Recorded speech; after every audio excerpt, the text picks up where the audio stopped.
Went to LSU with a little more knowledge. Leader of the O, truly was a pilot. 55 games later, drafted second with the Heisman. He could run, he could pass, he is the total package. Man, we've been waiting for something that's electric. We could feel it in the air, something big is about to happen. Success is his mission, and the ladder he keep climbing. Jaden, the city we've been waiting for a QB that can lead us back to greatness. I swear we all been patient, and it's you that we got faith in. Let me tell you something about the city you about to play in. It's a loyal fan base, they reppin' hard all the time. Some of them are crazy, but it's fueled by the pride. Left hand up, welcome to the DMV. It's time to raise hell and take the NFC. It's a loyal fan base, they reppin' hard all the time. Some of them are crazy, but it's fueled by the pride. Left hand up, welcome to the DMV. It's time to raise hell and take the NFC. We about to get paid, y'all. For sure.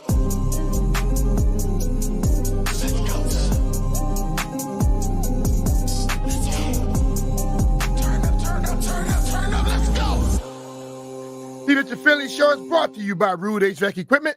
Head over to rude.com to find your contract near you and the building site service and rebate. That's R-U-U-D. And remember, if it ain't rude, it damn sure ain't right. All right, we got a lot going on today. We're going to talk about the NBA Finals that started last night, and it kind of went like I thought.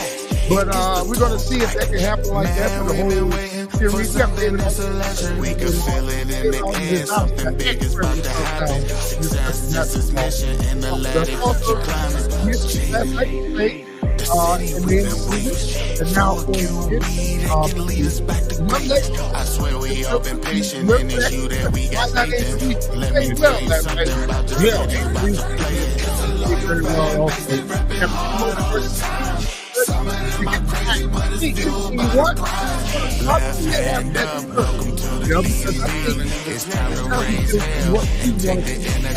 It's a loyal fan base, they reppin' hard all the time. and I've always believed in the Left hand up, welcome to the DMV. It's time to raise hell and take the NFC. I think we have a lot of experience in this room. As far as playing, we have more years of experience. Myself, Dr. Walker, and I football. So we got over 50 years when it comes down to discussing this game of football, and especially this football team. So we're going to have at the 2 years in college. Went to LSU with a little more knowledge. About Jaden Daniels. And I've been hearing a lot of positive, and I've talked to a lot of people. Somebody was saying that it's not all positive. Some people hearing other stuff. I don't know. But I can tell you, of everybody I've heard, it's been all positive. And when I see veteran players going behind a young player like they are, it tells you a lot about that player. Because veterans don't give you respect if you don't deserve it. But sitting with me today is going to be Doc Walker. JP is out doing what JP does. He don't like to call things vacation, but when you're not at work, you're on a damn vacation. If you're not doing something with the family, you're not have a doctor's appointment, it's vacation, right? It's vacation. So he's on vacation, but you know what? Hey, if you have them, and I'm glad he's there. If you have them, use them. That's all the way I feel. But I'm not mad at him at all. I love the fact that you guys have this great relationship in the show, and of course, Landfill with his thumbs up approval, and Brother Walker here. I feel like I'm just in a great environment. And, of course, you guys now are live. You're streaming. You've got a huge audience. And last night – you guys, hell, you right there. You on the camera? No, Slim. I told you to cut my camera off. Listen to me. When you look on the stream today, you're going to see one dude sitting up here look like a regular old joker, and you're going to see one guy look like Hollywood. That's the dude with the shades on that was a hand model in L.A. Well, we like last night with DC Prime, and the Commanders had a great event, and your name, I had 500 people. B. Mitch. I got some calls last night about why I wasn't there. I need to ask Tim Hightower about that. I'm waiting. I said, well, he's going to come out. He's making a grand entry. It was so many people. I mean, Doc, you know when I'm gonna be somewhere, I'm on time. I know. Oh, no question. You know, I got that. The I place would have been the wasn't even greeter open. at the door, man. Get me a glass of vino and just talk Dude, to everybody. that's exactly what I was doing, waiting on you. And so I got to see Brother Harvey, Mr. Harvey, and Tana. And it was like the people, the level of enthusiasm. I got to see practice with Finley. Mm-hmm. So I got a chance to be on and holler at you guys on the show. Impressive. You can see, look, it's shells. But what I looked at is level of intensity, and I'm in love with Joe Witt Jr. Because this dude reminds me of Wayne Sevier. There you go. Yep. He's a difference maker. He's an influencer. Social media, all you youngins understand, he's an influencer. It's like, we've had good coaches here. Yeah. When I was out there on the hill with JP, I was sitting there thinking, I remember watching the coaches that were here in 212 that went on to be head coaches. I remember them as assistants. Yeah. And when you look at Shanahan when he was OC, when he was coaching, McVay, their next move was going to be that. Yeah, you can see talent. Mm-hmm. We lost our DB coach to Tennessee. He was talented. You're just starting to look at guys that were there. That's what I got away from it. And they ain't playing. The offensive guys always catch, tuck, and run. Them defensive dudes running with them the whole way, all the way to the end zone, talking trash with them the whole way and back. So I was impressed. Yeah, I've seen a lot of stuff that I like, and I know JP asked me the question the other day. We'll get more into this later about that, the beginning of practice. Yeah. Will that stay? And for me, I believe that every day someone is supposed to be that spark plug. But you're going to find out that one guy may be the spark plug every day where he brings that energy. And I think that period is for that. But, before we get into a lot of our Commanders talk, and we're going to really go deep into it as much as we can and try to play off of the experience that we have sitting here today. Like I stated, David Aldridge at 12 o'clock. Doc, that's not a joke. That's truth. That's his damn experience. David Aldridge joins us at 12 o'clock, as I stated earlier. Peter Rosenberg at 1:30. If you like to laugh, which I love doing, Martin Lawrence tickets at 10:45. But last night I had right before I started watching the game, I had a special guest in my house last night. Okay. So I got home from work. Kenny?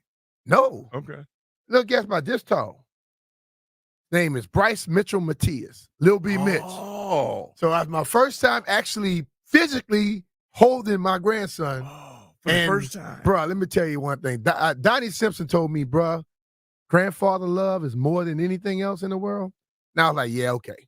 I know how much I love my daughters. He ain't lying. Bro, that little dude had a smile on my face yesterday, man, feeling so much pride. And when you could get them to laugh at you and they paying attention to you, you're special. That's fun. So I got a chance to watch some basketball with Lil B. Mitch last night. But I'll talk about that later on, though. But as I started watching the game last night, I sat there, and the thing that kept running through my mind was I sat and told JP, I told Greenberg, whoever else, that are now losing their mind just because Luka is an offensive talent. I said the overall better basketball team is Boston. I don't like Boston. I damn sure don't like Dallas. But I love good basketball. You have to. And the thing about Boston that really ignites me is most of their guys play defense. Al Horford was playing some defense, trying his best last night. Can't be a Celtic and not do it. But all of a sudden, as you call him, the unicorn came on the court. And one thing I enjoy about watching people play sports, I want to watch people who enjoy it. And Kristaps Porzingis, last night, dude was smiling the whole damn game. And every time he shot something, I'm like, damn, again? The dude came in and had, 17, almost 20 points in the first half, like that. But if they play the games that they are capable of playing, and I understand that Kyrie can go off, I understand that Luka can go off, but I don't think their other guys are as strong. Because what I saw last night was some frustration on people's faces. I even saw it on Luka and also Kyrie. And yes, Luka ended up with his points. And I'm going to tell you, But Reed didn't. The NBA, to me, how do you he dribbles up, he stops, he takes that one step back, then he takes 2 shuffles. Mm-hmm. That's traveling everywhere I know. Not in the but NBA. They never call it. No. They never call it. And I think that's why we get so many guys not knowing basketball. When they finally call it travel, you go, hell, they've been doing that all game. Why you call it right now? But ultimately, what I saw last night was a team come together, and I'm sure Jaylen Brown, he's heard the talk. He's a bad man. Jason Tatum heard the talk. Mm-hmm. Porzingis has heard the talk, but doesn't mean anything. It's one game. Mm-hmm. But a lot of people, so many people felt so good about Dallas last night. After watching that game, if you are a Dallas fan, you should be concerned. Because Boston went on some cold stretches last night, and they never got close. When they got it to 8, I cut the volume up. They got to 8, and all of a sudden it was at 20, like that. And then when it went to 20, I went back to mute.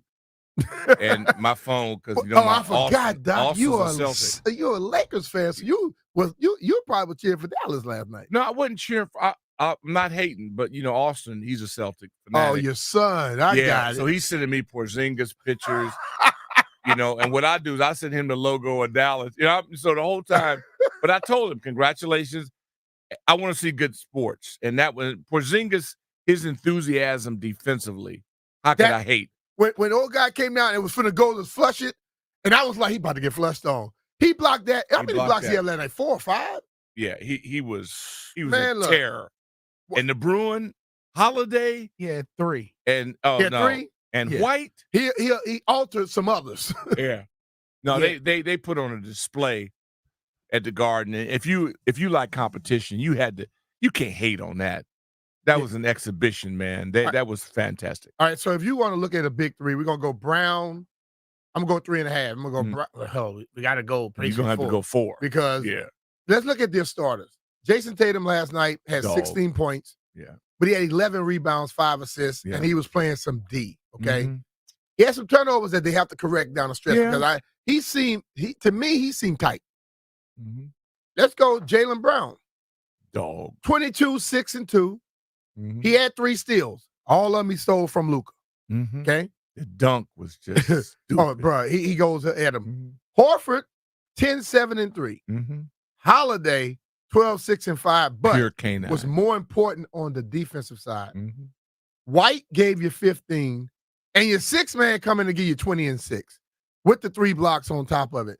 That's getting work out of everybody that you're paying. Team win. See, like a lot of times we watch basketball and we say, okay, yeah, man, they got this elite top 2. Yeah, they paying about 6 people some nice money, and all of them balled out.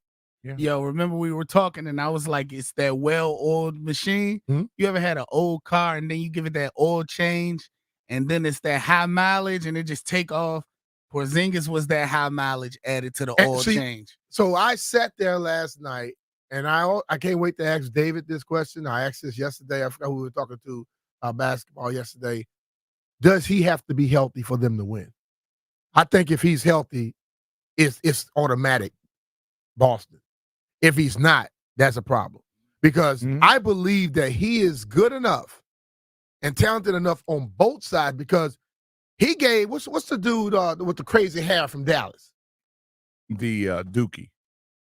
He gave him issues. Yeah, and he got 5 fouls before I could go to the bathroom. Quickly, and this is the thing about it. Mm-hmm. If that dude could sit in the paint all day and just adjust, and also young man that was here, Gafford. Yeah. Mm-hmm. If they can sit in the paint and alter shots, they're going to be tremendous. Okay, dude, you got to step out with him. But there you go.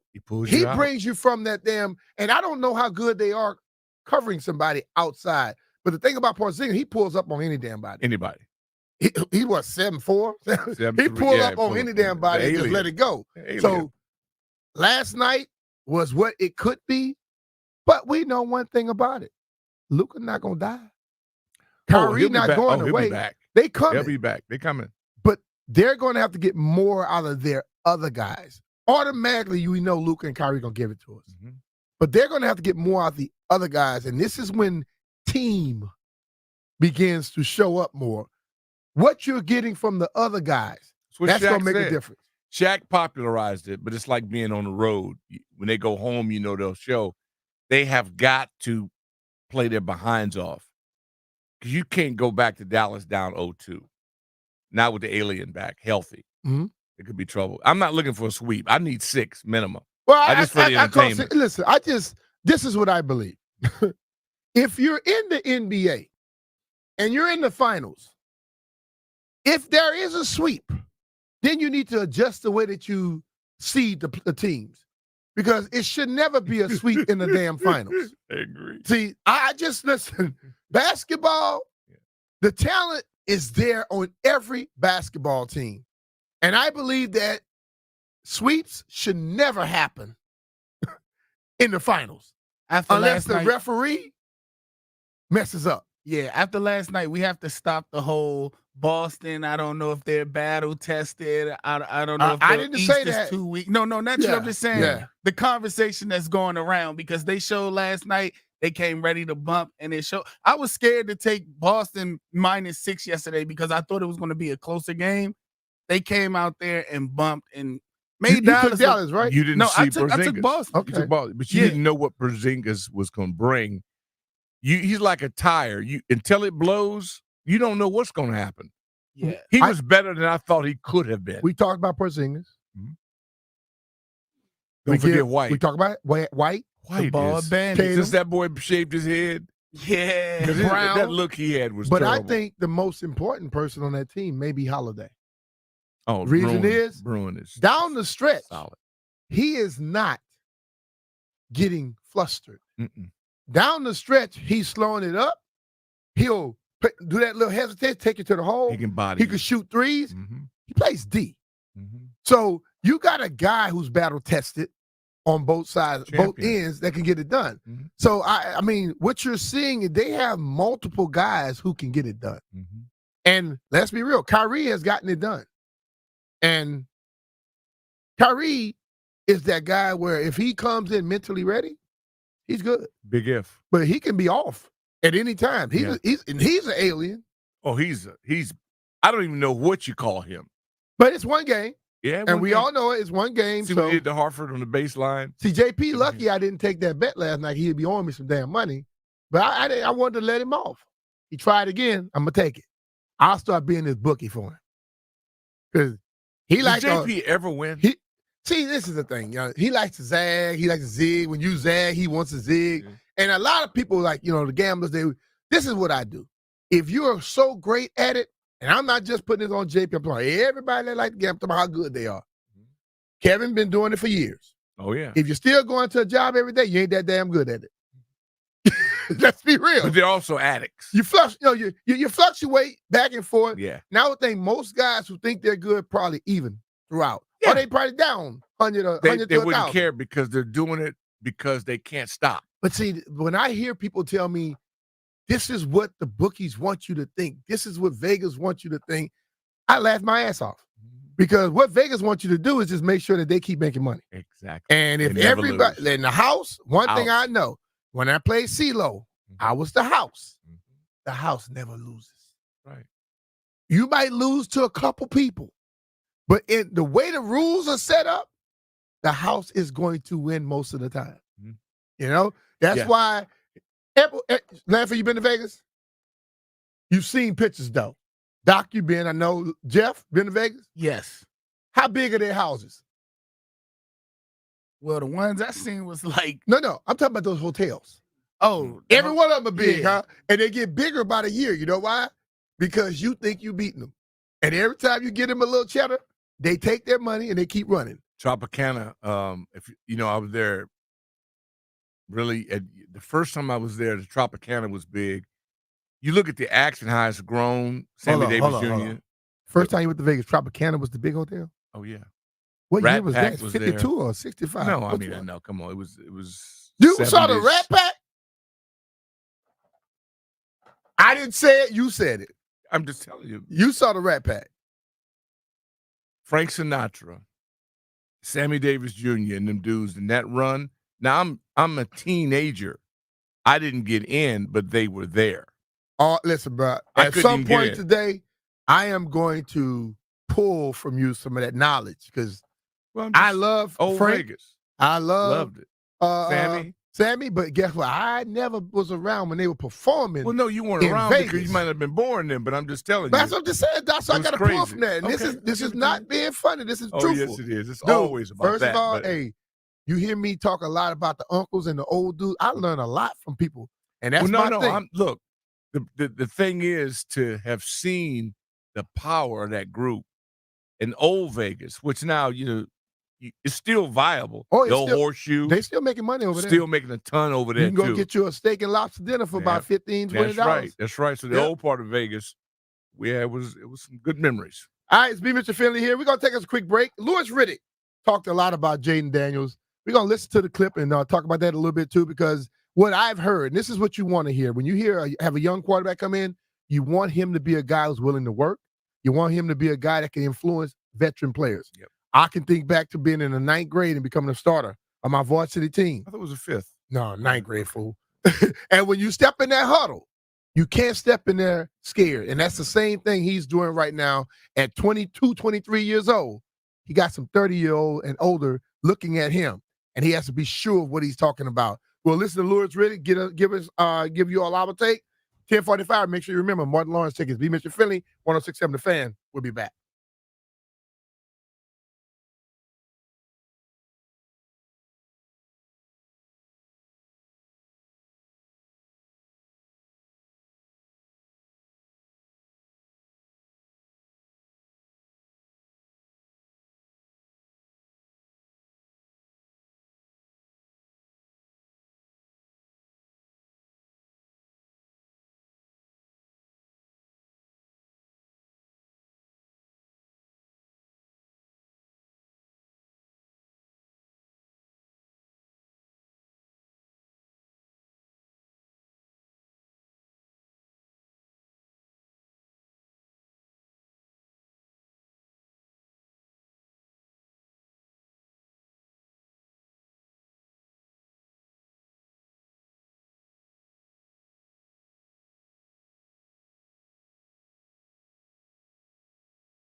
All right, be Mr. Philly, 106.7 The Fan.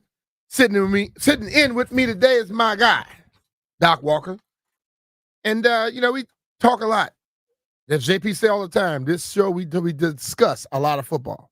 We had to get that basketball out early. We'll get back into that and visit that once again when we talk to David Aldridge at 12 o'clock. DA. But Louis Riddick, young man who roamed the halls of Commanders Park out there in Ashburn for a long time. Good man.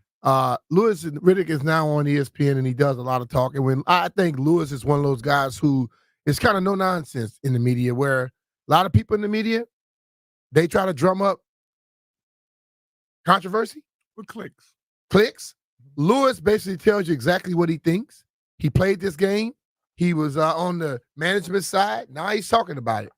And when he says some things, I normally listen to him. He talked a little bit about Jaden Daniels, and we're going to take a listen to that, and then Doc and I will dissect that as we think we should. Let's take a listen to Louis Riddick.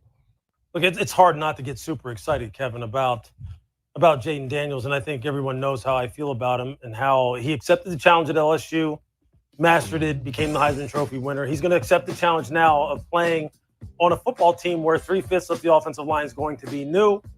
They have, one of the most dynamic wide receivers in the NFL, and Terry McLaurin. Jahad Dotson is a playmaker in his own right. They draft Ben Sinnott out of Kansas State, who's a fantastic athlete at tight end, and they got Austin Eckler. So he's got some help and a developing offensive line. So those things have to kind of work around him. But as far as himself and what he is doing, look, you've seen some of the clips that the Commanders have put out there in terms of some of the throws that he has made already in OTAs. And it's spectacular.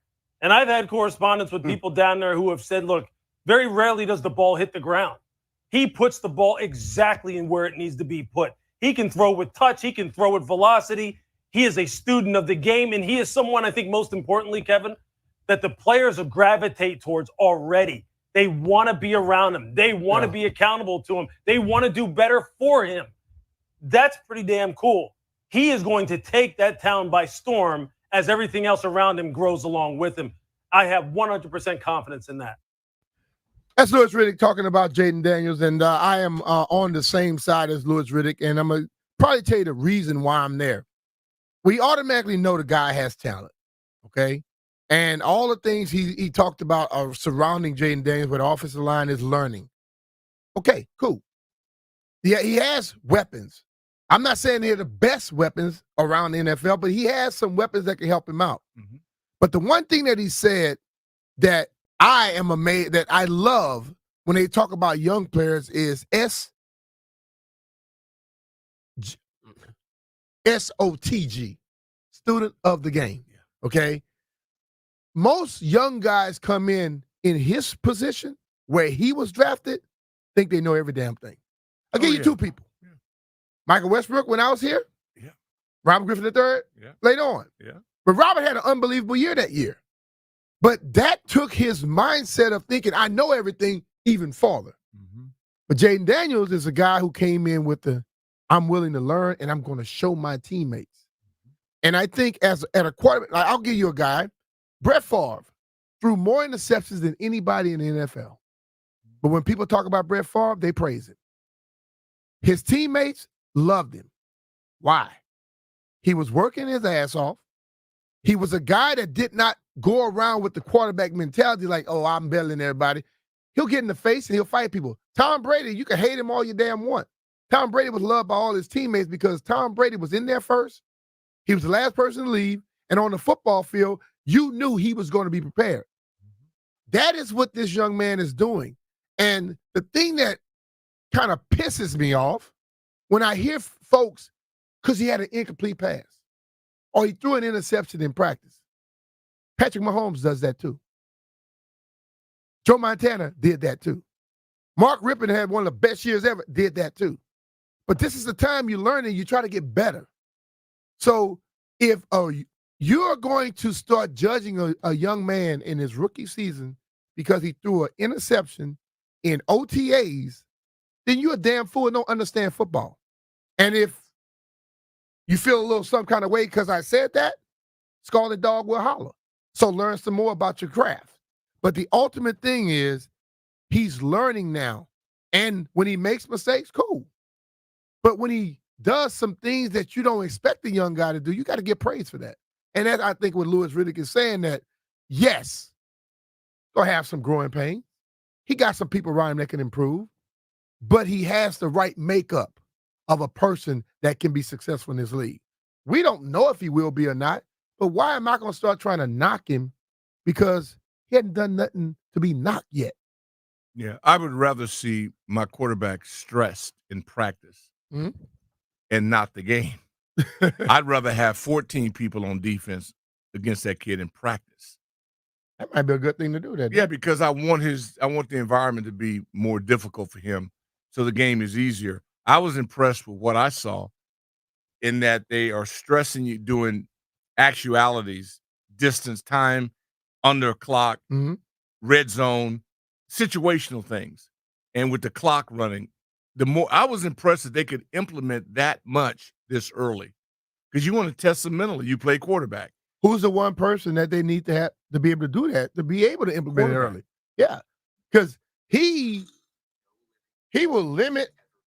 I did a Zoom yesterday. He will limit the growth of the team if he was a guy who wasn't learning. Exactly. And when you hear them saying, we've put all this stuff in already, that should automatically tell everybody out there that the young man that we drafted, he's doing it. Because if he wasn't, they couldn't implement everything at this point. So I would just say, if you are truly a fan of this football team, learn how to decipher and separate the BS. And listen to the people who are going to tell you some stuff. Listen, we'll talk about good things, but if he does something, we'll mention it, but we're going on. When people dwell on an interception in practice, one, that shows you that they're not trying to tell you about what's going on. They're trying to start a narrative. And a lot of media today is full of narrative. Yeah. And I think it's more BS in media today than there's ever been. The corner is on your team too. Yeah. So you don't really ever lose. If you look at it, you go, you know what? I got a great break on the ball, so we got value on the defense as well. I never look at it as we lose as long as somebody on our team makes a play. Yeah. So I was impressed with the nature of our defense, the level, the spirit, the hustle. Joe Witt Jr. He is for real. I love that dude. So that reminds me of Wayne Sevier in our days. He does say a lot of stuff, and I know people believe, like, oh, we had other people saying things. Well, Wayne Sevier, I like the energy. Yeah, it's infectious. Everybody out there is playing with purpose. And you know how often we would talk about our team didn't seem prepared. Yep. They weren't juiced. Well, them days over. Yep. Well, I'll give you something, okay? I heard someone say, well, on this, we got this stream, so we have a little chat here. And I read a guy yesterday, and I forgot who it was, said that Eric Bieniemy gave us a lot of coach speak as well. But the difference with Eric Bieniemy giving you coach speak was Eric gave you coach speak, and his head man talked against what he was telling you. Exactly. That was a hater. It was a hater. Okay. Now what you're seeing, when Joe Witt speaks it, Dan Quinn amens it. You have Lynn on the other side. He's speaking a certain way, just like Kingsbury is. So you have everybody speaking the same language. They're tied together. See, this is the difference of what I'm seeing right now. And I think people, a lot of media people want to be accepted by certain people. Give a damn about being accepted by anybody. When they were here, when Ron was here, I would talk about when you talk against when you're trying to motivate a team or get a certain culture built, everybody has to preach it, especially the top guy. If the top guy is speaking against what someone below him is saying, chaos. You're basically cutting it off right there at the knees. Yeah. Everybody on this coaching staff is about moving fast, being intense, violent, knowing your ish, okay? So what you're getting now is the head man and all of his horsemen are speaking the same language, which means the team can't run to nobody now. See, they were able to run to a coach because another coach wanted them to do something that they hadn't done. And if they had tried to do it, they may have won more than 4 damn games. Thank God they didn't. But I'm just saying, they might have. We'd still be stuck now, in stupid. The coach at the top, he's wishing you come say something to him so he can tell you what okay, you could probably, he could probably tell him, like, Dion, you might want to get in the portal then. Mm-hmm. Because, no, this is what we're going to do. And there are guys on this team that I love. But you know what? They have not been held accountable to do what they need to do to get to the standard of winning and playing that they need to. And a lot of us, media and fans, we always blame everybody else around it. But the first thing I'm seeing that I think this team should be better because every coach is on the same page. All right? You watch them at the beginning of practice. We're going to take a break here, but we get back. I want to talk about that and see what you think about it, because I kind of played a role in our excitement. You covered the team where most of my job was to make sure everybody was going to get hyped up. And if a guy wasn't, I'm going to piss him off a little bit, to make sure he wants to come and do something. But you know what? It made practice much more festive, and we got something out of it. Take a quick break. We get back. We'll discuss that. They do a special thing at the beginning of practice, but it ignites what they do throughout practice. Even if you're Philly, Doc Walker rolling in with me today. We'll be right back.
Welcome back. B. Mitchell Finley, 106.7 The Fan. Doc Walker rolling in with me today. JP Finley is off, handling this business. But right now, be calling number 10 to 800-636-1067 to win 2 tickets to see Martin Lawrence. Y'all know what it is tour. He's coming Friday, November 8th, and Saturday, November 9th at the theater at MGM National Harbor. Tickets are on sale now. For tickets and more event information, visit thefandc.com, courtesy of Live Nation. That's call number 10 right now to 800-636-1067. All right, Doc, we were talking earlier, and I went out to practice a couple times, and these guys, right when they finished stretching, they went through this routine. And I basically had to hold myself back because I was about to run on the damn football field. And I know a lot of people don't understand it. And if you haven't been through practicing and things like that, somebody is the person that ignites people every day. But the way that they have this thing going, coaches, players alike, they got the bags drilled. Yeah, I saw it. Man, that nice. Got me so hyped up. Yeah, it was It nice. actually took me back to when I would be in practice where, like I said earlier, I'll watch guys coming into practice. And right now I get asked by my family, my friends, dude, do you ever get tired? I grew up with a man, you did too, military family. My dad always said, if you put your feet on the floor, down the road, you won't fall back to sleep. You put your feet on the floor, you will get some level of energy. But I hear people all the time, man, I couldn't get out the bed. If you keep hitting snooze, your body laying in that horizontal position, you're going to go your ass to sleep. Back to sleep. But if you stand up, your body, the blood starts flowing, you get excited. So for me, when I wake up in the morning, I'm not the most religious person in the world, but I am a spiritual person. And I know where my blessings come from. So when I wake up in the morning, it's thank you. Oh, it's a gift. It's thank you. A gift. And I'm going out here every day because my mindset is, people say, well, how you thank God? Take whatever talents he gave you and take them to the highest that you could take them. So I, at practice, even in my 13, 14 year, was the spark plug. Corey Simon, when I was in Philadelphia in my 11th year, man, why you always so excited at practice? I said, because this is a damn game, dude. Man, this is a job. The job is in the off season. I say, during the season, that's a damn, it's a game. Yeah. We get paid to play. Okay, play a game. But when I watch them, they don't know who's going to be that guy that day. But everybody has to bring some level of it. And going through the bag drill, I think the coaches even get, you need to bring some level of it. When you watch a Red Bull give you wings, it's like that's a Red Bull moment. You know what I'm saying? Hell, anybody out there in the marketing department over at the Commanders? Call Red Bull right now. Y'all can call that the Red Bull portion of our practice. Extra money right there. I'm helping you out. I just thought of Dan Riley. Give me 1% of it. That's all I want. I just thought of Dan Riley. D-Boy was that guy. When D-Boy would put that headband on, come out there with a jock on it, and knowing how I thought he was an idiot. I thought he was crazy at first. Joe Gibbs was. And I learned so much from Joe because when you're in charge, you don't want everybody like you. You have to allow people to be who they are. He never messed with Dan. Dan came out there with a jock on and a headband, and Joe didn't say a word. Riggo come out there in cowboy boots on. He didn't say a word, helmet backwards. He didn't mess with He let us do us. Yeah. He did not, I'm in charge. No. He let it breathe. Yeah. Because everybody was going 100 miles an hour. True. And so, when you have Dan Riley, you got Cuban, you got Crash, you got all these people. Somebody's got to go, and crazy behind Mike Nelms. He's insane like you. He going 100 miles an hour in everything. That's how practice supposed to be. So either you better lock into it or you're going to get smashed. What did you say earlier? You want practice to stress them out, right? Stress them out. So I that's why, and I think this will be addressed next year. I don't like training camp over there in Ashburn. I hate it. I don't like it close to home because I'm what? You leave people too close to the comforts. That's right. All right. Training camp is supposed to be harder than regular practice during regular season. And the regular season practice needs to be a little bit more torturous than what the game is. Because as I stated earlier, the game is fun. That's your reward. You got everything else is where you're supposed to be torturing yourself. So I think they should go away and for a month. Yeah. And then come back. Yeah. You know, we'll have a family day about 2.5-3 weeks into it. You can see your family. But you know what? If I said to everyone, if I am only 10 minutes, 5 minutes from my house, you going home. I'm going home and I got a break. I know right. my bed. I know how I feel. And you, after being around a dude a certain amount of time, everybody try to find. Take your ass somewhere away. You know, but I believe that what they're doing right now is establishing a culture. Yeah. And what Dan Quinn made sure of, every coach on his staff believes in that culture, believes in work, believes in running, believes in hitting. You cannot win in pro football without that mindset. It's full contact. Yeah. I know a lot of people wonder, will they continue doing that? If that is what you're supposed to be doing, and that's what everybody that he bring in here does, you come in new, you're going to do it. When I got to Washington, I know nothing about 3-a-days. We never did a 3-a-day in practice in college. They did it with Joe Gibbs. Damn right. And we went 2 hours, then we went back, came a little quick one, and we went back at the end. This is in training camp. That's right. You go along with everybody else does. And I didn't see the veteran players never complain. Why the hell would I? Nobody complained. And Wednesday night, you looked forward to that night practice. Yeah. Because it was a relief. It was a relief being away from all that heat. Being away from that heat. Running constantly. But it was still inside drill. It was still 9-on-7. It was still live. This last group had more non-contact practices than I've ever seen in my life. Yeah, and they loved it. And they thought, ooh, boy, we had a tough practice. Yeah. How the hell you have a tough practice when you're not it's like a pillow fight. Hell, please. It's like they practice like you and I sitting this far apart from each other. Yeah. And then when the one time to do a little goal line and things got going off, we was excited. We stood on the sideline going, and the defense would dominate them. And then they complain about that. Yeah. Oh, we had to go to work today. So thank goodness that's over. I like what I saw and I heard. I always felt I was with JP. I said, you should be able to close your eyes and hear a good practice. There you go. You can hear it. And I don't care what the rules are. You can they hear still allow them to touch each other just That's a little. right, a little bit. All right? Yeah, a little bit. There we go. Yeah. All right, we're going to take a quick break here. When we get back, while we have Doc here, we need to get Doc's mindset on the state of the Commanders. He's been out there to practice and all, and he's seen a championship team put together.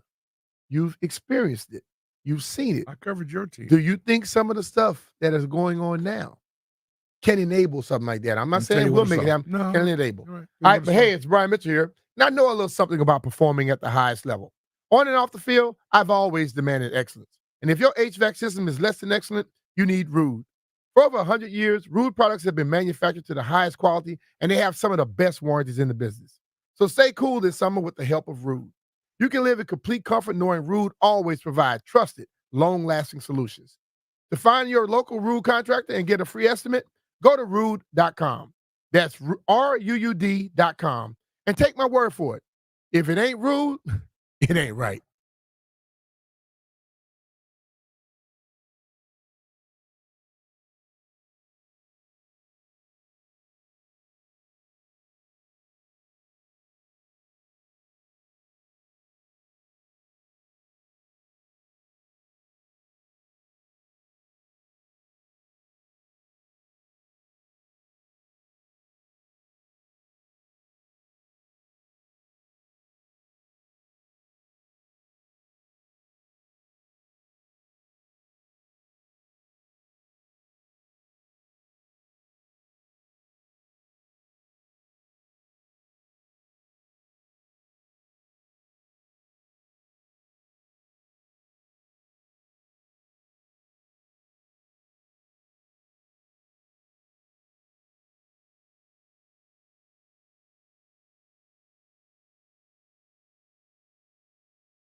See, life can hit you hard, but I believe it can hit you hard. So you may not be able to call on your friends. You gotta pick yourself up. Your source of happiness gotta be you. I rolled about a bed, not feeling so good today.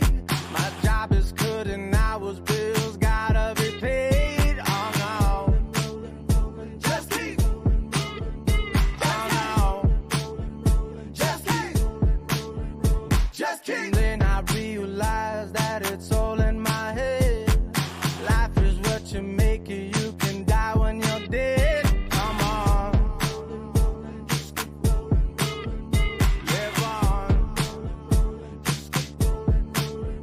Just keep. Hey, you're doing great. Making a way. You're doing so damn good today. You're on the way. And soon you will be there. Hey, you're doing great. Making a way. You're doing so damn good today. You're on your way. And soon you will be there.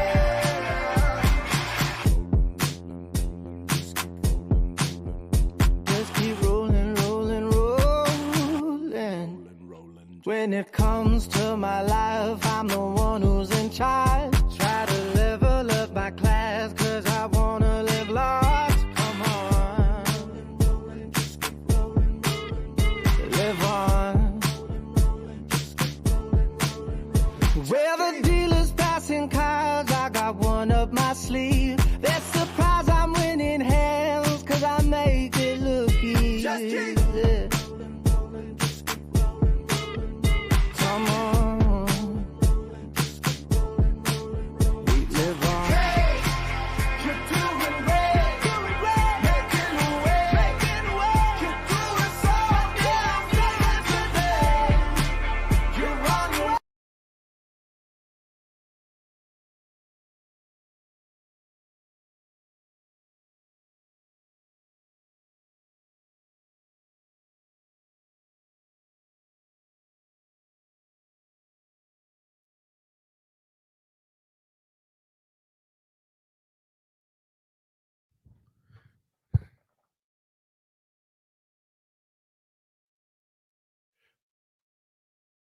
When you hear that song, you know exactly what it is. It's Vodka Red Bull Friday, and it's powered by Scotty's handcrafted vodka. Scotty's vodka is Maryland made, amazingly smooth, and loved throughout the DMV. Steve Mitchell Finley, 106.7 The Fan. Got our guy Doc Walker rolling with me today. And Doc, we're at a point now where we starting to see little things, but you know what? They're still in t-shirt and panties. They're in a Dina Howard mode right now. Yeah. And I don't think we can know everything, but still. But right now, when you talk about the state of a football team, you just talk about people that you have in positions that you think may be better.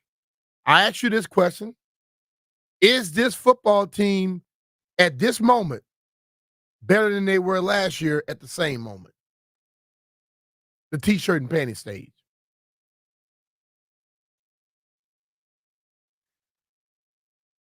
I'm going to say they're better because B-Rob, who I'm in love with, I saw this dude in the run game for me.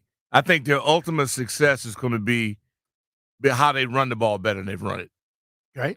I think, not that this is a smokescreen, but when you have a guy as dynamic as 5, I think it's going to open up the run game. Deep down inside, not as popular as people want, but I think that the way we coach backs, you mentioned the other dog on that staff is coaching them backs, and Eckler, they're loaded. I love Roderick. I love that running back room, and it's easier to run block than pass block. So as that O-line develops, and I think we're going to get a surprise that we may have more talent than we gave them credit for. It's just how we utilize it and how we call plays to accentuate it and help them. When you making those statements to me tells me, like, guys that they sign, and the fact that they sign 1 year and 2 year deals, I think people put too much value in that Mm-hmm. to negatively look at a team. Mm-hmm. I felt like you got a lot of 1 year, 2 year contracts of guys that still have ability, which now put them in a position where I got to prove something. There you go. That's what I and want to that be. probably makes the team a lot That's better. what I want to be. Like the running backs, I like.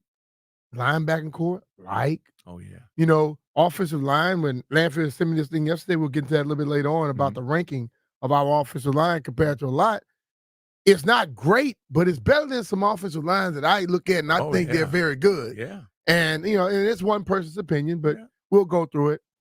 But offensively now, are you beginning to develop a mindset of what they want to do or will try to do compared to like last year? We didn't know. And like right now, do you think that they're going to try to be more of a running team, passing team? I think what we have going for us is the unknown. Mm-hmm. But that's just through camp. Once they put the gear on, we see them scrimmage. Yeah. But for me, it's all about Tampa because all I'm focused on is Tampa. Gotcha. I need to beat one team, Tampa. And they have no idea what's going to happen. I don't think any of us do. Yeah. That's the advantage for us. But the basics, as you well know, all the motion we did was all a distraction. Yep. We basically ran 3 plays. There you go. So I think the real good teams is window dressing. But in the end, we're coming right at you to one side of your eyeball or the other. It's not never that complicated. I think baseline blocking, I think that we've got some guys that if they're healthy, I still like Trent. There's some guys in there I think getting coached up. Not that the coach has to be better, but different. Just a different voice, somebody believing in you, and bringing the running back and the tight end back in the run game and the pass protection game. I thought some of our protections was asinine. It was just crazy. Yeah. That won't happen again. See, this is one thing I look at. Like, I know when we start talking about the offense, I would probably say well over 70% of the people that listen, all they care about is how we going to throw the ball. Yeah. But you and I came from an era where we still feel the way your team develops is how well do you run the ball. Because it's just like you go to school, everybody happy for recess. A lot of people not happy when they got to go to science and math. When you have to run the ball, you want people to be excited about that too, because what it happens is you go out and throw the ball, you get up by 2 touchdowns, 1 touchdown. If you run the ball effectively, you shut the game down right there. While hearing Joe Witt Jr. talk, knowing that dude is leading the defense. Yeah.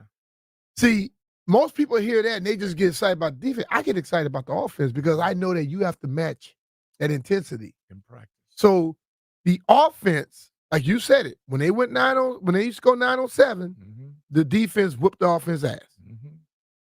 I don't think this offensive line and that offense is going to just allow that without having some fight back. Oh, yeah.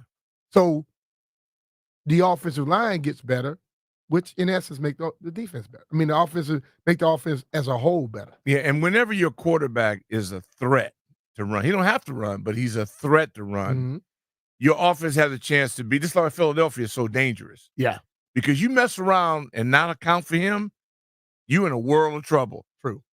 Everybody talking about him. No, but he's, to me, one of the best runners I've ever seen. Gotcha. It's always in the back of your mind. You mess around the numbers game, and he can throw it. The dual thing is in. What you did in your lifestyle and your time as a quarterback, that was now that's in. That's you were born too soon. Now that's in. Yeah. And so that I think we have that with all the quarterbacks. And the other thing, I don't like it when one guy does something nobody else can do. That offense has got to be, he get a hang there. We got to keep moving forward. There you go. You can't build something for one guy. The system's got to be interchangeable. Yeah. Because we've lost too much now. I just love it when people get challenged, and I don't want dumb football players. I would take less talent and more cerebral because you know it well as anybody. Some guys dumb as dirt. You ain't gonna beat nobody with them because you can't change at halftime. Most of your success, like our success, was halftime adjustments. Halftime, after the first quarter, whatever. Yeah. And guys that can't do that, you can't win with them. So the vibe I got, I just, I said, oh my God, they like it. because people performed as if they could have been cut. That's what I want to see. Yeah. I see people out there What like, they say, we're going to compete at every position, we're going to every compete day. like they could have been cut.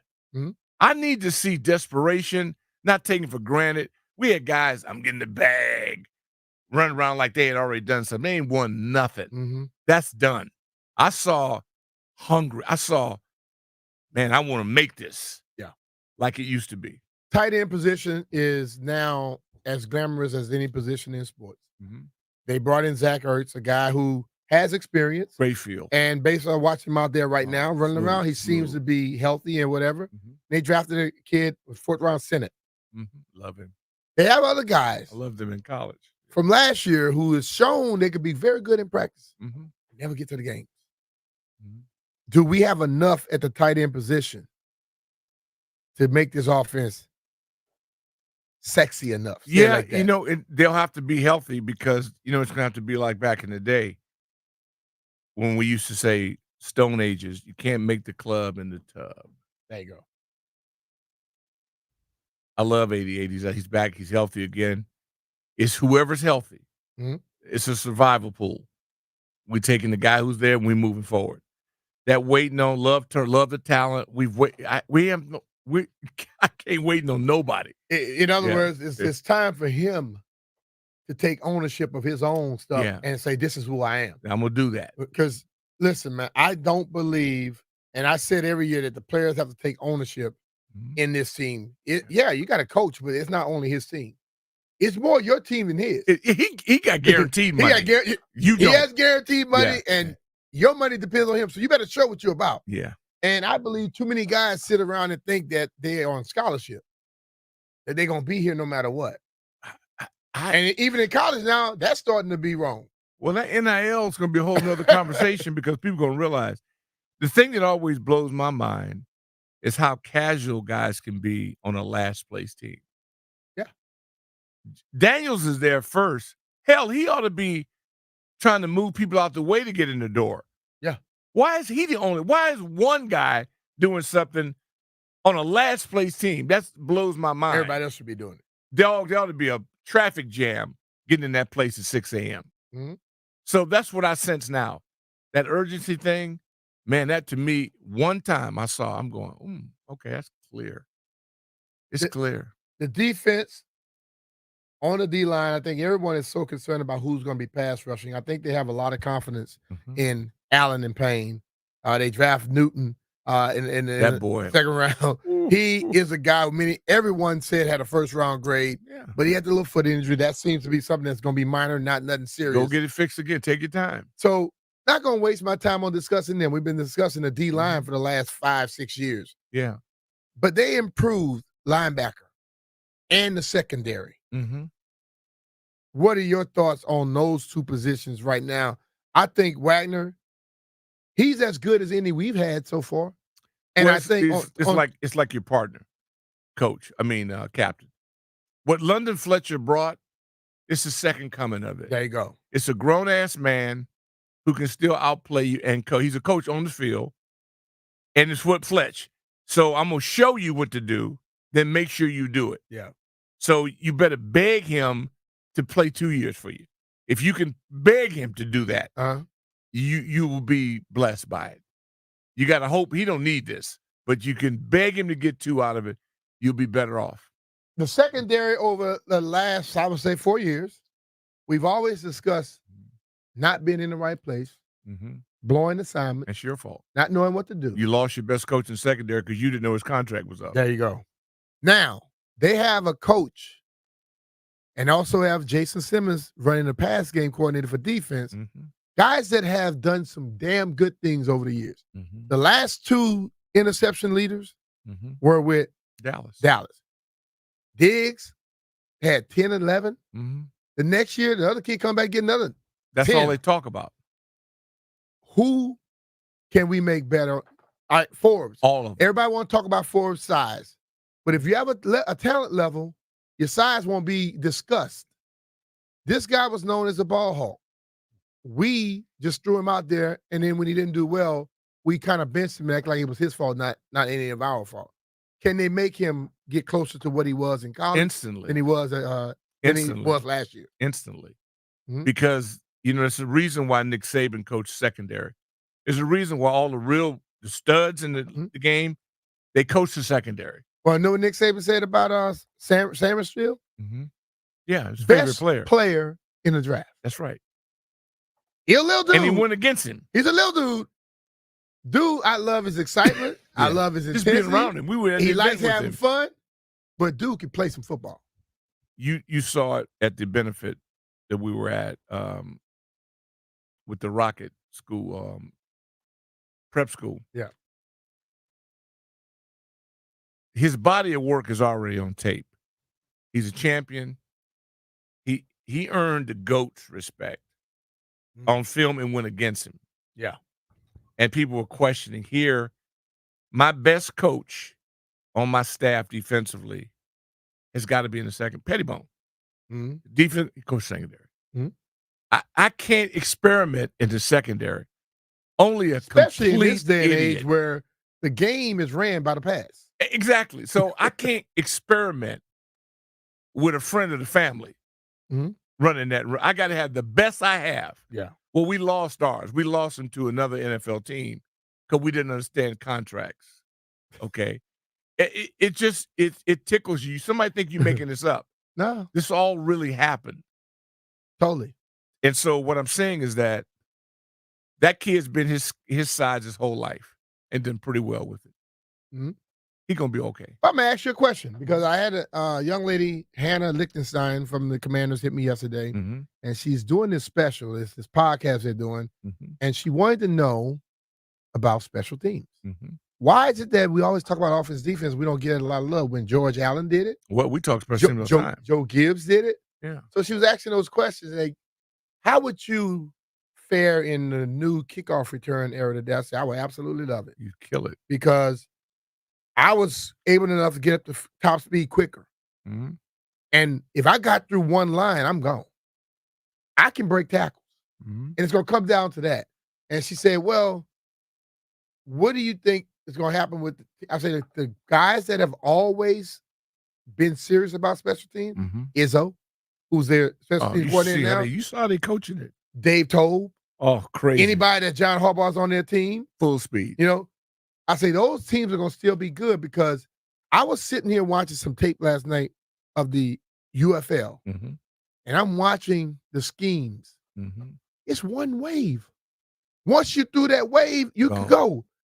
All you got to do is have the best blockers, some fullbacks, blocking at the point of attack. And your guys understand, I am trying to get through this thing before it closes. You can have a lot of great stuff. Tressway, you already got probably best punter in the league. They have to find a kicker or a kicker or a field goal guy. Will. And then you need a return guy who has no nonsense. I'm not dancing. You dance later. Dance when your career's over. Get through the damn hole. It was fun watching them practice that. The level of intensity, just watching that drill was violent. I just love seeing everything they do is full speed and not reckless, not hurting. I mean, you got to get the work in. Yeah. But they go all the way up to the point of crushing each other, and they come off of it. I think people think that everybody went to the ground in Joe Gibbs' era.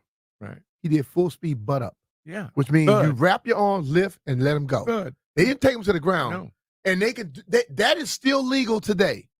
And a very lot of what few people do it. A lot of what you're talking about is exactly what they're doing in practice. And we expect to see that happen.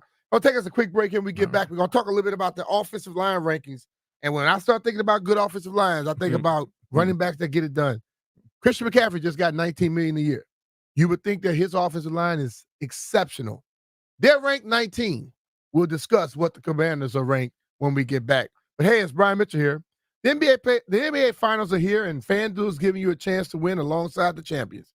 Because right now, new customers get $200 in bonus bets with any winning $5 bet. That's $100 to use on same-game parlays, live bets, and so much more. Listen, they kicked it off last night, and Boston went out there and basically dominated. Dallas is going to have to play a lot better if things are going to happen. So I'm going to say this. Put your money on Boston to win it all. and you would probably leave with some cheddar. There's no better place to bet all the finals action than America's #1 sportsbook. Just go to FanDuel.com/Brian to get started and take a shot at an extra $200. FanDuel, official sports betting partner of the NBA. FanDuel Sportsbook, the official partner of 106.7 The Fan. You have to be 21 years old and present in Virginia. First online real money wager only. $10 first deposit required. Bonus issued as a non-withdrawable bonus bet which expires 7 days after receipt. Restrictions apply. See terms at sportsbook.fanduel.com. Gambling problem? Call 1-800-GAMBLER.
All right, B. Mitchell Philly, 106.7 The Fan. Doc Walker rolling with me today instead of JP. JP is out. This is the Vodka Red Bull Friday, and it's powered by Scotty's Handcrafted Vodka. Scotty's Vodka is Maryland-made, amazingly smooth, and loved throughout the DMV. Also, B. Mitchell Philly Show is brought to you by Rude HVAC Equipment. Head over to rude.com to find a contractor near you and available tax credits and rebates. That's RUUD. And remember, if it ain't rude, it ain't right. One thing about Doc and I, we are very, very alike when we start talking about football, where we think that the most important people are the big uglies, as Doc call them, dudes that smell like bacon. And they're on the defensive line, and for an offense is your offensive line. You think about the most popular offensive lines in the history of the NFL, and the Hogs damn near may be the most popular. And I have had an issue with the fact that we've kind of shied away from building that. But I believe that the defensive-minded coach that's leading this thing now, and a lot of people understand that a damn good offensive line. He was sitting with Dallas last year, and Dallas' offensive line has been good for a long time.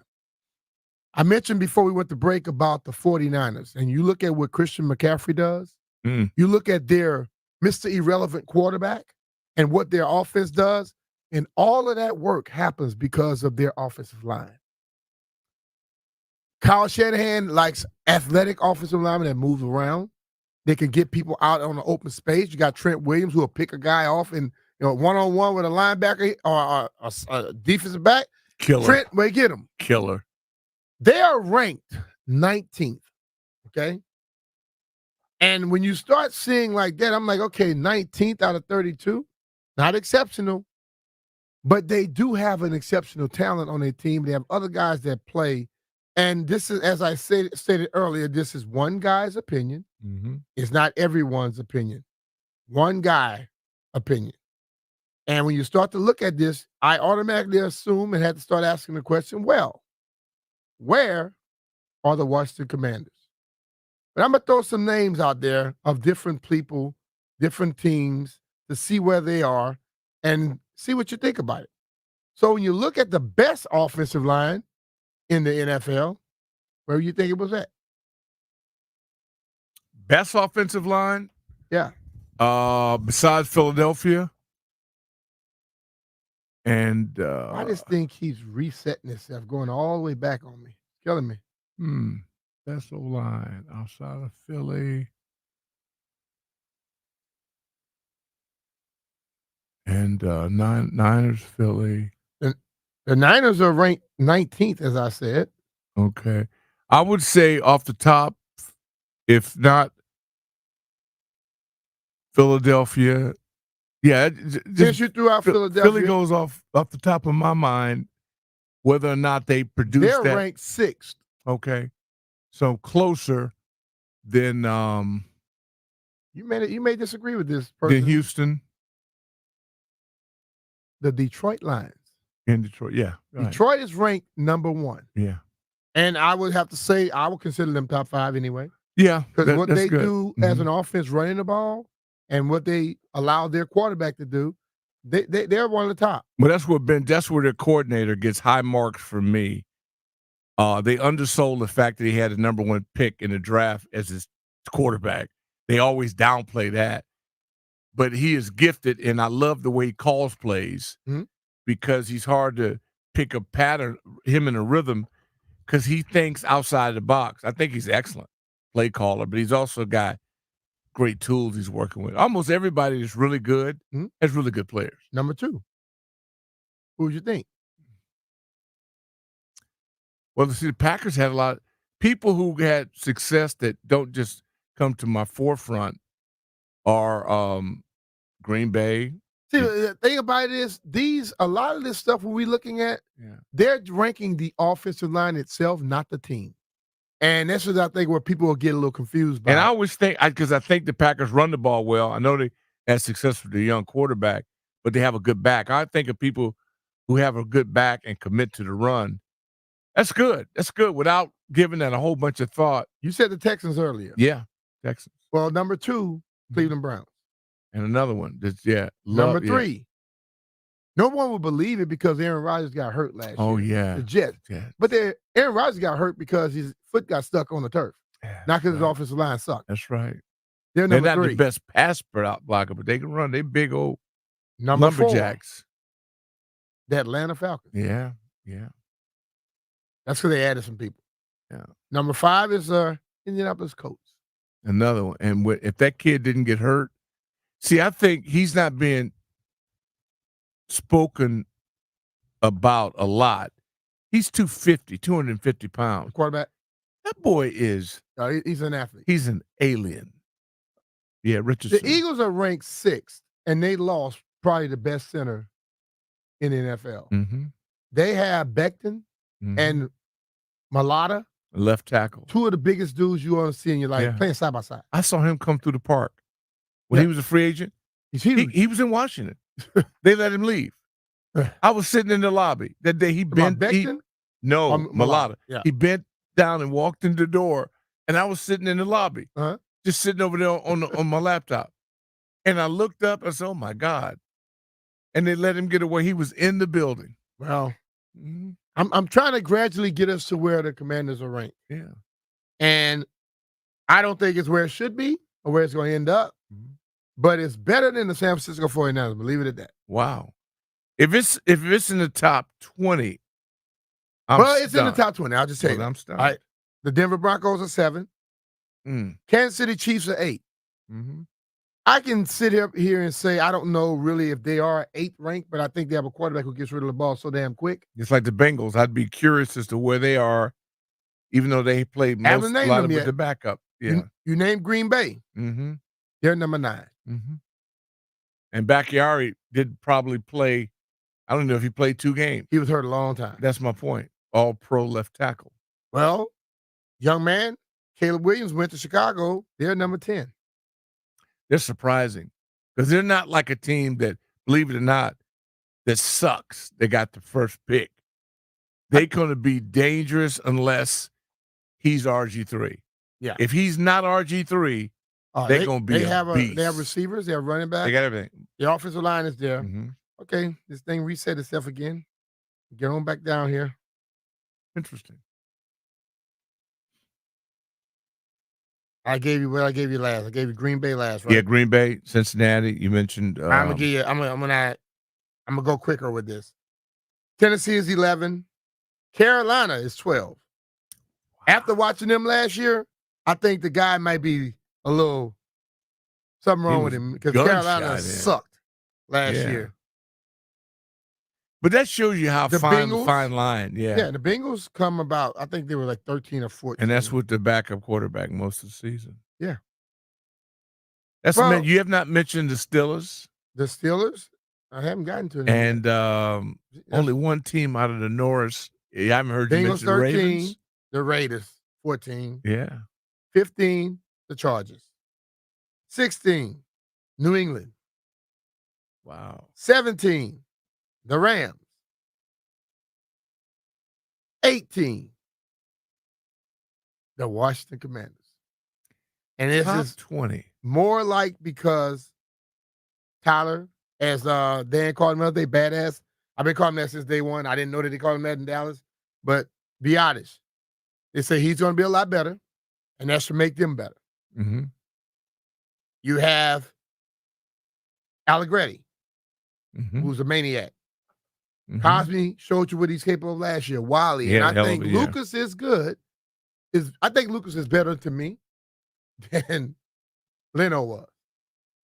He was a turnstile in my book. He had a couple bad games against the Giants, no doubt about that. But he complained about working, which I don't like. Well, see that might have been it. I thought he battled. I like Corny. I thought he was the best swing. I think Trent Scott is a diamond in the rough, and I'm thinking that this new staff and scheme may benefit him. He's enormous. He got that edge, attitude I love, nasty. I think he can be a guy, but we'll see. But some of y'all might be thinking, oh, man, that's fake news, B. Mitch. We don't know how good they are, and they probably not. But you know what? We have real or fake coming up. We have our buddy, Cody Betts, who comes in and he gives us some topics. Yeah. Some of them are real. Some of them he made up, okay?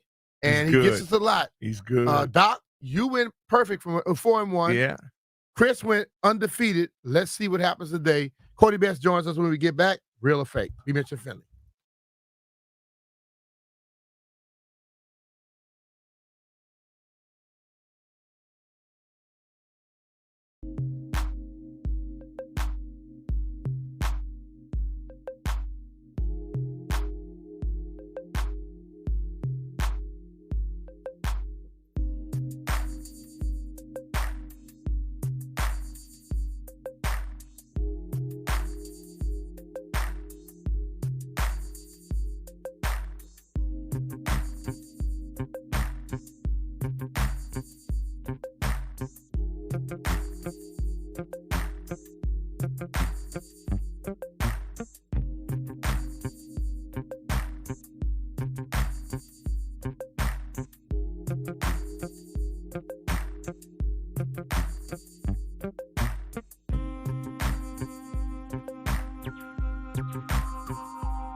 Doc is very much, everybody sitting in that seat gets just like JP.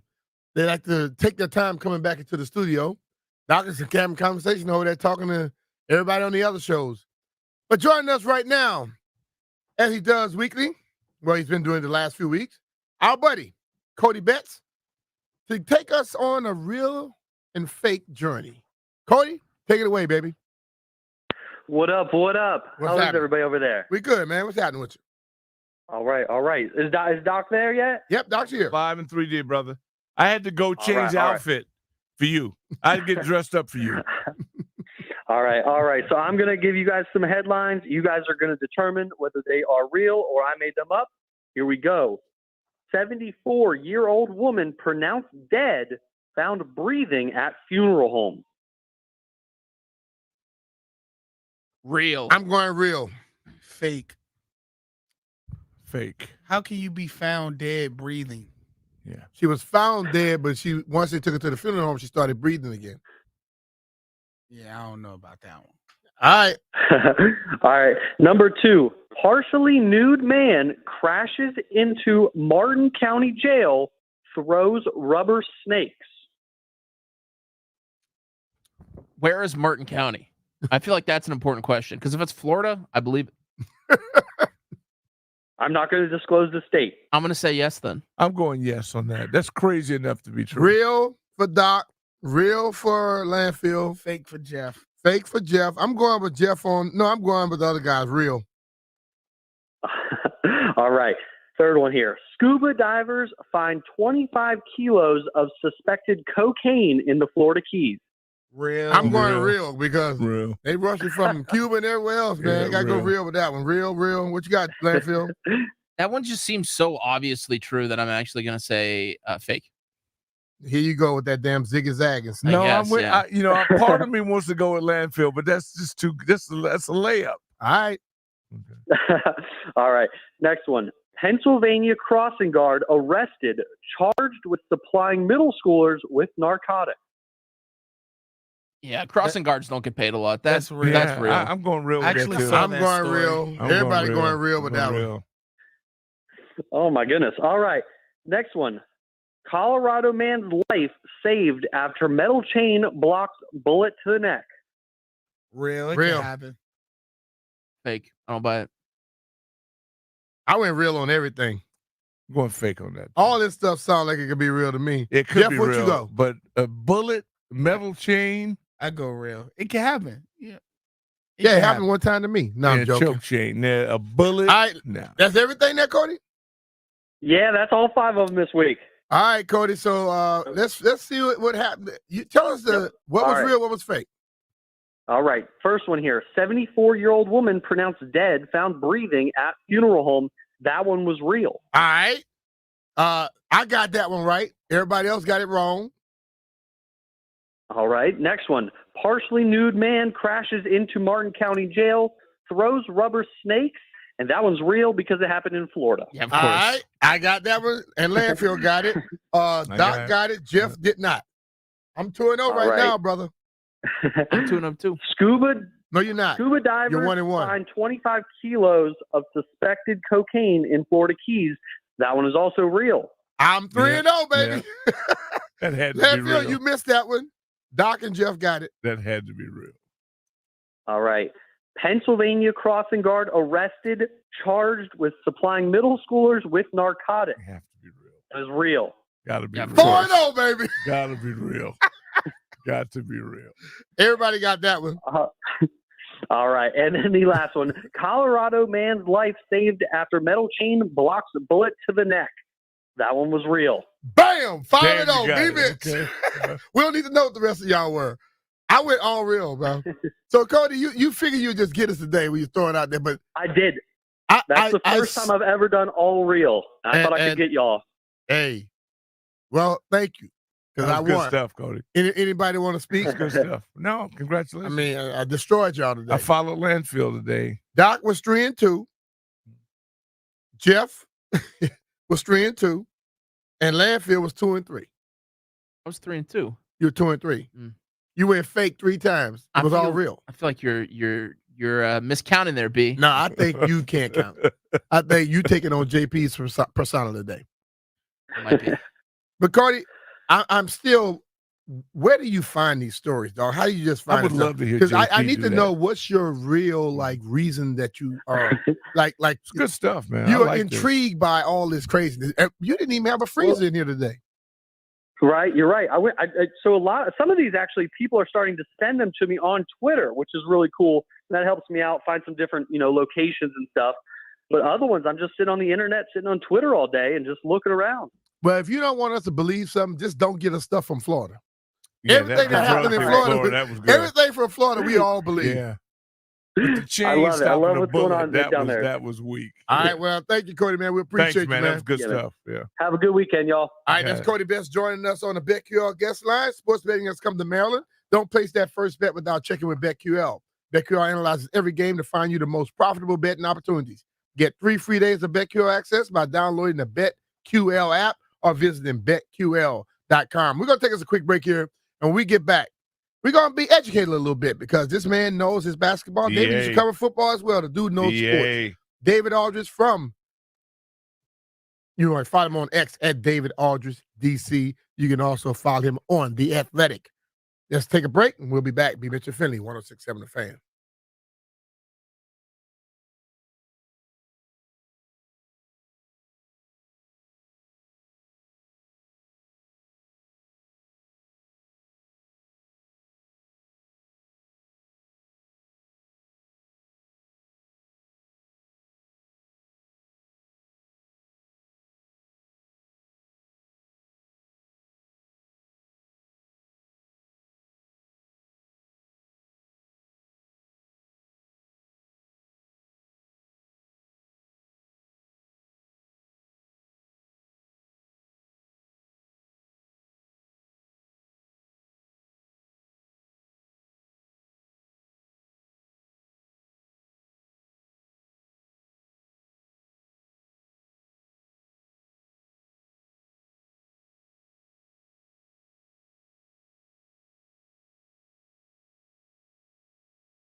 All right, be Mr. Finley, 106.7 The Fan. Let's go straight to the backyard guest line and bring in our guy from The Athletic. You can follow him on X at David Aldridge, DC. Our guy, David Aldridge. Dave, what's up, brother? How you doing, man? Gentlemen, what's happening? How are you? Dave, we don't know what's happening. What's happening in the basketball world? No, I'm joking. Can we get used to what we saw last night, or you think it's going to be a much better series than last night implicated? I mean, I can't imagine Kyrie's going to shoot as poorly as he did last night. I mean, just missed shots. He got shots that he's been knocking down all year. He just missed them. So we'll see. Dallas has been great. They usually lose game one in every series, and then they come back strong in the next game. So this will be a good test for them to see what adjustments they can make. I think you saw some of that in the third quarter. They put the ball in P.J. Washington's hands a little bit more, so they could get Kyrie and Luka off the ball a little bit more and let them attack a little more. We'll see if that can hold up over 48 minutes or not, but I think that something like that, I'm sure they'll attack Porzingis differently, at both ends, offensively and defensively. Try to get him in some more pick and rolls. He held up again in limited minutes, but we'll see if he can hold up in a steady diet of pick and rolls, attacking him off the switch. And maybe you see PJ Washington with the ball more, attacking him in those one pick and roll situations. But the main problem, I wrote about it today, guys, the main problem for Dallas is you win playoff games with defensive stops. Yeah. You have multiple defensive stops so that you can get out in transition. You can get points off the fast break and off the turnovers. You can get to the foul line. That's how you win games with 8-0 runs and 9-1 runs based off of getting multiple stops. Nobody has been able to get multiple stops on the Celtics all season. You're always taking the ball out of the basket. And it was the same thing the other night, other than, again, that stretch, that first 6 minutes or so of the third quarter, because they're just so relentless in the pressure that they put on you offensively. They're always 5 out, 0 in with 5 shooters on the floor, not 3, not 4, 5. Yeah. So you can't, even when you double and it's 4 on 3, they always find the open guy, always. And it's just really hard to stop them. Tatum was 6 of 16 last night. He didn't even have that great a shooting night. Yep. And they put 108 on the board easy, an easy 108. You know what I mean? So it's just really hard to get stops on this team. And that's what I just don't know. Nobody's been able to do it all year. That's why Boston has the biggest net rating in the league at 11 something. Which is championship level net rating. That means they're blowing people out every night. They're not winning by 2. They're winning by 11. You know what I mean? So that's what they've been doing all year. But Kyrie and Luka, that's their best part that Dallas has. And I think secondly, Gafford and Lively in the paint. But Horford and Porzingis don't stay in the paint. They're all over the place. Does that affect them defensively when they have to go out and cover those guys? They held up. Again, Horford, the first 3 minutes of the game, he got caught in a switch on Luka. Luka tried to step back. He blocked it. You know what I'm saying? So Al's not fazed by being out in space. And again, I'm not sure Porzingis can hold up over 48 minutes or over a long stretch if you put him in a bunch of pick and rolls, because I saw him in D.C. when he was here. He gets in foul trouble. You can get him in foul trouble if you go right at him. Again, I think you'll see Dallas try to find ways to go at Porzingis defensively in space and see if he'll hold up and not pick up fouls. I think that's one thing Dallas can try to exploit a little bit better. But there's no question. Dallas, they live off of those lobs, those Luka lobs. He had 1 assist last night, guys. 1. Yeah. That's not his game. His game is slicing people up, and throwing those lobs. Again, those are momentum plays. Those are plays to get the crowd up or sit the crowd down, depending on where you play. And Boston did a great job of not panicking off of a Luka lob. They got the ball to Gafford a couple of times down low. But the problem was usually Luka puts the ball right in position where it's just a tip dunk, catch and dunk. he had to move a little bit to catch the ball. Now he's got to regather himself. That allows Boston's defense to recover. So it's just taking Dallas off of their offense by a count, by a second or two. That makes a difference. They had one corner three last night. That's what the Mavericks live on, is corner threes offensively. And that's just not enough. They've got to diversify, get back to their offense, which is threes and Luka just finding open guys, all spraying the ball all over the floor. He'll get his in the course of the game. He had 30 last night. You know what I mean? Like, so that's not a problem. The problem is he was not efficient as an assist man last night. Well, the other thing is Tim Hardaway Jr. for me. He has got to have a presence, and Lively's got to play like he's not in college. And I'll give him stage fright in game one. Do you see them being over that? I mean, Kyrie being Kyrie, and really Dallas being Dallas, because what we saw, I mean, that was crazy. Well, they got Lively in foul trouble. He was in foul trouble throughout the game. Yeah. You know, they got a couple on him early, and he had to sit. And then he came back when they went on the run in the third quarter. They got it down to 8. They got Brown isolated on him. He got Lively's 4th foul and his 5th foul in a minute. And he has the end of Lively in game one. You know, like he can't play no more, you know, after 5 fouls in the third quarter. You know, Hardaway really isn't part of their rotation this time around. Maybe you go to him because he's a vet, you know, to give him a different look. But, you know, their thing is like PJ's been great, corner threes. Derek Jones has been very active. They've gotten some decent minutes out of Hardy. Cleaver is supposed to be a guy that really helps them spread the floor when they go small.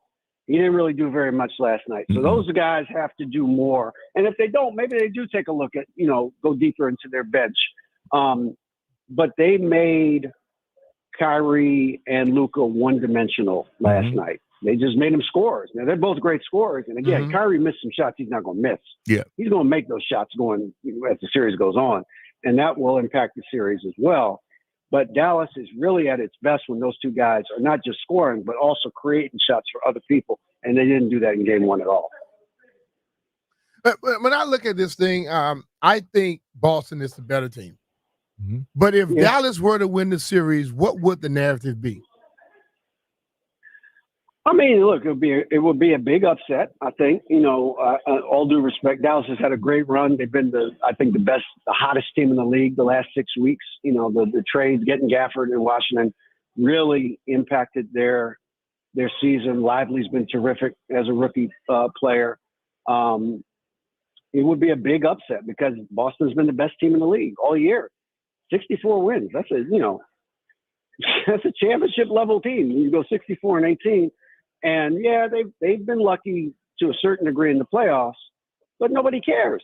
Nobody cares about injuries. Nobody cares if you're short. They didn't care when Porzingis has been out the whole playoffs. You know what I mean? Like, you're still supposed to win, you know, and they have smacked everybody around in the Eastern Conference that they played in the playoffs. So they've met every challenge so far. Dave, I've heard a lot of people prior to this game last night saying, well, Boston, they had a cakewalk. They didn't have to play it, but they beat everybody. They beat them. Everybody that they played because they had so many people hurt. And I know nobody cares, but that's not true based off of what I saw last night. Right, that's what I'm saying. Like you can only play the guys on your schedule. Like who were they supposed to play the 86 Celtics? Like, you know, like you can only play the teams on your schedule. Like so they've played the teams that they're supposed to play in the playoffs. If they had lost, people would be clowning them. Oh, see, same old Celtics can't get it done. So you can't win, you know. So all you can do is win the championship and shut as many people up as possible. That's Boston's task going forward right now, is to win this championship and shut people up. But I don't think the series is over by any stretch, because I think Dallas has been great, you know, and Dallas has taken really good teams out in the playoffs. You know, they took OKC out. They took Minnesota out. You know what I mean? So they've taken some good teams out. They're not going to be stressed by being down 0-1. It would be a big upset. You know, not a monumental upset, but it'd be a pretty big upset. You know, like that's, you look at this series, I think most people have picked Boston for good reason, because Boston's been the best team in the NBA this year.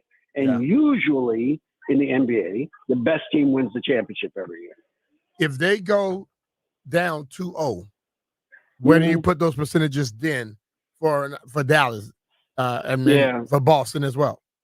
It gets really hard for Dallas at that point. That's why I think Game 2 is not. I'm not saying it's the series, but I just think it's going to be really difficult. Like if I'm Dallas, I'm thinking, all I'm looking for is a split. I can get a split in Game 1, or I can get a split in Game 2. Like if I win Sunday, we good. We're going back home. It's 1-1. We got momentum. We're good at home.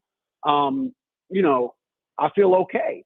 But if I fall down 0-2 and it's like, oh snap, now I got to win 4 out of 5 against the best team in the league.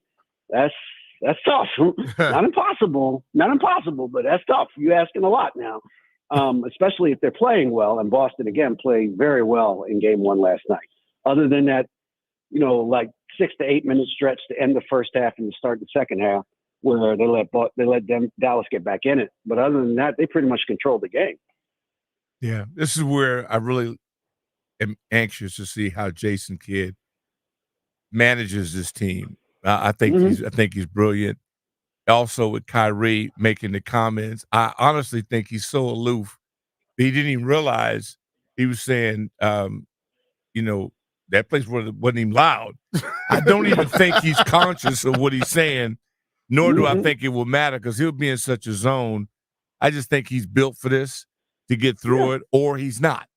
And if he is spoofed by this, I'll be stunned, but he may not recover from this if he's not able to be who we think he is. Yeah, I will be surprised if he doesn't play well going forward. He's been too good this year, Doc. I know, that's my point. Good. He's been really good this year in a lot of different scenarios, a lot of different venues and places. I will be surprised if he doesn't play better. Now, that may not be enough to beat him. You know what I'm saying? Like, Boston's really good. It may not be enough, but I will be surprised if he was as inefficient as he was in Game 1. He missed wide open shots. Yeah. It wasn't like it was high degree of difficulty. It was wide open practice threes that he usually knocks down, and he missed them all. Yeah. And that's not like him. So we'll see. Does Porzingis have to be healthy for Boston to win this?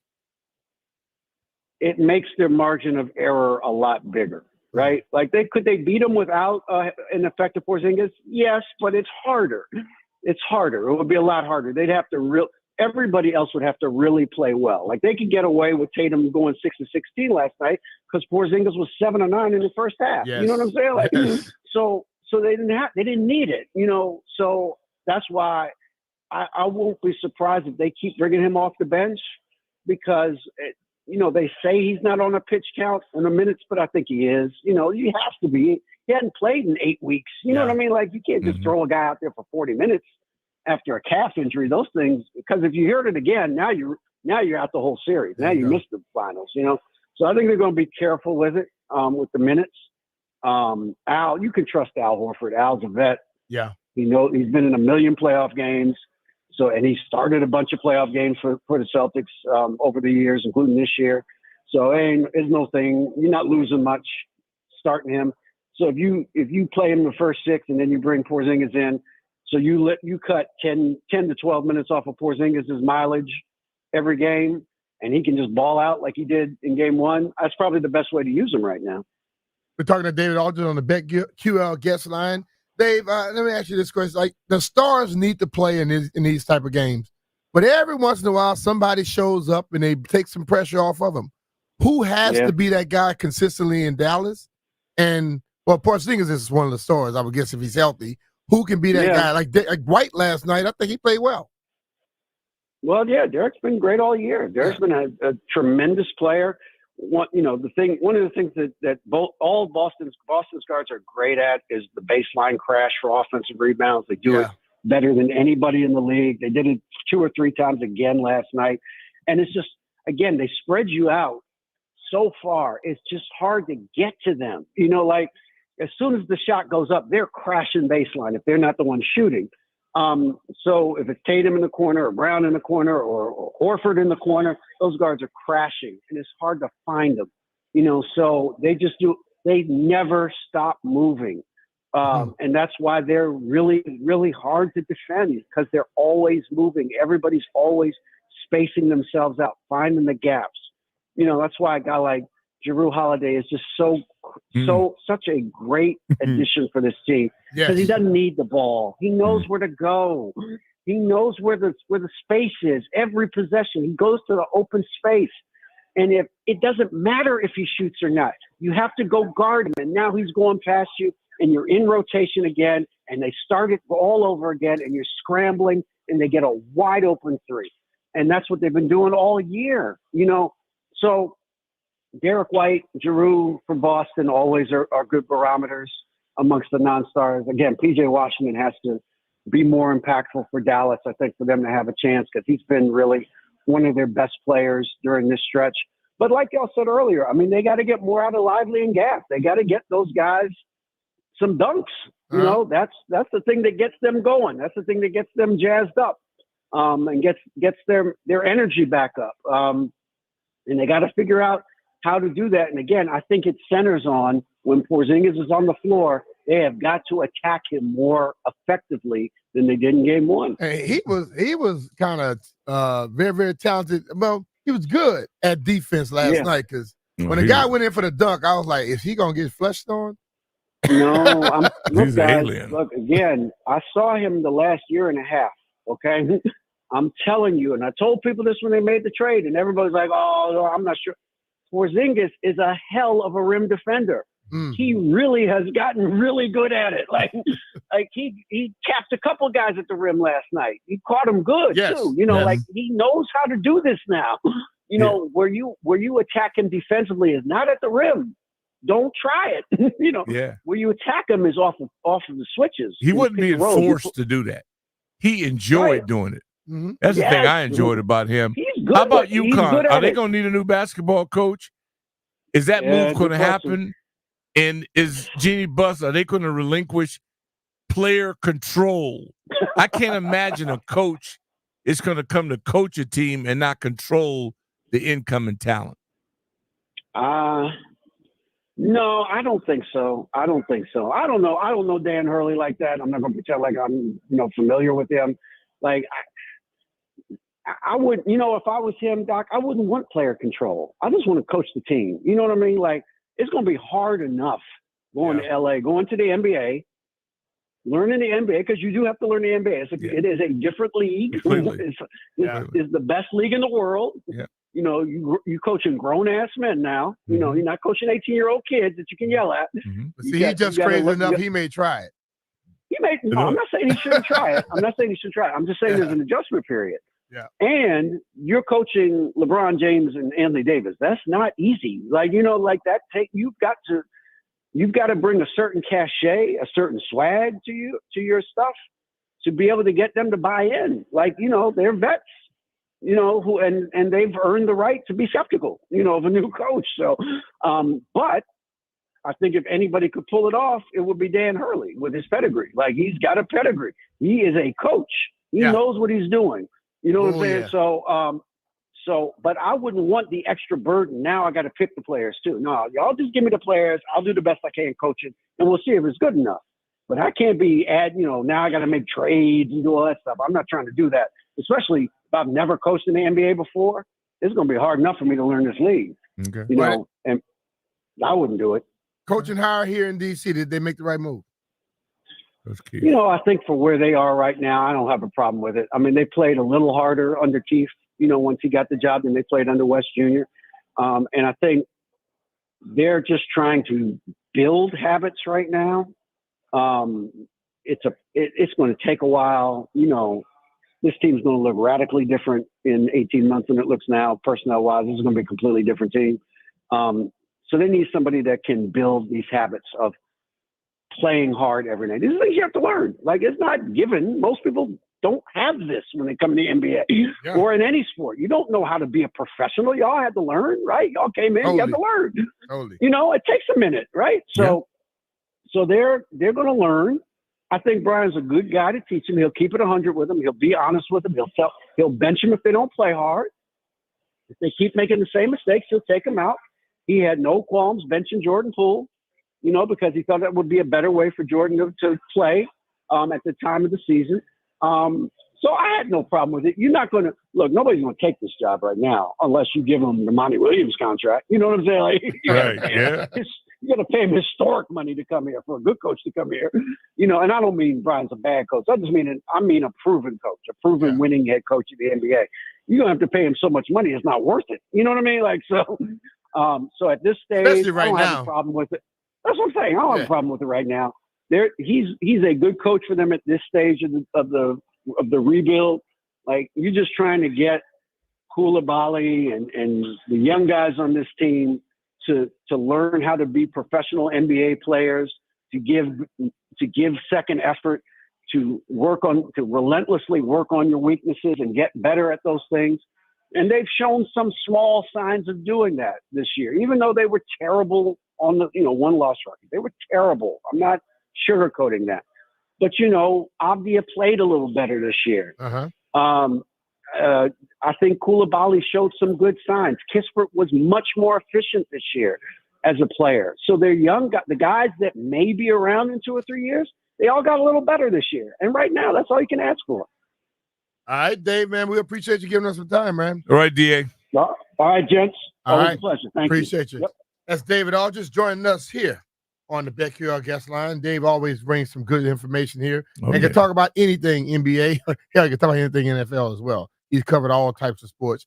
But you know what? It's time for you. We're going to ask you all to give us some calls and find out your take on last night in the NBA and how do you see this series going forward. So hit us right now, 800-636-1067. That's 800-636-1067. And we'll find out from you what you think about the NBA. Be Mitchell Finley, 1067 The Fan. We'll be right back.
All right, B. Mitchell Finley, 106.7 The Fan.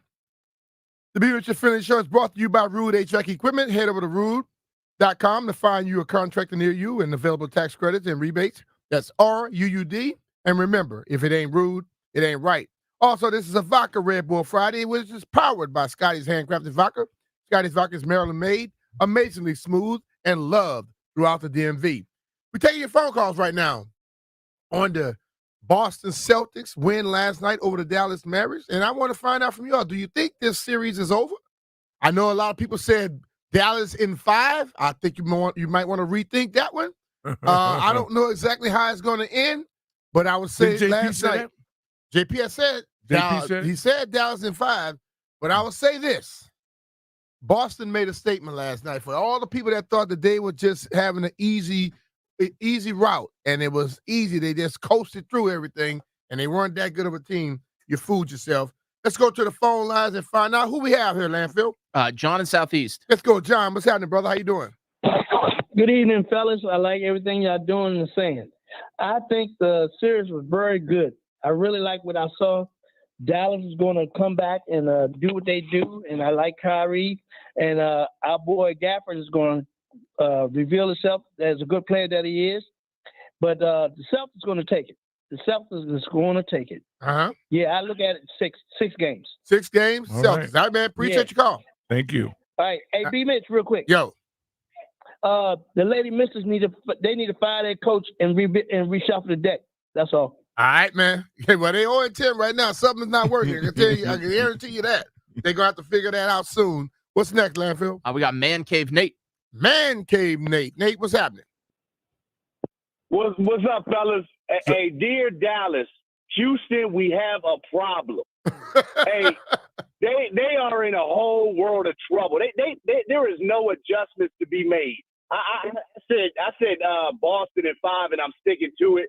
I laid that 6.5 yesterday. They covered by 11, and for what Jaylen Brown did to our boy Gaffer, he should have been arrested on the spot. When he went for him, though. Man like that. Hey, that was one of those. That was one of those manhood dunks right there. Oh yeah, that was one of the manhood moments where you like, hold up, brother. I've been in the weight room, and there's a pecking order in the NBA too. You got to go through these things, and Boston has gone through that. You know, they've been to the finals. They got that experience, and this is what happens when you go against an immature T-Wolves team, and then you run against a mature Boston team. And Porzingis was out there hitting shots from 35 feet. And I told y'all, this ain't the same Kyrie Irving from 8 years ago. That ain't the same Kyrie. You know, you got a lot of miles on them legs, man. So, and Luke had never been in the finals before. He had 1 assist. They only had 10 assists as a team. I think that was a record. And Boston, they switch on everything. So it's really not a lot of adjustment. And Jason Tatum didn't even play well. So yeah. I'm telling you, they not winning at Boston. Doc, you know, as Lakers fans, man, how hard it is to win down there. Yeah. And it took the Warriors to take them out. But they just had the whole building on fire. And I just think Dallas is in a whole heap of trouble. Joe Mazzulla used that bench to a T. Al Horford, like, he lost 10 pounds and was in the weight room the whole week. So I'm just telling you, man, I think Dallas will still gain 3 or something, but that might be about it. I think this one is over. All right, Nate. Appreciate your call, man. Appreciate Nate. Yeah, it was a good point. That's the one thing that many people thought would be an advantage for Dallas. Jason Kidd over Mazzulla. Yeah. But last night didn't seem like it. No, 20-point lead. You don't have to do a lot of strategy. Didn't they set a record last night for the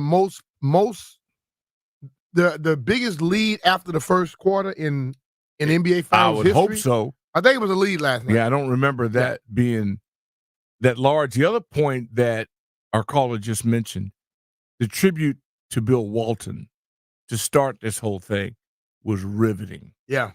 And when you start a game like that at home in Boston and you see one of your fallen soldiers and a champion, that couldn't have been a better way for a home team. That sparks that momentum, bro. Boy, that was to the heart. All right, what we got next, Landfill? Come on. All right, cool. Well, my whole thing is that I think Nate hit a lot of stuff right there. That was heavy. And the thing of it is, normally when you have those type of like events or, you know, programs that happen before a game, Mm-hmm.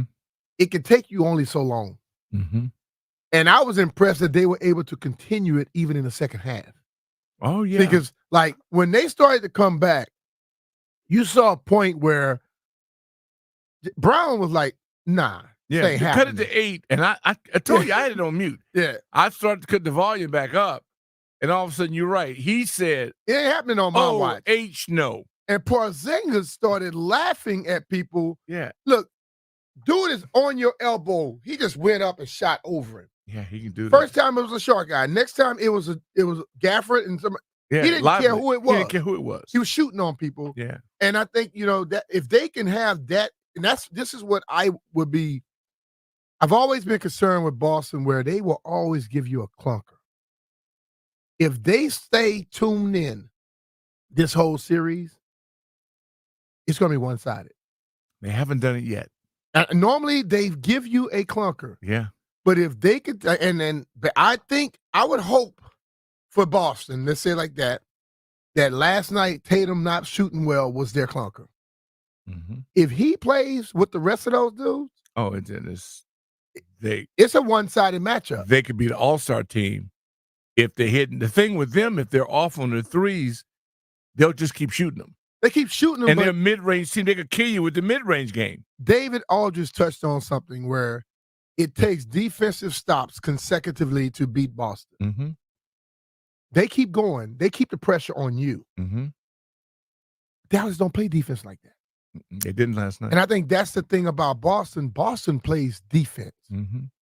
And they've been playing defense. Yeah. So therefore, if they are offensively putting that pressure on you, then they play defense against you. You're not used to that. Mm-mm. You're used to a team trying to play defense, and then they take the break on offense and let you when they trade offense well, they take a break on defense, which gives you your chance. But if they got pressure on you constantly and you're not used to that, that's going to be something you have to try to adjust to. Yeah. Boston, I think, keep playing their game. They don't have to adjust. Dallas is going to have to adjust. And listening to the game and hearing the game plan, why the Unicorn, they targeted them. Got to give their front office a lot of credit. Identifying who you need to get through. Because let's face it, Philadelphia, once again, that's where I thought the obstacle was. Mm-hmm. I still think if Embiid, once he really decides to get in real shape, he gets hurt a lot, bro. I know, but if they ever I thought that was it. Remember, Coach Thompson used to always talk about guys at a certain height, they always have injuries for some point. Mm-hmm. And I think he got to figure out because he will be playing great, and then he's hurt. Then once it starts, it doesn't stop. Yeah. It's like he got to figure that out. Humpty Dumpty, in Denver, he may not look like he's in shape, but he is. He gets up and down. He's just gifted. He plays on his own terms. Yeah, he's just gifted, man. And it's just like Luka now taking that next step. His conditioning is better. He can help you a little bit more on defense. He's so competitive. He's going to play hard. But they're just not as talented as Boston. I don't give a damn if they don't miss a shot. Mm-hmm. They still could lose. They're just not as talented as Dallas. But Dallas is hard-headed. They're only going to play one way to their demise, but they're not going to adjust. He's going to shoot his fall-away three and talk trash. That's right. But if you shoot your fall-away three and talk trash, and then they come down and they pull up a three and they knock it down, and you come back and you miss one of those fall-away threes, yeah, and then they knock another one down. It's like that had happened in the first when they went out on them. Mm-hmm. They were shooting and they start clanking and they start, and then they play defense, stopped them on the other side, and it changed everything. Yeah, a couple blocks and then you're done. Yeah. Jeff, what the hell are you talking about Jeff, now? Jeff's been low key today. I'm talking about shooting balls and going through the nest, Jeff. Something you don't know about. I hear him in landfill all the time, and then every time I'm on, I don't hear him. Well, they go underground. They go underground. Jeff, everything takes him somewhere. Young people, man. Oh, I know. Trust me. That immaturity, man. Yeah, it just takes you to a certain point every time. I love them, but boy, they something else. All right, let's take us a break here. And when we get back, the NFL is using a new first down measurement system during preseason. I believe. Don't tell me robots. I don't know what they're going to be doing exactly. I need my chain. But I'm going to tell you this. keep the human beings doing That's something. right. Keep my chain. You may use both of them together, but don't go all one way or the other because I think that's where you're going to see screw Jeff up. on the chain gang. Jeff would D. be Mitchell Finley, 1067 The hell of a guy on Fan. the chain gang. We'll be right back.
technology and I get Wahoo technology, I can ride the same exact route and they will give me 3 different readings.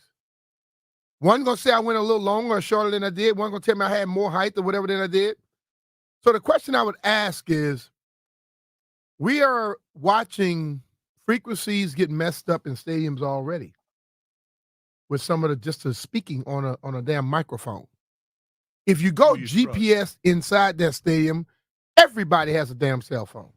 Right. Most people using their GPS technology, things like that.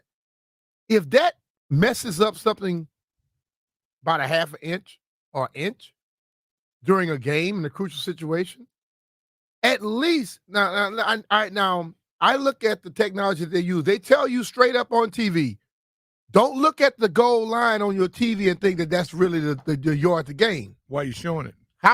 There you go. How are they going to guarantee me that GPS signal is going to be where it's supposed to be? And I understand that the chain gang could be a little off too. But ultimately, we got to leave some human error in this thing. It's never going to be perfect. Okay, so who's setting the ball? A human being, right? So if the human being sets it, all right, I don't know every referee. I don't know their mindsets. But this ball was across the line, and I set it right even in the middle of the line. That line is about 3 inches thick sometimes. Then all of a sudden you get to the spot, you're short. So unless the NFL is going to put sensors in the stadium under the ground and put a sensor in the football, leave technology. Next. And then on top of it, they don't want to spend money now to fix certain things. It's cheaper to put a grass field and maintain it on the stadium and get rid of all this damn turf and stuff they're complaining about than it is to put all those sensors underneath that damn field. So if they don't want to put a grass field, you think they're going to put sensors? Well, they can get it sponsored. They can get somebody else to pay for it. That's the only rationale. And you're still going to have the 3 guys to be there anyway. They can get somebody to pay for the grass right now. Even with the sensors, you're still going to have 3 humans there. You got to have somebody there. Because technology fails you, you got to have humans there. You do. So they're going to be there anyway. If they're going to be there, let them work with it. I listen, I understand technology is coming, but there are certain things where I still feel we're going to have a human being out there. You know, it's like we have replay. They look at replay, and everybody looking at it know that they have to overturn this.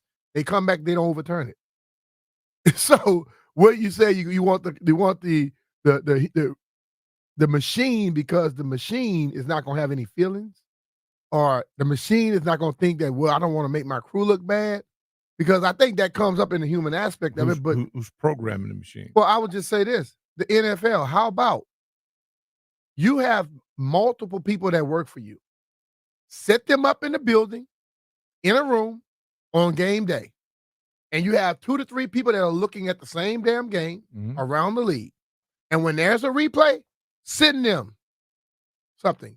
Don't let the people that are in the stadium working on a crew make the decision. If it's close, you see it, you pull it up. Well, isn't that New York? Isn't New York non-partial? That's what they should do. Yeah. But they won't do that. They like to put that pressure on the people in the stadium, then don't let nobody talk to them. Yeah, it's going to be hard, just like baseball with the pad, the computer, chips on bags and robotic umpiring. Eventually, yes. Now, no. Yeah, but I just think this tracking thing is going to have to take some work. Like they'll do a lot of stuff in preseason and try it out, and then they come in regular season. Let's be real. Preseason, in essence, don't matter. Like the outcome of them don't matter. But what you get out of it matters to the players and matters to some teams. When you get in the regular season, you want to make sure that you are right. The way wagering has taken off, they have to be right. Yeah. There's too many dollars moving now based on these decisions. But they're going to be scrutinized uncertainty all the way. Of, like, in that stadium at any given time, you have 50,000 phones or devices or computers and all this other stuff. I don't know if I can 100% want to think, let's just do it this way. There's corruption everywhere. It ain't gonna work. Somebody get in the hack. If they feel, if their reason is that we're going to try it because we want the computer ain't going to take a side, okay, tell me that and I might go along with it. But for they me to ought to be able to secure that we trust them with national security. I think there's a... We don't trust the NFL with national security. No, but I mean, maybe they get somebody from that area to come in and consult them on this. Okay. It's the only thing I could even get comfortable with. So is this something that the NFL is going to do? See, every chain gang, a lot of those people are from that town. Mm-hmm. Is the NFL going to implement this system? So just like when we would go to places and you had one place had an ambulance and professionals that were working it. The other person had interns working with some mediocre stuff. That changed. So that changed after that Buffalo. No, but it changed before that. We went through some stuff with that, but I'm saying, will they have every stadium with the exact same I'm with you. criteria and same equipment to where you don't have to worry about those things? Okay, well, the revenue that they're making now, yes. If they do that, okay. They have to. But don't tell me we leave it up to that city. You can't. Because then you still have corruption. Right. You go to Dallas, what you going to trust? All Jerry. All right, let's take a break here. Well, we're going to get a chance now. You can reach out. You call me. Ask me anything that you want. Ask B. Mitch anything. JP came up with this. That's why I say ask B. Mitch anything. I'm not talking about myself in a third person. Did the landfill segment get bumped? I'm here today, so I guess landfill. Okay. He was lazy. He didn't want to do it anyway. I wouldn't mind him doing it. You know, if you want to ask landfill something, when you call in, tell Jeff you want to ask landfill. 800-636-1067. Ask B. Mitch or landfill. Anything. We'll be right back.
All right, B. Mitchell Philly, 106.7 The Fan.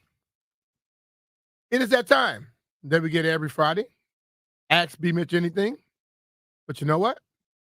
Since Landfill is here today, too, you can also ask Landfill something if you want to ask him. Oh, I can't wait. So we're going to just throw it out there. I mean, Doc asked about it. We also have Peter Rosenberg joining us at 1:30. Let's get right to the lines. 800-636-1067. Who we have, Landfill? Charlie in College Park. Charlie, what's up, brother? How you doing? Charlie. Hey, man. Good to talk to you all as usual. It's a beautiful day. Get out of there. Landfill, quickly for you. How in the hell do you put up with Brian? I mean, he just bought me lunch today, so that makes it a lot easier. Okay, B-Mitch. That's good. That's good. Two things real quick. Can you please clearly and in a nutshell explain the new kickoff rule, which I've yet to hear somebody explain right? And I want to know what you think of the Caitlin Clark, Kennedy Carter situation and the fallout from that. Well, I just think that the fallout is unnecessary. I think it happened. It was wrong. And she got fined for it. She got called for it. But people are going to always do that to the new person coming along. And I think whether or not she is Caitlin Clark or Angel Reese or whoever, they all going to get tested. And you move on from that point. But the fallout happens because a bunch of idiots try to make it into what it's not. It has nothing to do with race. It has a lot to do with just rookie coming in and people they feel a certain way about it, just like they did with Michael Jordan, LeBron, and everybody else.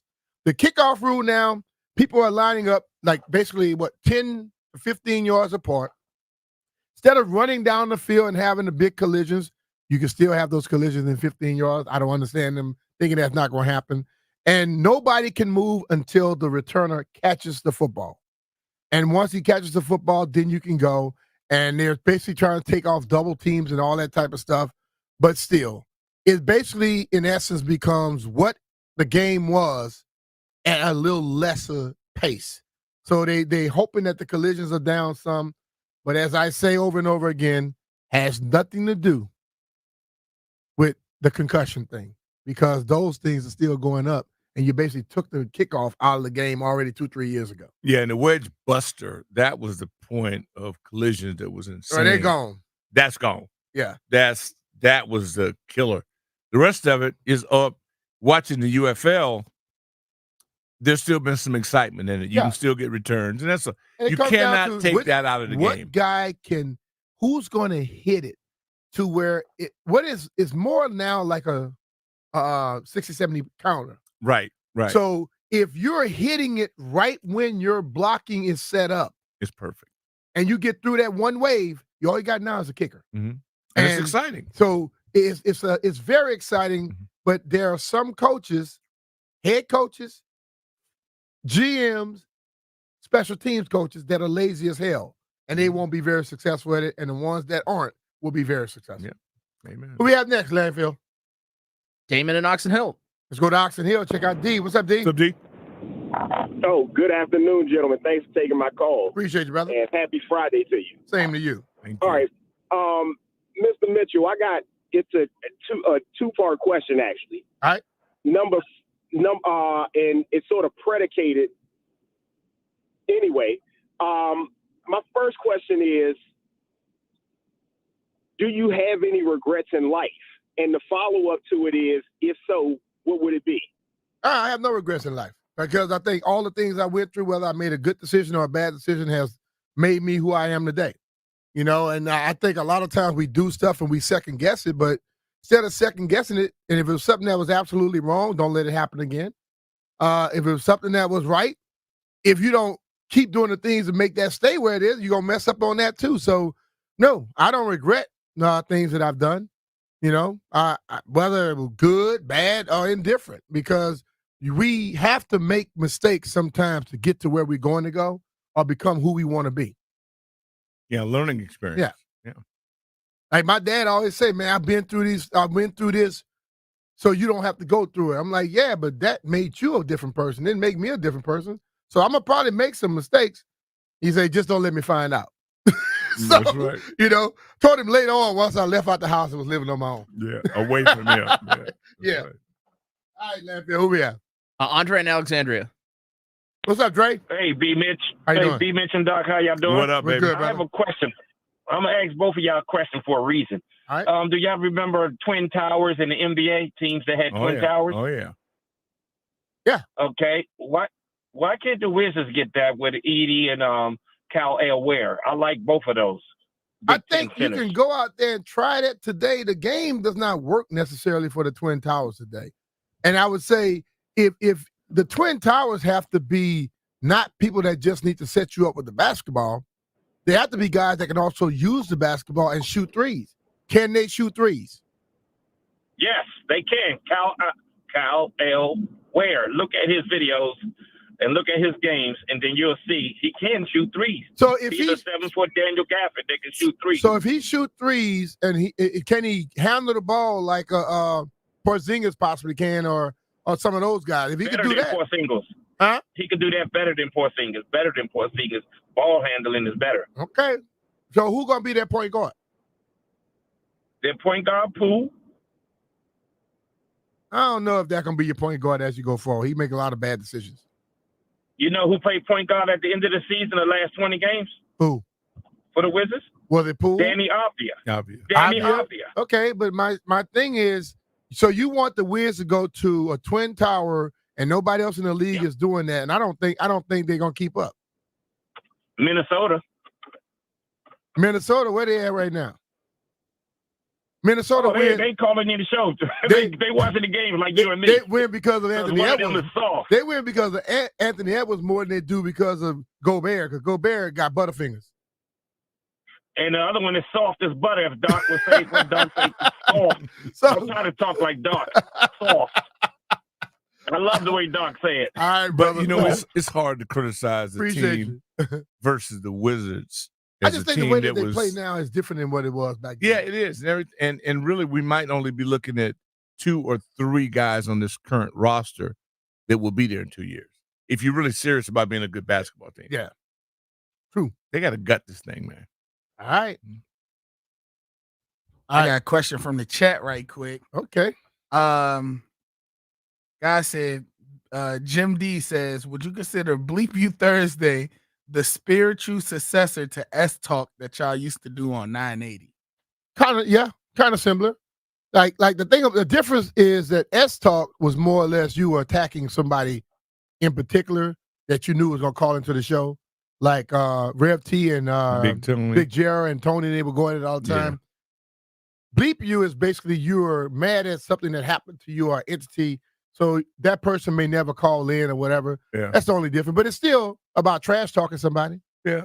But Russell, when he was talking about the guy that drove him nuts a couple of weeks ago coming to work, that kind of irritant, somebody just harassing you on the highway, or just Big Tony being Big Tony. You. Yeah. But S Talk, you knew exactly who you were talking to. Oh, yeah. You knew who the person was. That was direct. Not just like, this guy when I was driving down the street. No, you went directly. Exactly. It was Big Tony. S Talk was like playing the dozens. Yeah. Bleep You is just complaining. What's that? Playing the dozens? He knows what it is. Joning on somebody. He knows exactly. Nah, I've never heard. You know what joning is? Yeah, I know what joning is. I've never heard the dozens. Playing the dozens. Yeah. Oh, God, I'm about to say that to my you never great heard aunt. the dozens. I'm playing the dozens on you. Hey, tell your great aunt that you did not know about the OJs. So bruh, stop. Wait a minute, hold it. No, Doc, before. Tell the truth. No, I told him because I was young. I know you a baby. You know that song, People All Over the World? Yeah. So I thought that, because growing up, the only time I remember hearing that song was the Coors Light commercial. Yeah. So I thought that was the Coors Light theme song. Right. And then when we heard the promo, what was it, 2 days ago, about the OJ, I said, the Love Train is the OJ. I never knew that. Okay, that's fair. And trying to say I don't know who the OJ. No, I know who I'm the not OJs saying you didn't know are. who the OJs are. You did not know that they had made that song. Yeah, I didn't and you know said that. your aunt got you into being a DJ, music. Yeah. and she would probably be upset at you. So did you tell her that yesterday? No. Why would I tell her that? Okay, I hope somebody that knows her tells her. Jeff did not know that the OJs made that song. Auntie, get him when you see him. All right, who we have next? Henry in Southeast. Let's go to Southeast. Check out Henry. What's up, Henry? How you doing, brother? Hey, fellas, how y'all doing? Y'all been doing good today? Appreciate y'all, it. Yeah, we've behaved. Hey. Yeah, we've been well behaved. Well behaved. All right. Hey, I want to ask you guys one quick question. All right. I heard somebody talk about the Twin Towers. Forget that part. I just want to know this. Do the Wizards need a real center for their team, and will they be drafting someone in the second round that will be able to help them get over the hump? Because I heard Doc say blow the whole thing up, do what they got to do, but I just wonder, do they need a real center? And they should get one of the young guys from either Connecticut or Purdue. Do they need a real center? I would say yes, if that center is dominant at something. Okay, just because the guy is tall don't mean he's a center. It don't mean he's dominant. If the guy is a complete shot blocker or shot adjuster, yes, or if he's dominant like Shaq was offensively, you get somebody like that. I don't know if it's somebody in the draft this year that's going to get them over the hump. I think that this is going to be another year to two that they're going to begin to get plate people and pieces to get them over the hump. Strange, too. But between the two young fellas, which one would you prefer? I like Klingon. I do too. I think he has more of a mid-range game, and he's going to adjust shot blocks. He's athletic enough to help you. I don't know if Edey would be as dominant in the pros as he was. He couldn't in defend college. Porzingis. Porzingis is a perfect example of what you got to defend with now. Yeah, and that's what I'm saying. I think Klingon, that's a kid from UConn. Yeah, UConn. Yeah. I like him more because I think he's more athletic and can do more. He's more versatile for the pro game. You're going to need that.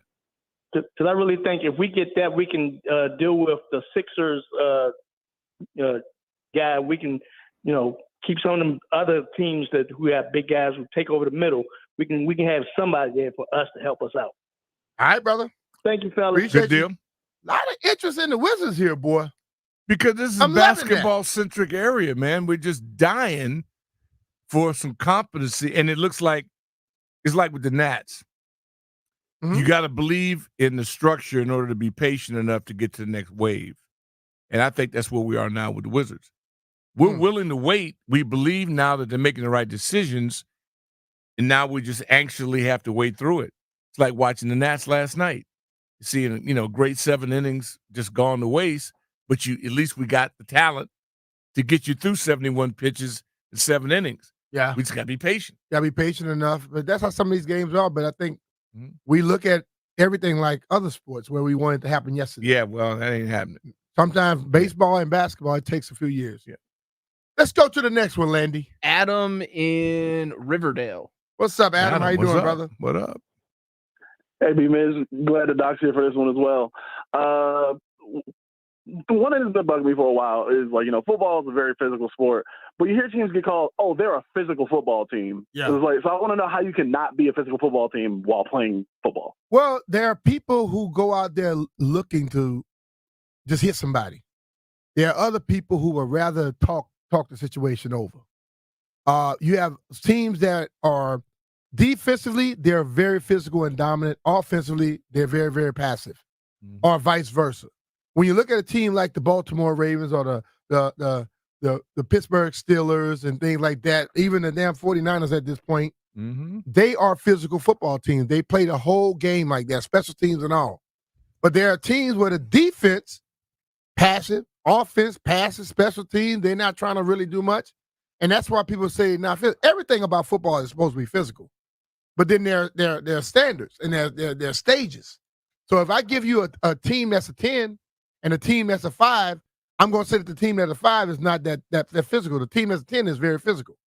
And I think that's why people make those comments. But, there are also people who don't like to touch each other, don't like to practice. You watch guys that go in to make a tackle, they jump to the ground and they try to trip you. There's another guy run through your chest and try to cave your sternum in. That's physical. So it's a difference. It's the levels, not necessarily that it's not physical. It's just the levels of it. Kansas City's physical. Yeah. They're not perceived as that because of their offense is a little Andy, but they can run the ball. Chris Jones is physical. And they can stop you from running. There you go. That's how you physical. Yeah. I think physical football teams are normally named based off of that, exactly what Doc just said. Teams that when they need to run and they're going to run, they run it. And teams that know you're going to run and you have to run and they stop you, those are the teams that are considered more physical than the others. All right, Landy. We got Jupe. Juke, what's up, brother? Hey, it's always a pleasure to speak to two legends on the phone. But before I have a statement and a question. Before I get to you guys, I got to call Jeff out, man. How you not know that was the OJs? You got to get your discography together. Look, this morning, you had me on point when you played that Duality by Slipknot. I know that song, like that song too. But you don't know OJs. You got to get your discography together, my man. Look, I'm going to hip you to something else. Look up Ohio players. Heaven must be like this. I know the Ohio players, man. Yeah, play that for anybody. You gonna come out sounding like Tommy for Martin. I got the draws, dog. All right, what's your question, Juke? All right, so first I want to make a statement. Hey, B, I've been meaning to tell you this. Like, I've been listening to you on how you break down how to do a kickoff return. I'm big on Madden. I've applied that to Madden. It works. It works. I know it's funny, I know, but it works, man. Everything you said, I utilize that. You don't know how many times I took it back to the house, utilizing what you said. So I want to thank you for that. All right, we got to set that game up. Yeah, man, come on with it. But my question is, B-Mitch, I've listened to basketball players talking about, when they go to away stadiums, they always want to play on the court just to see how they got to adjust their shots to their courts, to their basketball hoops. Do football players have that same mentality? Which I almost want to answer my own question and say, because they adjust their socks, you said? Well, get used to their courts, because they're used to their home courts. When you go to a away court, it might be something different or off. Do football players do the same as far as testing out the field before games? Well, test out before the game because normally they're I think it's 3 different levels of spikes used to be. Mm-hmm. And I always wore the exact same. I just felt you had to slow down a little bit and make sure you're planting on your outside foot instead of trying to go on your inside foot. But yes, people, and whether it's not going to be dry or raining or things like that, you have to adjust your screw ends based off of that. So, yes, you have to adjust it just like anybody else. Okay, cool. All right. Appreciate it, fellas. All right, man. Thank you. You got it, baby. One more? Let's close out. One more. Mike in PG County. Let's go to Mike. Mike, what's happening? Hey, guys. Doc, BJ, how y'all doing? Everybody good? We're good, brother. Look, B, I want to see if you remember I'm the policeman from PG County whose son is the race car driver. Oh, yes. I remember.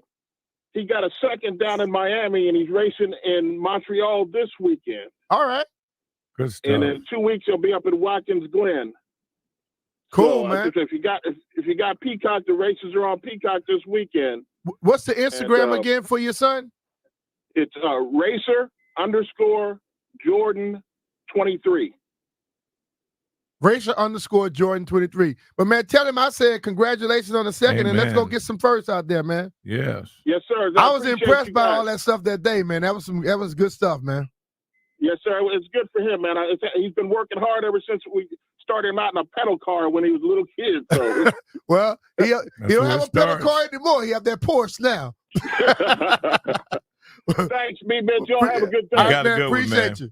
Yeah, I met his son at one of the event at the Porsche dealership out by my house. Yeah, no, it's amazing, man. He was hitting that car. That thing was so loud. I thought that window was going to shatter, dog.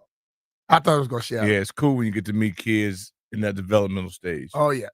He's doing his thing now. But let's take a break here and we get back. We're going to go to New York. Check out our guy, King of New York, Peter Rosenberg. Be Mitchell Finley, 106.7 The Fan. Right back.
We're going to go straight to our BetQL guest line. Sports betting that's coming to Maryland. Don't place that first bet without checking with BetQL. BetQL analyzes every game to find you the most profitable betting opportunities. Get 3 free days of BetQL access by downloading the BetQL app or visiting BetQL.com. We do this every Friday. We talk to our friend, the king of New York, Peter Rosenberg. Follow him on X at Rosenberg Radio. Peter, you must be a happy man today. How you doing? I'm good, man. I am pretty happy today, man. That's a good first game for the Boston Celtics. And listen, I think it's going to be a very long series. But if you had told me that Kristaps was going to look that good, I would have told you I'm going to feel very good about the outcome of that game. So I asked you this question. People have been saying, Boston, man, they slid through. They had an easy cakewalk. Did they prove that wrong last night? To me, I thought, you guys tell me what you think. That conversation to me is a conversation that only exists because we live in this 24-hour news cycle world. Yeah. It was a nothing conversation. The Celtics won 4-1, 4-1, and 4-0. And people are saying, oh, well, they didn't do enough. I get it. Injuries happen in the playoffs, and the Dallas road to the final was harder. Well, guess what? Dallas didn't play as good a regular season as Boston, so their road's supposed to be harder going to the final. Uh-huh.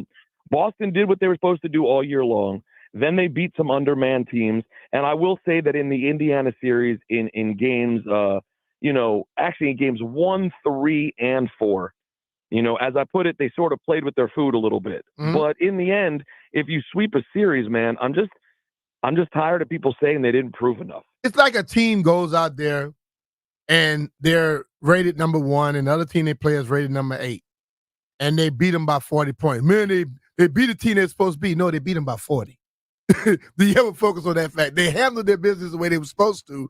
But last night, I just think they proved that not only can they be very, very potent offensively, they can be just as potent defensively as well.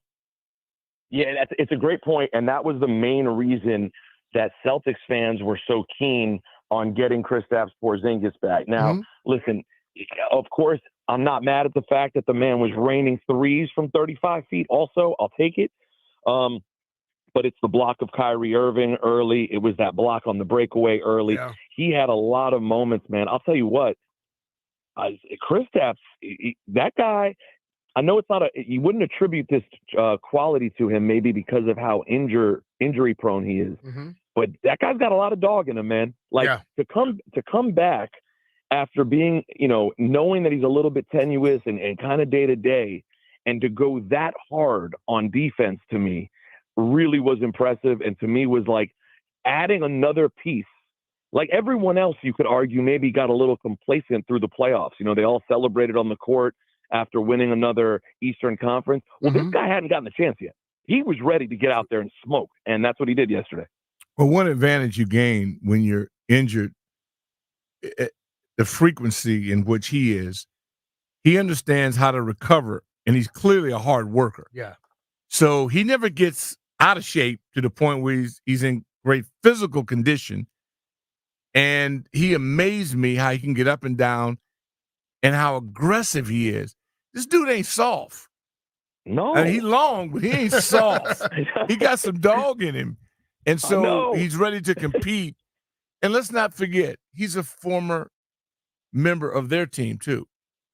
So that makes you a little bit more comfortable and makes you want to make sure you don't lose to them. He started there. Yeah, with Dallas. Yes. Yeah, so I forgot about that. Yeah, so that also gives you another edge to where love y'all ain't losing y'all.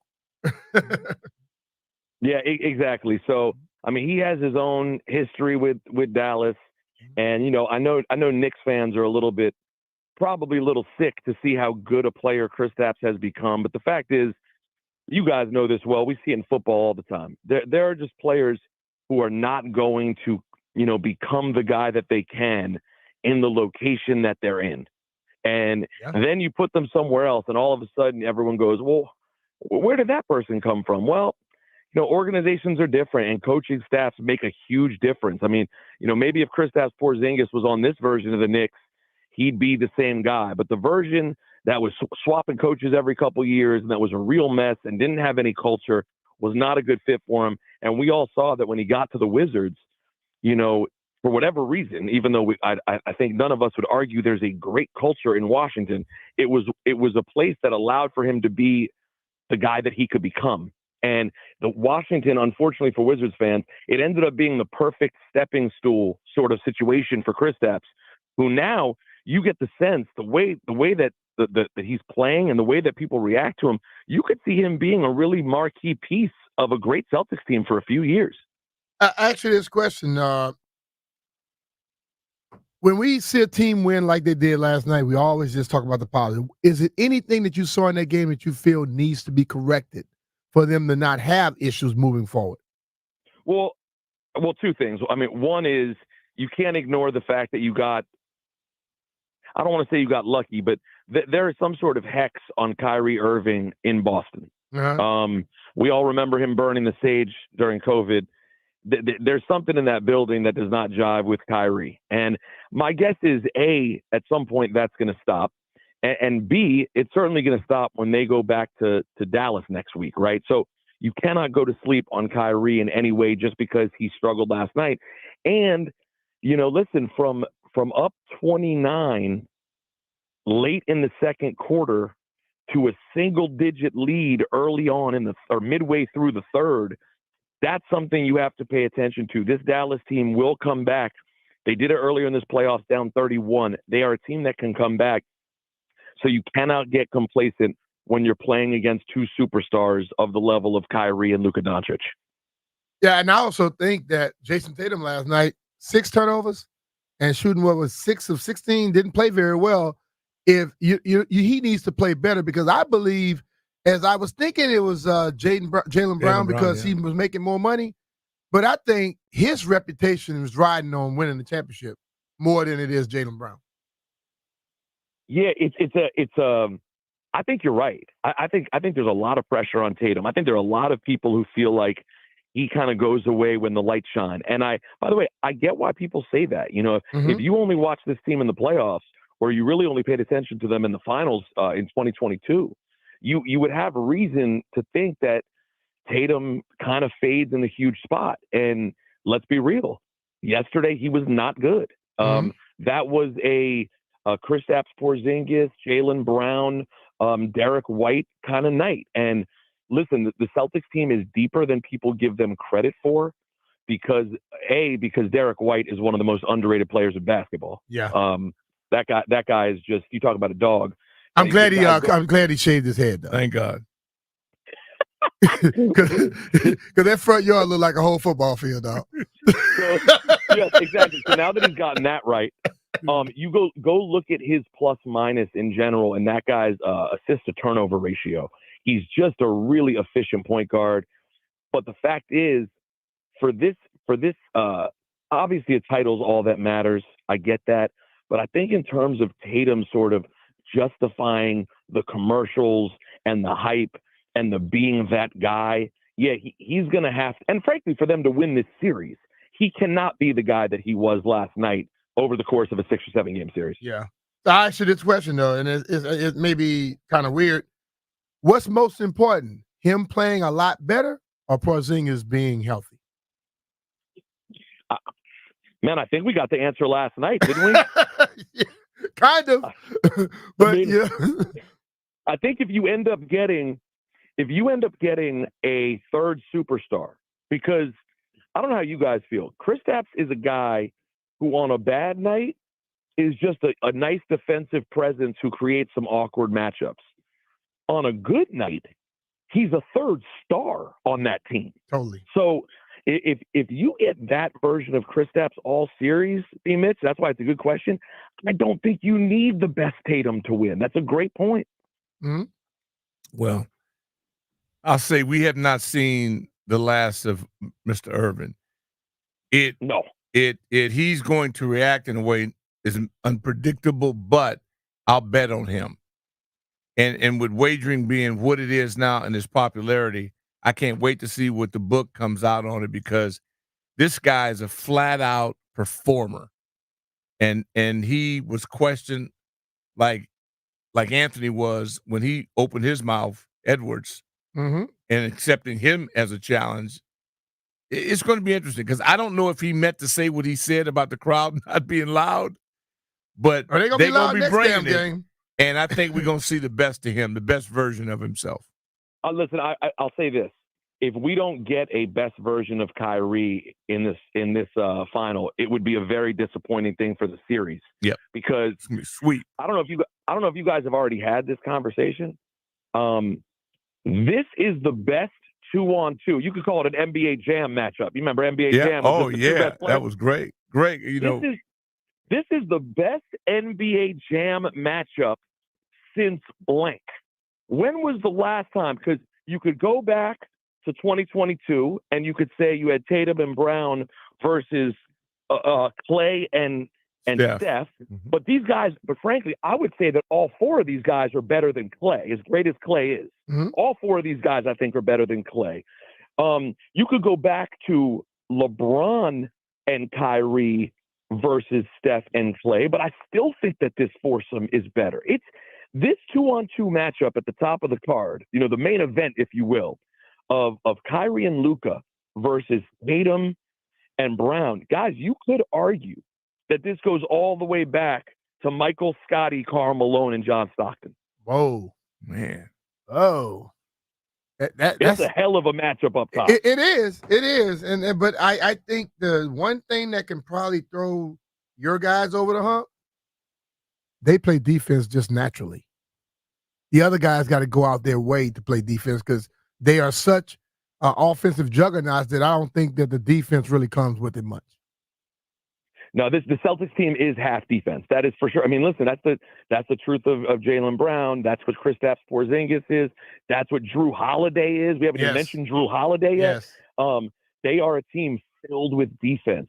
So it's interesting because, they're the favorite team, and the Boston Celtics, I get the lore, and 18 championships looking to surpass the Lakers and become number one again. There's a lot of sort of glory and sort of East Coast Hollywood when you talk about this team. But really what they are is a really gritty-ass team, honestly. Yeah, totally that. But, Peter, man, I hope you get to smile a lot in this series. Listen, I'm not a Boston or a Dallas fan, but since you pulling for Boston, I'll lean that way. I love it. I appreciate that. I just can't lean for nothing blue. I'm not going to lie any to you, stars Peter. close to him from Dallas. Thank you. Purple and gold. What about you, Doc? Purple and gold. He's a Laker fan. He's not cheering for y'all, dog. Oh, so you can't. I'm not against you. I'm not against you. He's not with you. Because guess who's a Celtics fan that really rubs him the wrong way? Who? His son. Yeah, my oldest. Yeah, because of Big John He'll be Thompson. there in game 2. Because of Coach Thompson. Yeah, he'll be there game 2. He's a leprechaun, and I told him I'm not a hater though. I like good basketball, and you guys presented it, you did it, you earned it, and I'm not mad at you. I just want to see 6 or 7 games. Hey, listen, anytime a Washington football fan can get joy from another sport, let them get it. You know what I mean? Yeah. All right, Peter, man. We appreciate you giving us some time, brother. Have a great weekend, guys. All right, that's Peter Rosenberg, the great Peter Rosenberg, joining us from New York, the king of New York. We're going to take us a quick break here, and we get back, find out who won the week. You bet your Philly, 106.7 The Fan.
didn't know that. Be with your Philly, 106.7 The Fan. And man, good day today, Doc. Appreciate you coming in with me. Hey, man, always a pleasure. I mean, JP, I signed a close off the books deal with JP to make sure I was able to represent him, honorably. Your ears a little bigger if you're going to represent him very honorably. But anyway, I want to thank our guy, Cody Betts, David Aldridge, love that. the great Peter Rosenberg. Yeah, Peter. Everybody that called in today for the Ask B Mitch Anything. And everybody that tuned into the show. We appreciate y'all.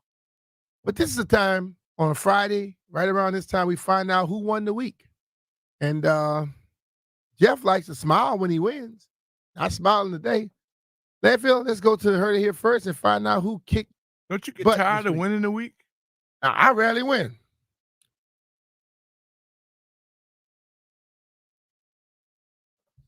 Landfill, Jeff, what happened? Something. My mic died. It's like, nah. Unfortunately, Big Head won the week this week. I thought you didn't win. Your head bigger than mine, B. That is not true. Your head is too big for your size, I should my say. head fit my body. No, it do not. Your head look like you gotta like you have adjust your shoulders when you walk. So you have a cistern on yours. On your neck. But like I'm 6'1", 2 something. I'm supposed to have a big head. 6'1" what? Like 270 something. I'm supposed to have. What happened to that 260 when you was features. going the other way? I have big features. You are short. Your head not supposed to be that big. 7 1/4 times 3. But let's you won the week this week. I think we should. Was that 5-0? No. Was that 6-0? Yeah, you were one. You didn't parlay yesterday. That was 5-0. Yes, but that's great. And I was 5-0 in the real or fake today too.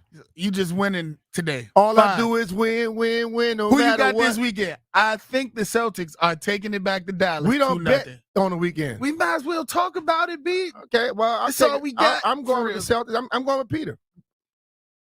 You better go with Peter. Philly. I mean, they dominated last night. You got to take the Celtics. Doc Walker? Mavericks have got to win in Boston. They got to split it. All right. I can't have it no other way. Everybody out there, man, enjoy yourself this weekend. Be blessed. You know be what? Safe. Take care of yourselves and give your loved ones an extra little hug out there. You never know how things are going to go. Life is very short, but you know what? We want to hear you and see you again next week. Finley had one good shot today. I thought he would call in if he was playing well. He didn't call in, so I would assume he's been horrible. He's been horrible. Yeah. JP, if anybody listens to the show, let him know we think he's been horrible.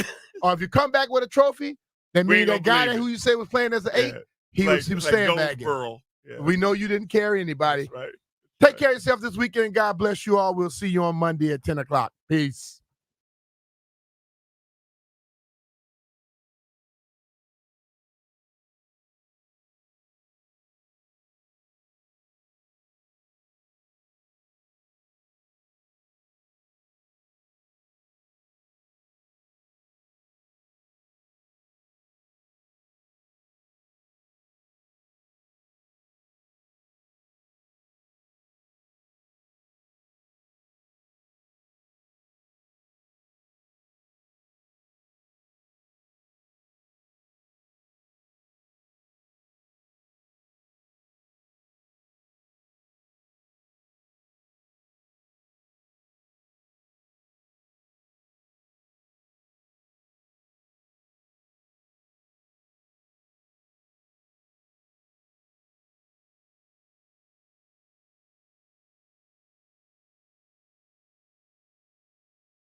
going to be fun.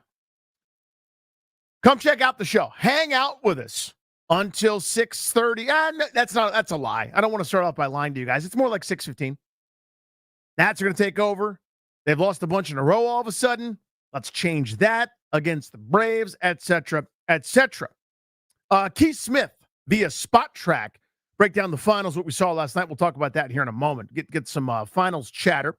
Chance to win Nicki Minaj tickets at 4. That's at 4 p.m. post-meridian. And Giant Barbecue Battle at 5. So the idea is I'm telling you about it now so you come back later and listen to those things. You know what I'm saying? 'Cause we want you to listen to the radio show. Isn't that nice? Isn't that nice how it works? I do something for you, you do something for me, and everybody's happy. I want to talk about a bunch of stuff with you guys. There's some offensive line rankings that are troubling. They're troubling to me. I'm troubled. Big celebrity superstars in town tonight. People are going. Talk about the defense of the Washington football gentlemen. Talk about sports fights, a whole mess of stuff.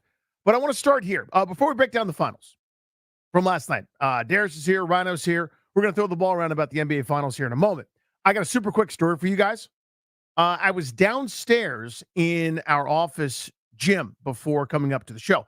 And I'm telling you guys this story for 2 specific reasons. One, I'm so desperate for everyone to know that I was in the gym. Like, that's obvious. Like, that comes across. Where it's like, where did the story take place? Oh, FYI, I was in the gym. Were you there? I didn't see you. I was in the gym. I get it. I know what it sounds like. Just forgive me, all right? But I was in the gymnasium. What were you doing? Justin tries? I was. Thanks for asking. Did you do any cardio first? I did. I did 13-330. It's where you raise it up to 13 gradient. You go 3 miles an hour, 30 minutes. Did you get a good sweat? It was a great sweat. Thanks. Anyway, I was there. And so I finished my cardio. And then I went to dinner. I was just minding my business, lifting weights, trying to be less pudgy, whatever. So I did that. So downstairs in the gymnasium, there were 2 people besides me. A lady who was doing her workout, and then a dude. Now, the dude is in better shape than I am, dubious honor, but he is and was. And the lady was squatting like a pretty substantial amount of weight. I'm not talking about like for a lady. I mean, just for anybody. Like, I wouldn't do that. My quads and groins would buckle and there'd be issues. I'd be walking around like I got an egg in my pantaloons that I can't crack. You know what I mean? Like, it wouldn't be very pleasant for anybody. But she was underneath a bunch of weight. So the dude saunters over to the lady, moves his, like, he's got those big giant cover ear headphones, not like the earbuds or the workout ones, but it's like the big, huge ones. And he starts like trying to give her tips about lifting weights, right? About the squatting and stuff. And she kind of politely listens for a couple of seconds, like takes her own earbud out or whatever. And then she says to him, I'm a competitive lifter. And he's like, what? She's like, I lift competitively. Took a little bit of time off to help like raise my family. And now I'm back competitive lifting. And the guy's like, oh, okay. Well, do you get enough protein? Like, he wouldn't take the hint that your services are not required here. There's an expert in our midst. It's this lady racking weight. She's going back and forth between the squat, like I forget the name of the machine, but you can do a bench press on it. It's Smith machine, right, Ryan? Yeah. You do squats. You can do, it's like going up and down with the bar. She does that. Then she puts 300 some odd pounds on the leg press machine and she's banging those out. And I'm like, that's cool. Just over here trying to be less pudgy. You know what I mean? I'm not in any kind of competition. I'm gross. I'm trying to be less gross. We're all doing our own thing. But the dude would not take the clear and obvious hints that A, his tips and tricks were not beneficial, and B, she wasn't interested, bro. Like, I was so uncomfortable. And granted, he wasn't hitting on me, but I was so uncomfortable. He kept trying to like engage her and stuff, and she would give these like, she would do the thing, you know when someone's not interested and they take their earbud out and go, huh? Not in like oh, what'd you say? Sorry, I missed that. It's like, huh? Like, hurry up, dude. I'm doing something else. Kept like asking her questions. Just the whole thing was so uncomfortable. So I say this on again, the first thing I wanted you guys to know was that I was at the gym. The second thing I want you to know is that thank God I'm married. Thank God. They got there someone that was like, okay, that's unbelievable. I couldn't do that. Because I know, of course, I get what the dude's trying to do. We've all tried to do that. Before you could swipe, you had to like interact with human beings and take the risk and be awkward. But C, I don't know if I was better or would be better in that kind of situation. But I think at some point, you're not getting the go-ahead sign. Like Bob Henley is not just waving your butt in right there. You know what I'm saying? He's saying, on the bag, watch the ball. Nobody's sending you. No one's giving you the green light. There was absolutely no indication that she wanted to not only date you, hook up with you, whatever, but even talk to you. She's just competitive. This little competitive lifting lady was just throwing weight around. It was awesome. It's actually kind of inspiring, kind of cool, right? She's like in her upper 30s now, and like was she had to pause her competition. Hey, I don't know why she's in our little work gym, right? It's like where Ryan and I go. There's like no medicine ball in there. There's like an erg machine, and like, are you using that? Oh, you are? How many sets do you have left? 41? Great. Are you going to sit there on your cell phone and not do anything for 30 minutes? Awesome. Like that's the more of the pace of this one. We're not at Gold's. We're not at Muscle Beach out here in Venice. But anyway, that was butt awkward. Moving on. NBA Finals last night. All right, so Darius came in today. Darius the hoop head, like yours truly. And he was basically like, Dallas should just not play the other games. They suck. Anyone who thought they were going to win is stupid. I hate them. But I hate Boston more, but Boston's really good. Boston's the best. Vegas was right. Everyone's dumb. Here's my thought. Here's my 2 cents. If Porzingis is going to do that, you're probably right. I didn't have that in the office pool. I didn't have the guy sitting out for 40 days, basically, a month and a half, coming in and being awesome. Now, second half, he wore down. You could tell he wasn't the same. Probably didn't have his sea legs. That's understandable. You haven't played in ages. But he was just sterling early on, I thought. I thought he was incredible. That's also the Porzingis special, as we know here, with him being here for a year plus in DC, where in the first half, he looks like a Hall of Famer. Just put him in the Hall of Fame for being just a first half player. So we know all about that. That is a familiar sight. Boston defensively, I thought was outstanding. So let's go inside the box score here a little bit. I don't like to break down box scores on the radio, but I think this one's important. Luka got his buckets. Wasn't great from three. He'll be better throughout the series. But they made it tough on him. Here's the key number. Only one assist for Luka Doncic last night. This is clearly what Boston is trying to do. They are giving him various looks, but they're making sure that those kickouts, those corner threes, those lobs to the dunker spot, they're making sure all those different little things aren't easy. Now, a couple of those are just P.J. Washington missed a wide open three. I think might have been Josh Green, could have been Lively, I can't remember. Missed maybe it was Derek Jones, missed a chippy at the rim, whatever. So the assist numbers are going to go up, but he's not going to do that triple-double thing. He's not going to get 9, 10, 11, 12 assists if Boston has its way. That's what they decided to try to limit. He kills you by making those impossible shots, right? How do you defend that? Him using his body so well, playing the angles. He's brilliant. Everyone knows that. He's going to get his buckets. And if it's a tie game late or they need a bucket, you're in trouble because that guy's probably going to make it. But over the course of 48, the thought clearly to me, I don't know if you saw something different, Darius, is we're not going to let the other guys, the Joneses, the Gaffords, the Greens, the Maxi Klebers, Derek Lively, Jaden Hardy, we're not letting those guys get any easy looks. Those guys aren't going to get the momentum shots that end up killing you kind of throughout the course of the game. Kyrie Irving's is going to be better than 6 for 19. He was garbage, I thought, last night. Terrible, terrible game. He'll be better as the series goes on. But Boston's plan, clearly to me, is no easy shots for anybody else and try to do your best to make Luka's life uncomfortable. Kind of a counterintuitive strategy, but I thought they were great. If Jaylen Brown could handle the basketball, he would be a first-team All-NBA player. Jaylen Brown has the handle of someone that has never dribbled before. That's his weakness. Everything else, what a basketball player. I know that, Ryan, this is for you and your generation. What a dog that guy is. He is tenacious. Jaylen Brown, like, here's the thing about him.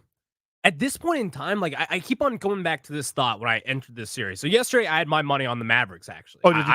I thought the Mavericks would win because in basketball, in my opinion, if you have the two best players, which in my opinion, I think Kyrie Irving, I think Luka, I think those are the two best players in this series. I would even take them over Jason Tatum. Interesting. At this point. So I actually kind of felt good about the Mavericks going into this until I realized this. The Celtics are just a much more complete team. They are. Jaylen Brown, stud defensively. I'm not like a huge, massive hoop head the way that Darius is, but one thing that became very clear was that Jaylen Brown was going to dominate on defense. That's what happened. He is awesome. And again, if he could dribble the basketball at like an NBA level, he would be, again, we're talking Hall of Fame type track, and I'm not trying to over-exaggerate. He is a star the way he competes. I'll add another couple of things. Here's my case for why Dallas is not dead in the water yet. They lost game 1 in pretty gross fashion to the Clippers. They lost game 1 in pretty gross fashion to the Thunder. I don't know, you want to call it adjustments, you want to call it first game malaise, whatever. If I'm Boston, I am not counting on Kyrie Irving going 6 for 19 and looking lost at times on the offensive end. He was hunting shots. A lot of times it wasn't there. Game wasn't coming to him. I think it's a lot of times that happens when nobody else is getting anything easy. You feel like you go play hero ball. You almost got to go my turn, your turn with he and Luka. He'll be better as the series goes. Although, listen, Jaylen Brown deserves some credit. Derek White deserves some credit. Boston defensively is better than I thought they were. That was a really, really impressive performance.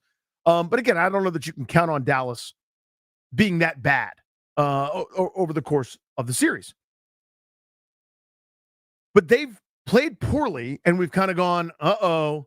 And then they've gone on to basically win, 5 out of 6 4 out of 5 in the other series, right? As they won 4 games to 2 against the Clippers, kind of same thing there against Oklahoma City. They dominated early against Minnesota, but I don't think they're dead yet. Now, with all that said, it's a lot of gum flapping for me saying I think Boston's the better team, and I think Boston wins the series. But I don't think this is going to be a boat race. I don't think it's going to be like we saw last night. Here's my case for that. More about Boston here for a second. Boston is absolutely the team that went up 29 last night. They are. They can do that. When they're firing, when it's every shot's open, they're playing with pace, Jaylen Brown dunk, turnover, Drew Holiday at the rim, Derek White drills a 3, Al Horford gets involved, Porzingis off the bench hitting step backs, whatever. You go, oh my God, who's going to beat this team? How can anybody compete with them? They're also the same team that let the lead whittle down to 8. I don't know what it is or exactly how to explain it. My best explanation is they don't change the way they play ever, which I understand is kind of your identity, your DNA. But the first shot they see, they take it, right? They're playing that way, and that can lead to big leads. It can also lead, if you go a little bit cold for a moment, to some missed shots, more opportunities for your opponent, let them get back in the game, and you kind of don't have an adjustment in the bag. I'll take my chances, by the way, because they're in the finals. It's not like they're bad. It's not like they've lucked their way anywhere. They're excellent. They're skilled. They've got 6 guys, really, that would play and start for almost every team in the league and be studs on those teams. That translates. There's no good player on a bad team here. But the Pacers should have beat them 3 times in that previous series. And the Pacers aren't ready for primetime yet. But that's kind of where I'm at on this. I think Dallas gets at least 2 games in this series. And it seems silly to say after last night when they were getting just boat raced and blown out of the gym. But I do think Dallas has more. I think an adjustment's made from Jason Kidd and company to find a way to get Kyrie Irving more space. I think you're going to see maybe a little bit more Tim Hardaway, honestly, for a chance for some instant offense. Get a couple buckets here and there. But I think there's enough to make this a compelling series. And I hope it is, by the way, just for the record. Not that I'm some sort of NBA advocate at this point. I've always loved hoops my whole life. Hopefully you guys, if you listen to the show, you know that. But I've never been, my NBA interest and my love and passion for it has waned over the last couple of years. And I've gone into great lengths as to why. It's mainly during the season, we're not talking about the season. During the season, we're talking about opt-outs and forcing trades and where someone's going to go next summer and the next group of guys that get together in the Hamptons in the offseason and figure out the next super team. It's less fun for me. I've had less fun. I still love basketball, though. And this is not about next year. When NBA Countdown, formerly hosted by Rachel Nichols or whatever, when they're talking about opt-outs and who's going to force a trade out of where, this is just the purest form of basketball. These guys are trying to win a championship, and that's where we're at. So I hope for the casual fan, I hope for people that are out on the NBA or don't like it as much, maybe you fall into the camp kind of like I do, I'm hoping for a compelling series. I do think Dallas will bounce back, whether they win in 17 days when they finally play again. I don't know. But I think there's more there. Speaking of basketball, big deal in town tonight. Caitlin Clark is here. Caitlin Clark is in town. They're playing the Mystics, who I believe are defeated. Is that right? Yep.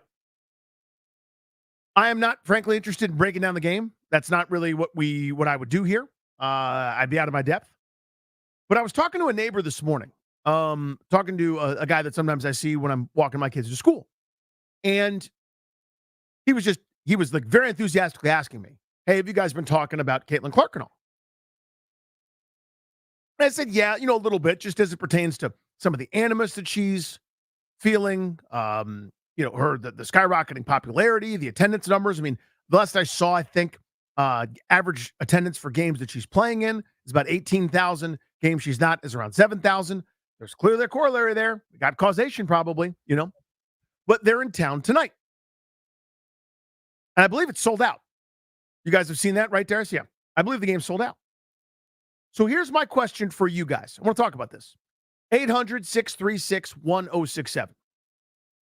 When a lot of times when we ask a question, people think it's leading, or they think there's some sort of directive behind it, or I'm being condescending or something like that. I'm not. I'm asking. Are you going? And if you're going, why? Why did you feel like you had to go see it? What's the reason? What's the reason behind it? Because here's what I thought, and this is kind of a feel-good thing. So, as mentioned, I was talking to this guy, and he was like, oh, I'm definitely going tonight. Are you going? And I was like, no, I can't. My little guy's got a baseball game, and I probably wouldn't go anyway. It's not really my thing, but, I don't begrudge it. I was like, why are you going? He's like, I would miss it. I would miss this. I've got a daughter that likes sports. And he was just gushing and gushing and gushing about how excited he is because he sees like how excited she is. And we're, as parents, we're basically always searching for a thing that our kid is passionate about. And you want to foster that, nurture that, right? Where I'm always so desperate. I'm like, please, son, care about this thing. Here's something, care. And he's like, you're so mid. You're such a sweat. Bruh, like facts, bruh. Mid facts, bruh. Trust. Like, okay, I'll see you later. See you at dinner, pal. But his face lit up when he was talking about it. And I was like, that's actually really, really cool. Again, I happen to have two sons, but I wondered if I had a daughter who enjoyed sports at all, it'd probably be something that would be much more on my radar. So I want to hear from you guys. 800-636-1067. Are you going? And if you're going, why are you going? Chance to kind of share your story here.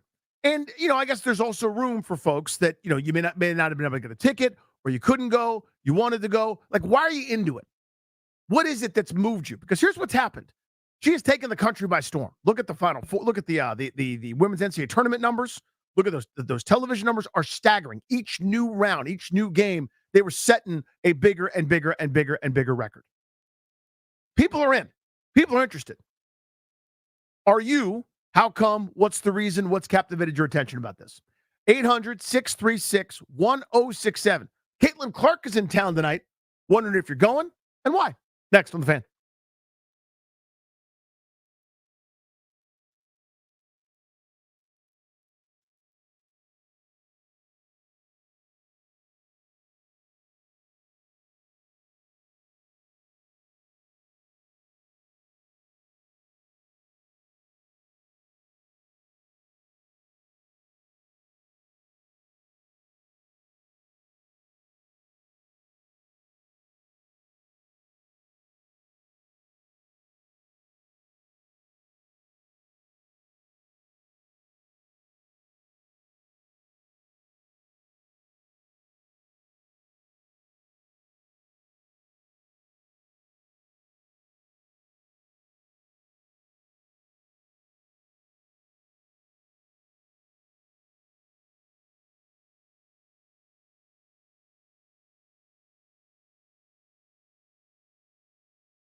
Why, thank you, Toby. Welcome back to the program. It's Grant Nanny here on the Fan. No GP. He's off today. He's playing golf. He's playing the sport of golf, which is not a sport. It's an activity that involves a ball on the ground. And defense is the ground also with some trees and bushes. Welcome back to the program. As the exclusive sponsor for our show, the law firm of Condori and Morad can guide you and your family in the right direction by helping you draft your will, set up a revocable trust, or create a healthcare power of attorney. Schedule a free consultation with their estate planning attorneys at kmlawyers.com. Be sure to tell them Grant Nitty sent you to score yourself a great discount. That is kmlawyers.com. Always love those guys. Remember, coming up much later in the program, we are going to have a couple of gentlemen to break some things down. As we talk about the NBA Finals, Keith Smith via Spot Track will join us, giving away Nicki Minaj tickets at 4. But started the show this way. I was having a conversation with a neighbor this morning on our way to school, drop our kids off, and he was so excited that he was going to see Caitlin Clark and the Indiana Fever. That's right. Who are in town tonight playing the Mystics, who are defeated. And this was such a point of pride for him, and he was just gushing about this. And that's all he wanted to talk about the entire time we were walking and waiting for the door to open and everything else. His daughter was super into it, and that made a lot of sense to me. That is a great reason to want to do something. Bonding with your kids, great female role model, right? Somebody that, hey, you one day, you work hard, something great could happen, right? It's inspiring. It's fun. It's captured the nation's attention, whether you want it to or not, right? I don't stand in the way. It's not necessarily for me. I don't say fallen victim. That's not the right term. But I haven't succumbed to its charms, right? I haven't checked out Indiana Fever games, or I wasn't watching much from Iowa. I will admit, I tuned in the last few minutes when they were playing LSU to see if there'd be any shenanigans in the tourney based on what had happened before. And that was kind of all I consumed. But I'm also not a monster. I can sit there and acknowledge that a phenomenon has happened. As I could go kicking and screaming and throw a tantrum, but what good does that do? The television numbers are the television numbers. The attendance figures are the attendance figures. This bump is unlike anything I can remember. There have been individual moments where, the first time David Beckham hops off the plane for the LA Galaxy, or, Messi is walking around on the field for Inter Milan or Miami or whatever they're called. I mean, you've seen stuff. This feels, I don't want to say more sustainable, but this nation capturing sporting world paying attention is coming along at a perfect time. This is during the NFL season. We might not notice the same way. But spring into summer, not as much going on. Dog days of baseball at this point. NBA Finals, they play once a month. So this is filling a gap, and people are in. So my question is, at 800-636-1067, are you going tonight? Why are you going? Kind of what's your story? And then B, even if you're not able to go this evening, why has this captured your attention, if it has? Why are you in? And I don't say that ugh, why are you in? It's not that kind of question. I don't mean it in a negative way. I'm asking, why has this gotten you interested? Whereas maybe it hadn't before. 800-636-1067. Let's go to Jim in Springfield. What's up, buddy? You're on the Fan. I just want to advise parents and grandparents of young kids, boys and girls, to take the advantage of the opportunity to take their kids and show them positive female role models. Take them to a Mystics game. Take them to a DC Spirit soccer game. Show them that women are athletes just like men are. So often you hear the kids in the Little League say, "Oh, we don't want a girl on the team." It's going to affect the way people see women and females for the rest of their lives if they get exposure to that positive female role model. And I just think it's a shame if they miss the opportunity to do that. Jim, thank you, buddy. Appreciate it. So many of my friends who are women were all really athletic. Something we bonded about. One of my best buds, lady buds, went and played lacrosse at Duke. Growing up, it was just kind of normal for us, and it was the women that I got along better with, friendship-wise, were always the athletes, right? Because there was this sort of understanding there. And we were all friends in college as well. You know, it just that sort of stuff just kind of sticks with you. So while Jim was talking, actually there's something to that, right? Where even though it's not the same sport, even though it's, you know, a slightly different level or a physicality or otherwise, I don't want to go down that road, but there's still this sort of same shared experience and understanding that always kind of help bond us. And I think that's an instructive thing. And again, I don't have daughters. I have two boys. And it's not like I'm not excited about the Mystics. They're not excited about anything. I couldn't get them to go to a Wizards game, a Mystics game. I think we're gonna do a DC United game this summer for one of them. I think because his buddy's going. You know what I mean? So it's not like it's like a girl. Not at all. Like for my youngest, one of the best players on his little league team is the girl in his class, and she's the fastest. That's how their hierarchy works. She's the fastest in the class, so everybody looks up to her. She's a stud. You know what I mean? Like, she's awesome. She's probably 3-4 to first base on the short distance. Those long strides. You know what I mean? Makes contact, bat drops, 1,000, 2,000, 3,000. There. Nobody's made a play on her all year. Ball in play, safe. Waste of time. Just put it in your pocket, bro. You could go through the motion of throwing it to first base to get the practice in, but you ain't getting her out. I'll tell you that right now. And everybody knows it, too. And the other kids on the team, a couple kids are fast. And they all know. I've heard some of the discussions where, like, they're chirping each other about who's faster. And they all have to say, besides her. You know what I mean? Because it's a given. It's known that she can fly. How did I get started talking about that? I don't know. 800-636-1067. Joel and Culpepper, what's up, man? I'm sorry, Denny. It's okay. Grant, how you doing, man? I'm good, pal. I'm sorry. Hey, so, Denny, I know a lot of people want to dismiss the race factor, but I believe the race factor is the biggest component in this entire situation. Caitlin Clark is a great talent, and I'm not going to take anything away from her and the production that she has put forth over her college career and, you know, now into the WNBA. But there have been multiple other great white women basketball players to come from college. You know, whether it's Diana Taurasi, who was still playing at a high level in her 40s, Sue Bird, you know, but these women played on great college basketball teams where they weren't the face and they weren't able to control the ball. They had to share and distribute, where Caitlin Clark is a white woman from Midwest America, from Iowa. And, you know, I think, you know, the minorities and the black community, if you're a fan of college women's basketball or the WNBA, you've always been there. These numbers have skyrocketed because of the white population who has followed and flocked to Caitlin Clark.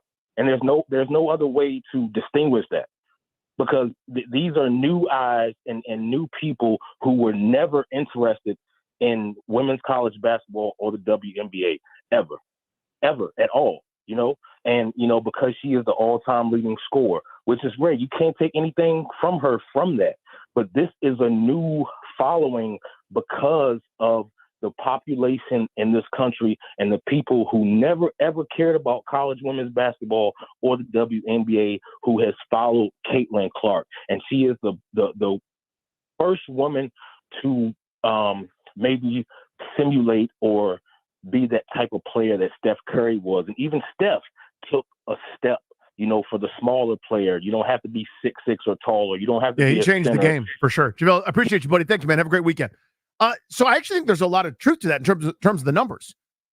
There are new people watching, people that weren't fans of women's college basketball before. The data says that. I don't think that's a crazy thought. And then if you extrapolate that, yeah, a lot of the population in America are white folks. So a lot of them, the new fans are white. I guess the thing that I don't buy or haven't been able to quantify as to exactly why, and JaVale took a shot at it there, and I appreciate the phone call. It's a good one. Is he mentioned it. There have been other white college players before that were successful on national championship caliber teams that didn't grow the audience tenfold. So it's why this one I think is special. To sort of dismiss it and say, that's white folks watching a white player. Yeah, but did that again grow our audience by 10? Did that set every viewership record? when Rebecca Lobo was getting buckets in the low post at UConn? You know what I mean? Like, are they watching Paige Buchers? Who's the lady from the girl that just transferred to Baylor from UConn? I can't remember the point guard. Like, my point is, like, there's like everyone, and this is, I get into this. I'm probably going to step into some incredibly hot water here for a second. All I'm saying is I'm repeating an argument that I've heard where they're like, yeah, she's a pretty white girl, and that's why everybody. There have been several pretty players that haven't done this to the audience. This is the point I'm trying to make here. So I do think it's something about her game, something about that you would look at this person in street clothes, the way you look at Steph Curry in street clothes, and not know this is a surreal talent. That, to me, is the essential. Like, I was friends with most of the basketball players at the George Washington University. My friend Leslie is 6'4". You probably had an idea that might be what she did. Maybe volleyball, but for the most part, you'd go, oh, that lady Leslie, who's 6'4", probably playing basketball at some point. Caitlin Clark looks like a regular person. Same with Steph Curry. I've stood next to Steph Curry. He ain't that big. The exceptional feeling of the person that it looks like they just walked out of the stands and are dropping buckets on people. That's the thing that everybody I think is so enamored by. But I appreciate it. Yeah, so that was kind of the thought, is if you're going tonight or you find yourself in on this phenomenon, because what we've gotten past, I think, is the point that this is not a part-time thing. This is not a fad to a certain degree. These numbers have been staggering, and she's in town tonight. Pretty big deal. We got more show, 3 o'clock. I got an offensive line ranking that I'm alarmed by. I'm alarmed. Also, throw the Nationals baseball, the proverbial baseball around with our guy Tobias Funke when we come back.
Washington is ranked low or high. Depends on how you do that. I actually never know how to do that, where it's like they're ranked high. It's like, oh, really? That's a good ranking? It's a low number? No, it's a high ranking. It means they're ranked up high. The number's big. It's like the people that say, do you want to turn down the AC? You mean you make it hotter? No, make the temperature colder. I want to turn down the temperature, turn up the AC. Always hard. Welcome back. Brent Nanny here on The Fan. I got my guy Tobias Funke Altizer in the Susu studio. I got Ryan here. Now, I'm not trying to set up a conflict, but these are 100% dueling enemies in terms of renowned nationals podcasts. So that's why we had to separate them. That's why Toby came in studio. Ryan is still in the producer studio. Like, a little behind the scenes, they hate each other. Now, so the point here of the segment is just to throw the ball around in the Nationals. We're past the 1/3 moment, so I wanted to do this a little bit ago when we were right at 1/3. But I think it's 61, 62 games here at this stage, 62 games in. Tobes, let's start with you. Most disappointing player thus far this season to you? Most disappointing's got to be Keibert Ruiz. I know he had the time when he was on the injured list. He lost a lot of weight, but at the plate last year, he started to show some signs of encouragement. And so that was kind of nice to at least see him take some strides. You saw him hit the ball to the ballpark 18 times last year. The slugging numbers were up. All those numbers are down, and the catching numbers are still not good. Even though they're slightly improved, when you go from the worst defensive catcher to like the third worst defensive catcher, that's improvement, but that's not good. So he's been bad defensively. He's been bad at the plate. My answer is Keibert Ruiz. Same question right now. Mine was also Keibert Ruiz. I mean, it's hard to ignore what Toby said. I mean, all of his metrics are down. I mean, the defensive metrics, we all knew that he was not a good defensive catcher. But now I'm looking at Lane Thomas because at this point in the season, if you look back, even back to his Cardinals days, even his first few years of the Nationals, he started off slow in the first half. Then last year, you saw him take off. He had like a 900 OPS through the first 2 months of the season, was killing the baseball. And right now, he's got an OPS that's sitting at 590. His slugging's down. He's only got 4 home runs through his first 131 at-bats this season. I was expecting Lane Thomas, and of course, yes, he did have that knee injury, so he's picking the pace back up just a little bit, but I expected to see just a little bit more offensive production from him at some point this season. Hopefully, as the season continues, I think we will get to see that a little bit more, but ultimately, right now, he's kind of been a little bit of a disappointment, in my opinion. This, you guys stole a couple of the ones I was going to do, so I'll cheat here a little bit, and I'm going to say they're short timers, aka the 1-year guys, right? That were brought in to not be here anymore. Yeah, Nick Senzel, who's actually got a 738 OPS, which I think is second on the team, which tells you a little bit about their offense, has actually been okay at times. Still strikes out a ton, whatever. Eddie Rosario, sub 200 batting average now, 181 plate appearances in. Jesse Winker, I think, is set a career high in steals. He's been pretty good, so I'll move him to a different category. But you mentioned it. We're looking at Joey Gallo, Nick Senzel, Eddie Rosario, all here for a purpose, to fetch something somewhere else, revitalize their careers, be thought of as everyday players again. I don't know that that's happened, so that hasn't gone according to plan. It's a good try, but it didn't cost you anything to throw something at the wall, and they've done this incredibly well. Again, you mentioned Lane Thomas right now. Traded for John Lester. We should bring that up every day. John Lester John Lester for Lane Thomas. Most impressive player to you could be someone that's either team MVP or start with Ryan here. Someone that you go, you know what? I've been impressed with this guy.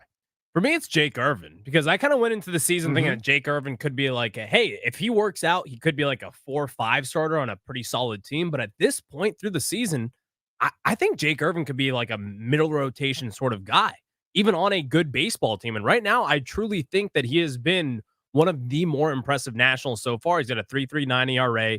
He's got 69 innings pitched. And in that time, he's at a 1.18 ERA plus, which is advanced analytics, but he is an above average pitcher up at this point. That has been a huge win for the Nationals, because that was the big question entering this year, was how the starting pitching would perform. And so far, Jake Irvin has really kind of taken that next step forward. And in my opinion, he's been one of the better surprises for this Nationals rotation really over the last few years. Tobes, most impressive. I'll leave you the easy one, Danny, if you'd like it. I'm going to go with Luis Garcia. There you go. Luis Garcia is someone that's been a lot more consistent at the plate, but the thing that stood out the most is his defense. And we've seen stretches of him being really good, and then it doesn't last very long. And now we're already, like you said, a third of the way into the season. We're into June, and he's still doing the things that we saw him doing in April. He's hitting the ball consistently well, and defensively, he's been able to keep up what he did at the beginning of last year, and then it kind of fell off because, maybe he wasn't having the right habits. This year, he makes sliding plays all over the place. He's looked like a good defensive second baseman, as well as being a solid hitter at the plate. This is a guy that, frankly, like Grant and I were talking about, you've talked about it as well, like we were kind of done with him. Like we didn't even think he should make the opening day roster. Credit to Rizzo and for Davey for having some patience with him, because maybe this final last time, maybe getting up against the wall was exactly what he needed to kind of break through. No, I'm the Luis Garcia weirdo. I've defended him when it wasn't probably the right time to defend him. I've always been enamored with the skill set. To me, you could square up the baseball. I'll figure the rest out around you. Now, you got to be in shape, and you got to be consistent at some point. You got to maybe learn the strike zone eventually. But I have a track record of over defending Luis Garcia. My answer is Mitchell Parker. What? Huh? I'm going to list all the starts where he's given up over 3 earned runs. That's the list. This is a Major League Baseball pitcher, boys. Sorry about it. Sorry about your crowded rotation. Sorry about finding a guy that nobody thought was going to be this. He is consistent. He is pitching deeper into ball games than a lot of their starters. I got a couple 7s next to his name in terms of innings pitched. Shortest outing, only 4 innings in a blowout win at Miami, where his pitch count climbed up a little bit. That was all the way back in April, as you're still doing a little bit of kid gloves. Dude, Mitchell Parker is a thing. That's what I got. Last one, we'll do quick. Vegas had the boys 66.5 wins was the over-under. Here locally, respectfully to the gentlemen who have the really tall buildings out there, not because they're wrong a lot, we all thought they'd be better than that. Nobody thought 90 wins. That we're not talking about anything crazy. We're not dumb homers. But Tobias Funke Altizer had 70 as his over-under. We are, again, 62 games in. They are 27 and 35. Is that right? No. That doesn't sound right. Yeah, 27 and 35. Yep. I was right. I don't know why I doubted myself right there, but you guys are both looking at me like, no, stupid. That's wrong. So they're 8 games under. Little swoon here of late. Do they beat Toby's 70 win threshold? Do they beat 70 wins, Tobias? I'll go yes. The pitching is going to be the reason why. The pitching's been largely good. You talked about a couple of them. So I'm going to go yes, but the stretch right here is making me a little doubtful. Rhino. I'm going to go yes as well. I think the starting pitching will kind of carry this into it. The offense is going to have to wake up at some point, because I don't think the starting rotation will be able to carry them all the way through September, but I'll say yes, they might get around like 73 wins. Regression happens, boys, both positively and negatively. With all due respect to this rotation, this is not the second or third best rotation in the National League. I'm sorry, it's not. All it takes is one crooked number, one bloop and a blast to ruin, Trevor Williams' sub-2 ERA. All it takes is a weird outing with 3 infield dribblers, and now all of a sudden Mitchell Parker's over 4. Normal stuff happens. It's baseball, right? Offensively, I actually do think they'll regress in a more positive way. Lane Thomas is not a 203 hitter. Period, end of story. He's too good, too much track record. C.J. Abrams will have a better month of June, hopefully, than he did a month of May. You're going to see a few more runs scored. I don't think it's enough. I think they fall just shy of 70 wins. I'm cool with it, by the way. I like the things that are happening, but I think they fall just short of that 70. I think it's like that 68.5, 69 win plateau for me. But we're all talking about feeding out of the same trough there. Boys, appreciate you. Absolutely. Thank you guys for the baseball banter. Thank you. No. Thank you. Yeah, last word right there. Deal with that. The Washington Local 53, their offensive line, not ranked so high. Or maybe it is ranked high. Remember the discussion at the beginning of the segment? I don't even know how to describe it. The point is it's a big number next to their name. So it's a low ranking, but it's a high number. We'll discuss that next.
Greetings and salutations to our Richmond friends, 910 The Fan, down there in the capital of the Commonwealth.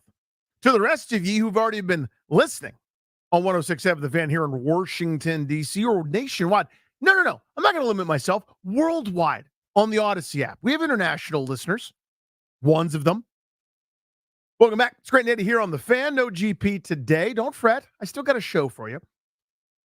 I want to remind you that as the exclusive sponsor for our show, the law firm of Kanduri and Morat can guide you and your family in the right direction by helping you draft your will, set up a revocable trust, or create a healthcare power of attorney. Schedule a free consultation with their estate planning attorneys at kmlawyers.com. And be sure to tell them Grant and Andy sent you to score yourself a discount. That's kmlawyers.com. That's what our work all these years is good for. A little tiny bit of a discount from our pals, Kanduri and Morat. Love those guys. Go see them. They are the best at what they do. You know who's not the best at what they do, at least according to several experts? Washington's offensive line. We have talked about this a lot this offseason. This has been one of these central stories not involving Jaden Daniels, Adam Peters, Josh Harris, ownership, etc. This is kind of down to the regular old business of football type stuff. So this one particular set of rankings, this is not gospel by any stretch of the imagination. I'm not telling you it is. I got this via Commander's Wire at USA Today. And I'm not sure if they're quoting somebody else or otherwise. It's not terribly important. Washington's offensive line is ranked 18th across the NFL. And you look at the teams that are up towards the top of this list. When you go Atlanta, the Jets, Cleveland, Detroit, Colts, Eagles, Broncos, Chiefs, Packers, etc., you got to go a long way before you get to Washington. And you could quibble. Well, they're not 18th. They're actually better than the Rams, who are 17th. Or they're actually a little bit worse than the Niners, who are 19th. That's not the point to me. I've seen them ranked lower. I've seen their group ranked a little bit higher. Here's the point. The team, the org, call it Peters, but I'm just going to say Washington, believes that this isn't correct. Right? Would stand to reason. If they saw that, and they go, our own evaluation says our offensive line is the 18th ranked offensive line, or worse, again, according to others, we would do something about it. If their internal evaluation said our O-line with a rookie quarterback and a brand new scheme, brand new everything, is the 18th best offensive line in the game, you don't think they would have done something? You don't think they would have been more desperate to fill that need to change things? You don't think they would have prioritized it far more this offseason than they did? Now, the plan may be we'll figure something out later, which is to me is not a plan. That's a hope. It's not a strategy. But it seems to me that they are looking at their players, looking at their roster, and going, we're actually good here. It might be Lucas. It might be Brandon Coleman after a time. It might be Braden Daniels, although I doubt it, but maybe they think that. It could be this cat, Trent Scott, that they got from Pittsburgh. We'll take over for Andrew Wiley at some point, who wouldn't behoove us just to cut because it wouldn't do us any good financially to pay a guy not to play for us. They're looking at this group that right now stands as, from left to right, Cornelius Lucas, Nick Allegretti, Tyler Biotish, Sam Cosby, and Andrew Wiley.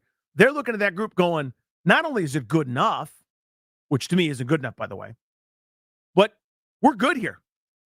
We're strong in that department. That's what their actions say. The late, great Rich Tandler would always used to say, don't worry about what they say, worry about what they do. And what they did was go into this offseason, come out of this offseason without new tackles, at least one. They changed out that left guard, went and signed Nick Allegretti from Kansas City, and they changed out center, which is clearly a priority, went and got Tyler Biotish from Dallas. The point here is externally, Washington's offensive line is ranked poorly. Internally, for Washington, they probably rank their line a lot higher than that. If they, by the way, agree with these rankings, and this is what we're rolling with, that seems to be a mistake, right? Wouldn't you think? So here's my question for you guys. Ryan, I want to hear from you. Darius will hear from you as well. I'll weigh in. At 800-636-1067. Who's right? Because somebody's got to be wrong here. The team, Are they right that this is good enough? Or the unwashed masses? Us on the outside, whether it's magazines, whether it's, experts, so-called, right? People that cover this thing, the PFFs, the Mike Clays of the world, the USA Today, people that study this league have this offensive line ranked 18th. Others, I've seen it in the 20s. I've seen it as high as, I think, 16. It sort of depends on when and where and how you're looking at it. Point is, to me, this is alarming. If the experts, I'm talking about the team now, if the experts are correct, and you went into the rookie season of your prize number 2 overall pick, Jaden Daniels, with the 18th best offensive line in the NFL, that's a giant mistake. That's foolish. That's the wrong thing to do. And it's not as if you're up against the cap either. If you were, you could understand it. Trying to get away with something. Trying to find a guy that might develop at some point into a guard or into your tackle. Okay. I could see it because you got to save money. Right now, this minute, they got the second most functional cap space in the NFL. They are number 2. They got millions and millions and millions of dollars. Now, I'll also tell you, partly in their defense, but partly to kind of explain some things, it wasn't as if there was just a left tackle tree in an orchard you could walk up to and start plucking left tackles that are going to start and play for you very well. It wasn't a very deep market. But it's one I would have waited in. It's one I would have tried real hard to find somebody to provide some security, to provide some kind of potential upgrade. And if you get superseded by one of your young players, all the better. It means you were right. It means you were right about Brandon Coleman and I was wrong. And good for you. I'm telling you, this is my 1A concern going into this season, this offensive line. I don't think they did enough. I think they made a mistake here. It also doesn't mean that Adam Peters, who's incredibly handsome, doesn't mean that I'm smarter than he is. Wrong. He is clearly more knowledgeable about football than yours truly. Okay? Their whole front office is. And they've earned, at least for a while, a benefit of the doubt. That doesn't mean you just swallow whatever pill they give you. It doesn't just mean you go, because they decided it means it's right. It means the benefit of the doubt to me means that they've gone, hey, we've thought about this. We have a thoughtful reason. We've had a process. We've had an evaluation. We're not just going flying by the seat of our pants. We're not doing what Bruce Allen did or pretended to do for so many years. We're not just doing this reactionary nonsense. We're not doing the Marty Party and Ron Rivera.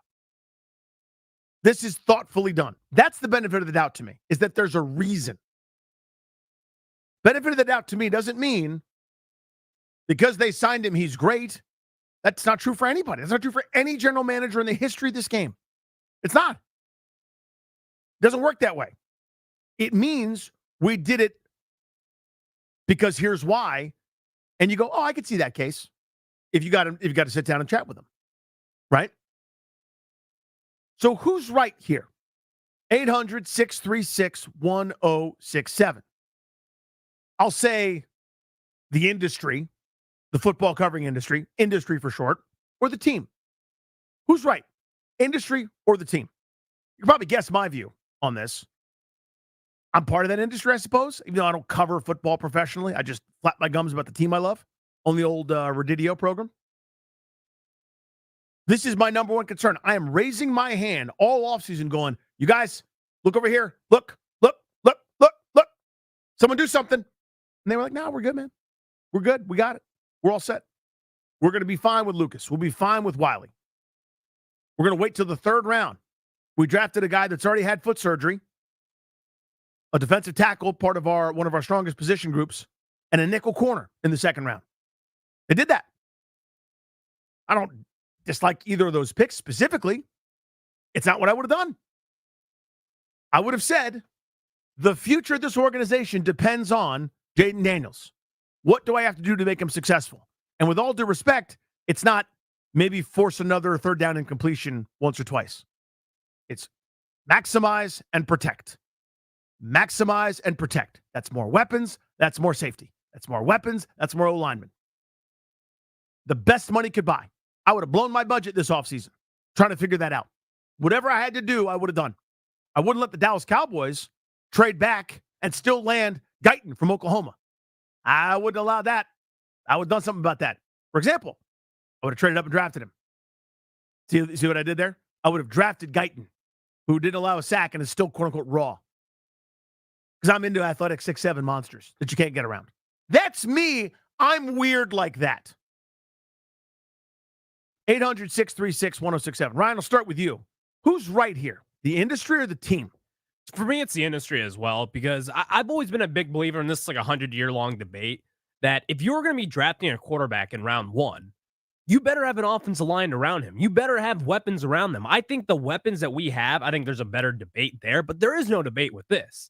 The offensive line was bad last year. It was not good enough. It hindered this offense and what it could do. And some people may say, well, it's Sam Howell holding the football. And yes, of course, he played a part into it. But when you have Jaden Daniels, who's your number 2 overall pick, a Heisman Trophy winner, you want him to feel as comfortable as possible when he is dropping back to throw the football. You simply cannot tell me that he's going to be feeling very comfortable with the way that this offensive line is structured. So at this point in time, I'm saying the industry is right about this offensive line. It's not good enough. We need to see a little bit better from the O-line. Maybe you have a couple guys come in here and surprise some things, but ultimately, the industry is right. This offensive line is not good enough, and I'm definitely worried about it. Darius, where you at? While I don't think the offensive line is proven to be good enough, I have to put a little bit of faith in what the team is doing here. Bringing in the couple of guys that they did bring in with Biotish and Allegretti, believing that Sam Cosby is one of the top guards in the league as being ranked by multiple places around the league. And then believing that there is some ability still in Andrew Wiley, especially with some of the improvements that he made toward the latter half of the year, aside from that terrible Dolphins game, that I have to have some faith that this organization does believe that there is some good behind this offensive line. Well, they definitely do. Great? Is it going to be great? I would say that they're telling us that it's not, but they think it's going to be good enough to be able to hold up a kid quarterback who has some mobility and can get around and make sure that he doesn't get hit sometimes. Yeah, it's a different philosophy than I have. And by the way, I shouldn't be running a team. I'm not qualified to do anything other than what I'm doing right now. And some would say I'm not even qualified to do that. I just, like, to me, this is so intuitive. And I know these are pro football guys where I go, I can't just do good enough. I can't go, we're fine there. We'll get by. I could do that at linebacker. I could do it at safety.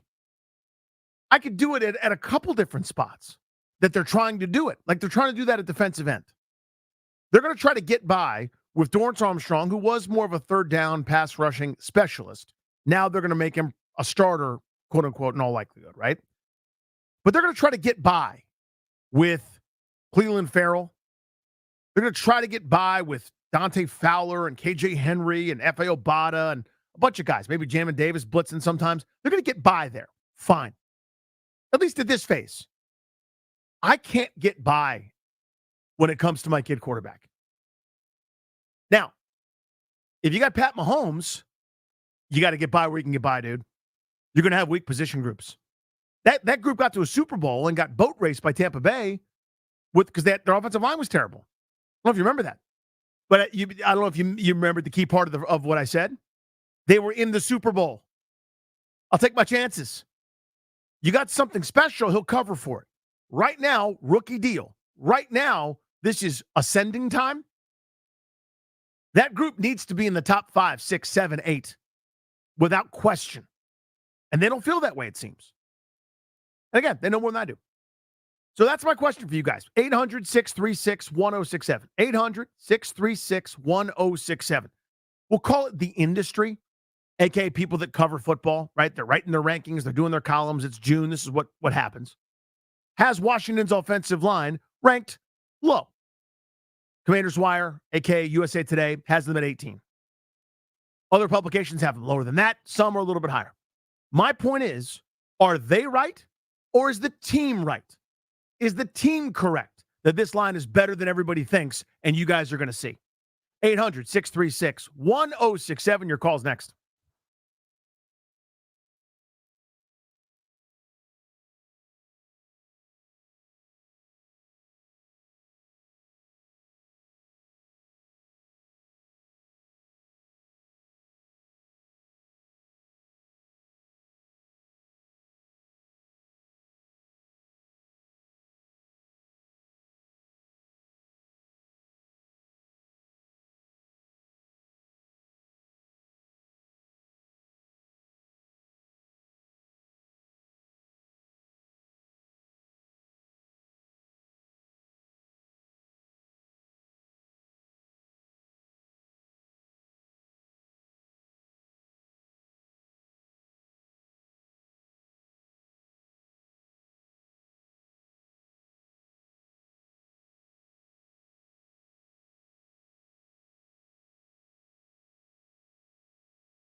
Text from Grant Paulson, who's off today playing golf. Actually, an awesome thing that he does every year with King George resident. I don't know if he actually still resides there, but Jermon Bushrod grew up in King George. And Grant does his charity golf event every year. Grant claims, and I quote, "The Paulsons have finished their round. A career best 8 under par 64. Responded with a Ron Burgundy gift, I'm sure. A GIF where he says, I don't believe you. Because, respectfully, I don't. Maybe on the front nine.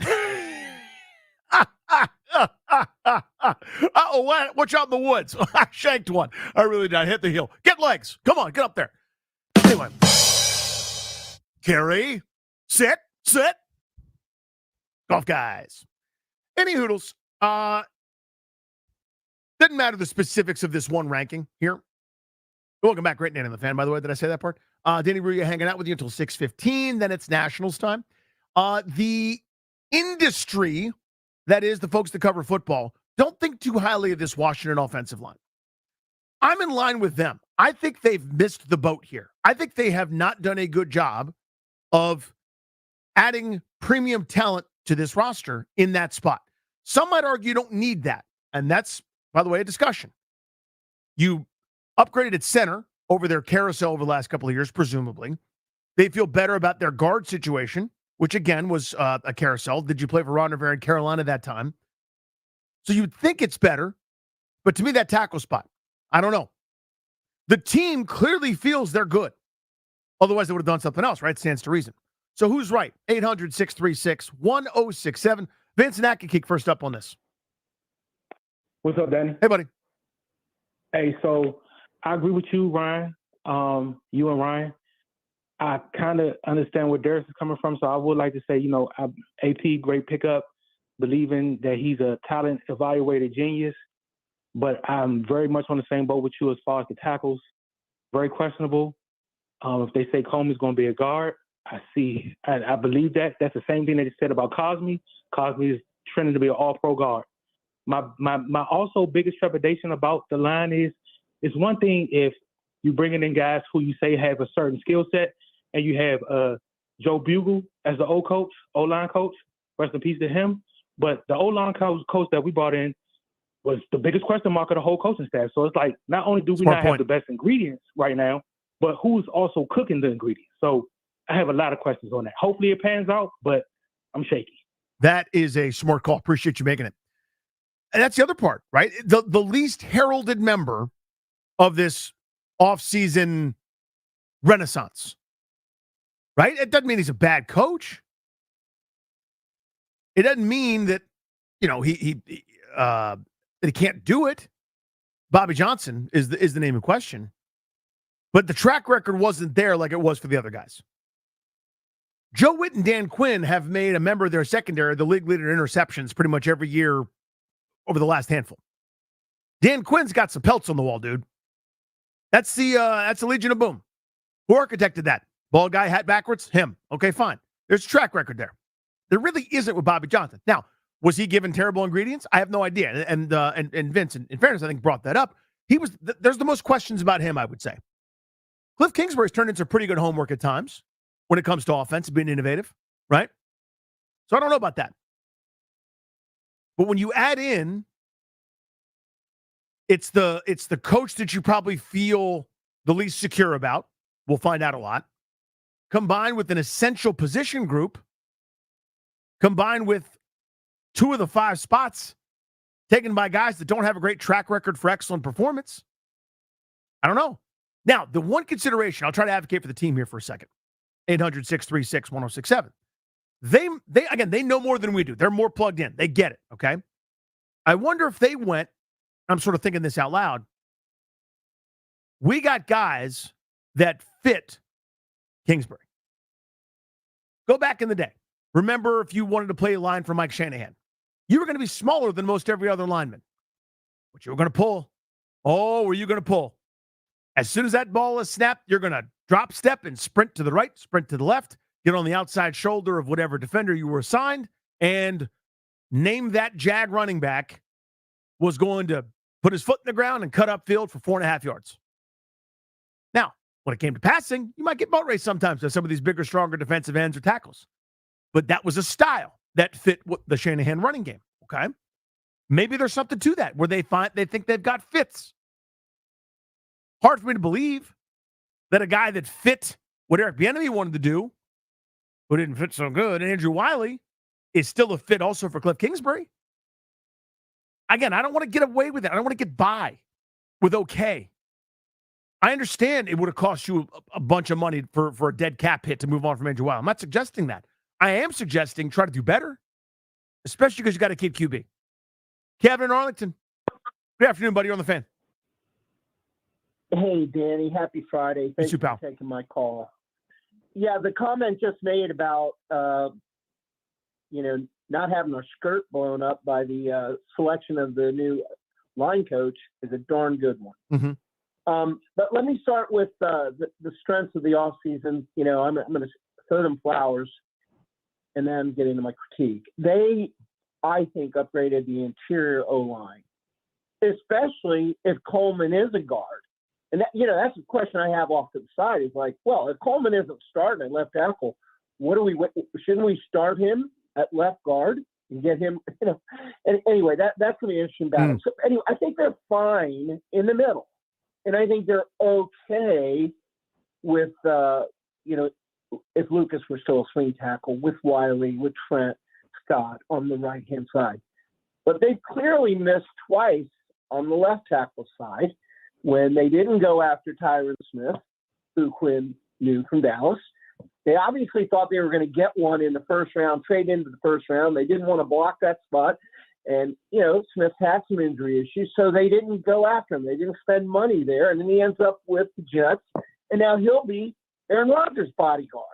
Well, good for them. But I don't like Luke having to be the bodyguard. I think he's a terrific swing tackle. It's like having Jacoby Brissett as your backup. Man, you love it when he's in there. You have confidence, but you want Jacoby starting 17 games. I kind of feel the same way about Lucas, only at left tackle. And then, of course, they didn't get into the first round with trying to trade back up, and then they couldn't pass on Johnny Newton. And, so goes the story. If they're right and Coleman is a left tackle, this is all okay. They were right. They're smart. Or if because there's still an opportunity between now and September's opener to add a veteran, right? But honest to God, the blind side of that rookie needs to be protected. And that's a brave rookie who doesn't like to give up on the ball, who likes to hang in there. He's going to take shots if they're not strong enough at left tackle. So, yeah, if this season unravels, and I'm not trying to be gloom and doom. I don't think it will. But if it does, I guarantee it'll be because of the left side of the line, starting with the left. Thanks, Kevin. Yeah, to me, that's a tipping point. And again, what are we really talking about here?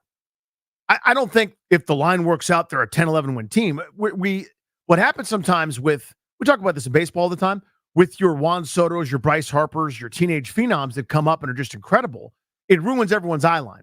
What's far more normal is a guy struggles at first when he gets to the major leagues, or what's far more normal is someone takes until they're 23, 24, 25 to make it to the bigs, right? And we think someone that's 22 and can't do it, we're like, ugh, what's wrong with that guy?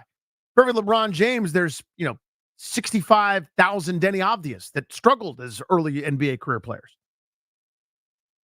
When it comes to football version of that is Houston was morebound. They were awful. They were a disaster. They were a joke. CJ Stroud rolls in. Now they got the clone. Now everybody thinks they're competent. They were not. They were incompetent for a long time. So people are kind of counting on that, I think, now that the new regime is here and Jaden Daniels is present. The over-under 6.5 wins, guys. So when Kevin says season unravels, to me, that's a lot less about they don't win as many games. I could give a damn. It's more fun if they win. Obviously, I'm here. But right now, to me, this is a lot less about winning and a lot more about making Jaden Daniels great. And when Kevin says go off the rails, we probably have different meanings for that. When I say go off the rails, something happens to that kid. That's what I mean. He gets hit too many times. That's what I mean off the rails. Off the rails is his development is stunted and puts everybody back another handful of years. The one chance you get to pick top 5. Most of the time you're bad, you're picking 8th. You get to pick in the top 5. and you got a dude that everybody loves. If that doesn't go well, which, by the way, happens in this sport, it's hard, and it was because of this, ooh, man. Let's go to Daryl in Manassas. Daryl, what's up, buddy? Hey, Danny, how are you? Good. What's up? Good. I'm right there in line with you. I think if I was running the team, the first thing I would have done in the offseason, my first acquisition would have been a left tackle before I had acquired any other linebacker or any other thing. They knew from when they took over, they knew they had the second pick that they were picking a quarterback. Yep. And, we don't have the left side to protect them. That's all I got to say. I'm with you, Daryl. Appreciate you, dude. Let's go to Zeke in D.C. What's up, man? Hey, how you doing, buddy? Love Good, your pal. show. Appreciate you, dude. Yeah, I'm right in line with you. I was even at the draft day, man. I was like, why are you guys not picking offensive tackle? Who said he has to be a first-round pick? There were at least 2 second-round picks that were, said to be second-round picks at left tackle that would probably been good. My concern is that we don't have no depth at the offensive line. What if our tackles go out? What kind of depth do we have? So I think we should definitely have built up, got a second, third round, couple tackles, couple guards, just so we have some young talent that we're developing on that offensive line, especially since we got a quarterback who's going to be your franchise player. That's the hope. How do you not get a tackle to protect him? I don't understand that. Zeke, I'm with you, buddy. Appreciate you. Oh, I didn't mean to cut you off there, pal. That was a good call. So they've got names. They got bodies. Chris Paul has played in this league. Ricky Stromberg is someone that was drafted last year in the 3rd round who, we didn't see much of, got hurt. But we've seen Mason Brooks on the field a little bit, right? Trent Scott is a name that gets thrown around a lot. It's like, what do you guys see? So in terms of depth, this is my issue at receiver as well. There are names of people that have played in the NFL.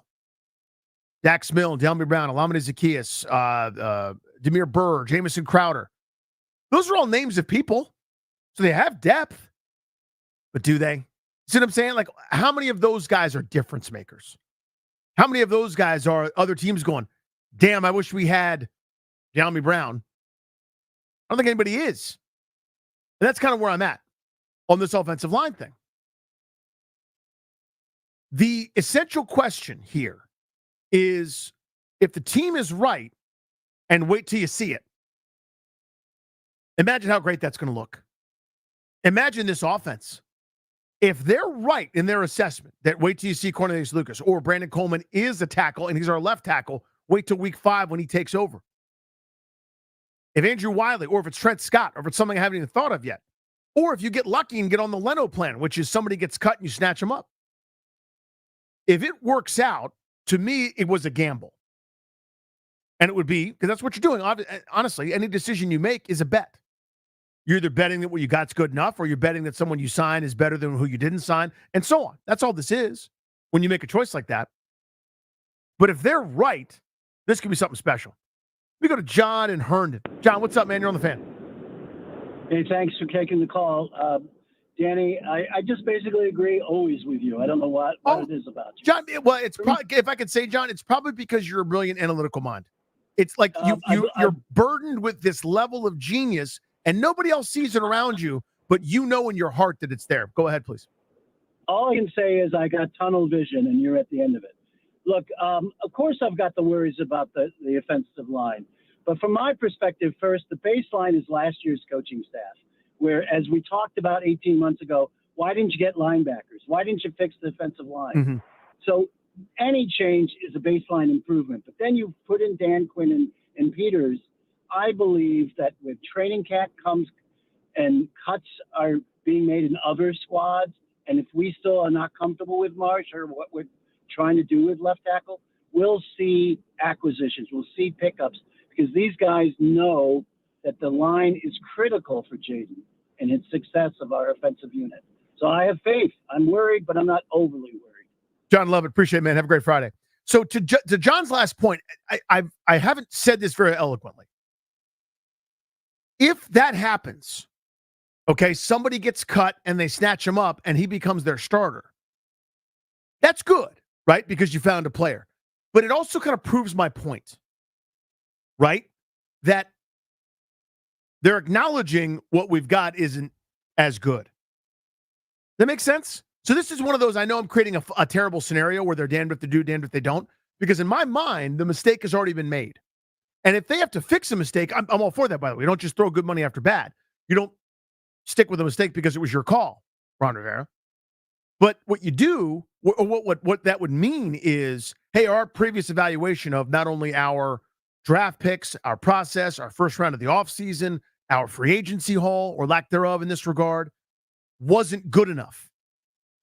And it would kind of say, hey, the thing that all the experts, and I'm not counting myself among that group, the guys that cover this league, the industry as it were, the Dannies of the world, they saw this and we didn't see it. And it's just a data point. Last year, you guys will probably remember, I was insufferable. And I know I am all the time. Don't make the joke to yourself, even though you're in the car. I looked at it. They passed on so many centers last year and early round offensive linemen. And then like that round second, 2, 3, 4. All of the centers were contributors for teams that they passed on. All of them. To varying degrees. One guy got hurt and didn't play it as often. And Washington center position stunk. I'm going to be doing that again this year. It'll be called The Tackle That They Passed On with Danny Rouillet. Appreciate the calls on that. It's Friday. Y'all know what time it is. We're going to win off the field together. What's going right in your day? Little, teeny, tiny moral victories that most people wouldn't care about. I've got a roundabout one that I'm going to tell you about. It's horrifying, and everyone should be way more scared than they are. That's going to be next. But I want your off-field wins. 800-636-1067. How are you winning off the field? Next.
It was maybe 10 years ago or so now.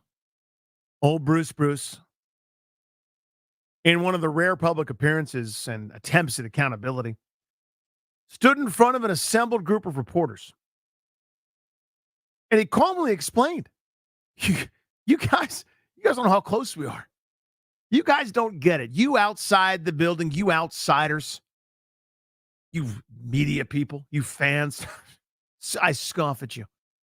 We're so close. You see, we've got in one hand this precious commodity. And all we got to do is transfer it to the other hand. One is on, one is off field. The off field we got. It's the on field, which we need. But we're right there. This is what he said. We're winning off the field, but we got to start winning on the field. And so this segment was born. 800-636-1067. Something tiny, something minor, something minuscule that basically says, hey, this happened to me. And it's fine. That's what we're looking for. Sometimes, gentlemen, I find one of the best ways to be instructive as to how to do this is to tell you how we're not winning off the field. They're coming. And everybody's doing the thing where they're telling me it's not a big deal. Huge deal. They are coming. They find the guy that's an expert in the field, and he's like, there's actually nothing to worry about. Wrong. Very much something to worry about. It's like when they find the shark person, it's like, they're actually more afraid of you than they are of them. Nope, they're not. I'm more afraid of them. I'm more afraid of the bear, of the tiger, of the snake than it is of me. Without a doubt, sir, you don't know my brain. What am I talking about? The Joro spider. The Joro spider. What's that? It's bigger than your phone. The Joro spider. It's bigger than your phone. And oh, no. Thank you, Frank. And they're coming to the D.C. area. How did they get here? Well, they spin their webs and they catch a ride on the wind. Sometimes they stick to cargo ships, wherever the wind takes them, and the wind took them here. They're from East Asia, and they've made their way to these United States, to these shores. They've been spotted in Howard counties, Anne Arundel counties, Darris. Anne Arundel County. Oh, no. Thank you, Frank.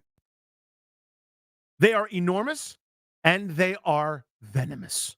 Now, I'm required, when I give you something to 100% panic about, to tell you, experts say that they're not as much a threat to humans, and they don't know if the bite can actually puncture the skin, blah, blah, blah.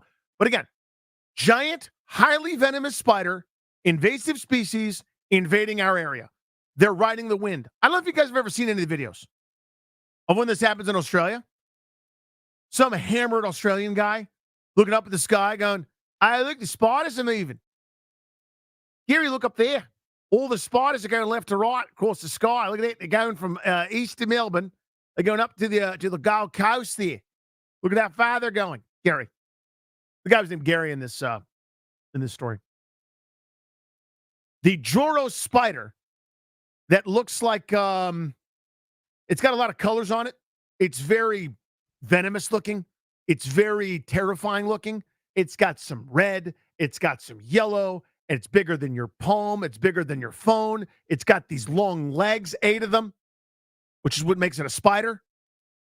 Venom and crawling. And this one. This one.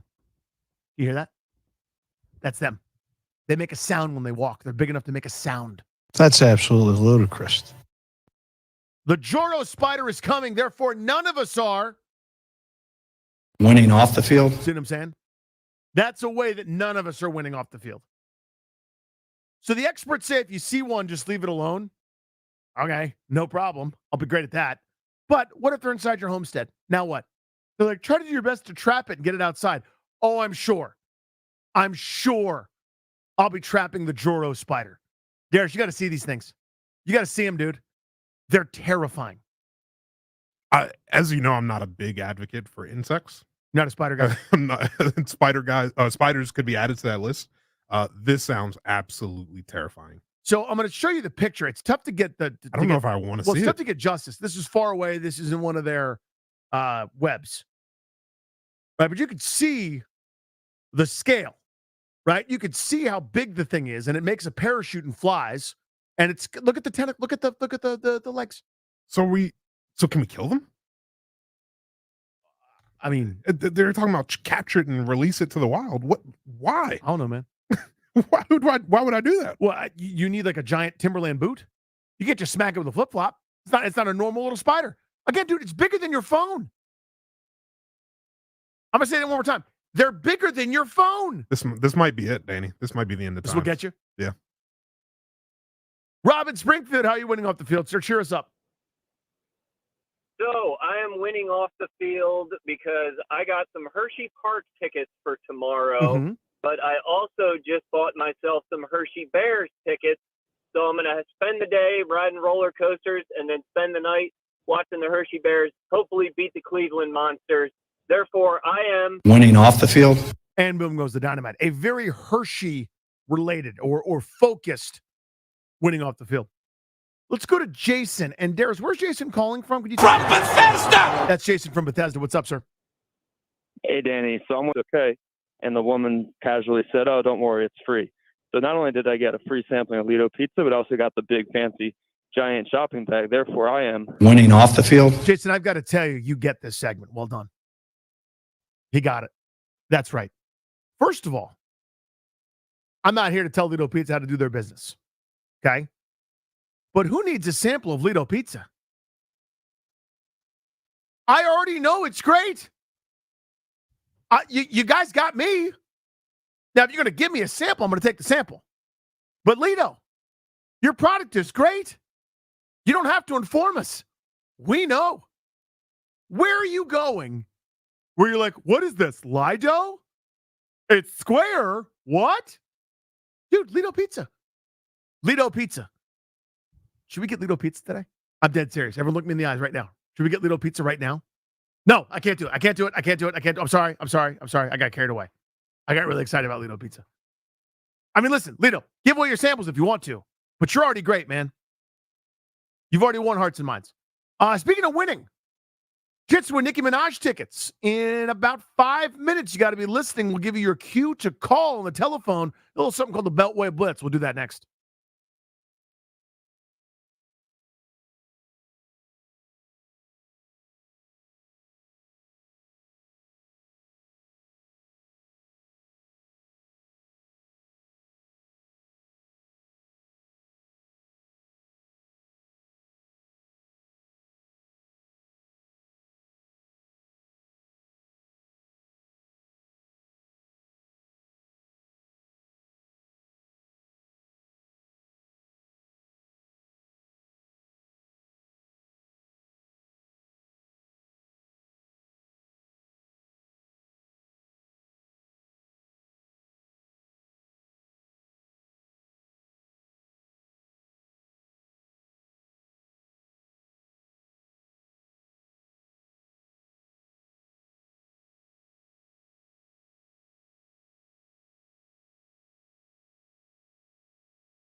We got a full Beltway Blitz for you, but before we do, I'm going to give you something. Caller number 10 at 800-636-1067. You'll win 2 tickets to see Nicki Minaj presents Pink Friday 2 World Tour Monday, September 9th at Capital One Arena. Tickets are on sale now. For tickets and more event information, visit thefandc.com/events. Courtesy of Live Nation. That is caller 10 at 800-636-1067. Good luck to you. But right meow on Grant and Danny here on The Fan. Just Danny, no GP today. Beltway Blitz time. Spin you around, DC. What's going on in the sports that you care about? We'll start on the diamond. Dave Jagler joins us to discuss those Nationals. Jags, all of a sudden, bit of a swoon here as the offense has kind of gone cold. Very cold, Danny. I mean, the pitching has still been good. I mean, last night was really tough to take because Mitchell Parker took a no-hitter to the 6th inning, 1-hit shutout through 6. They managed just the 2 solo homers, so not much margin for error. Parker gives up a 2-run homer, and Hunter Harvey has his roughest outing in over a year. So, yeah, the offense right now is scuffling, but if you focus on the positive, Mitchell Parker's performance was huge. It was the first time in his career he's faced an opponent the second time, and he dominated him just like he did the first time. So that was exciting to see. Well, that's a good note, Jags. I hadn't thought about that. That's the second go-around here. There's a lot of guys, and you've seen, even around this game so long, might have that initial success, then there's a book out on him, and then we kind of see, where the rubber meets the road. He was who I was going to ask you about, though. He's been sublime. No starts allowing over 4 runs over the course of the beginning of his Nationals career. He's been incredible. How is this happening? How is he doing this?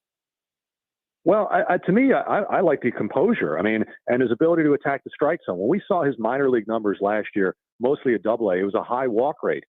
Since he's come to the big leagues, he's getting outs in the strike zone and attacking the strike zone. And I think you have to credit, Jim Hickey, the pitching coach, Sean Doolittle, the pitching strategist.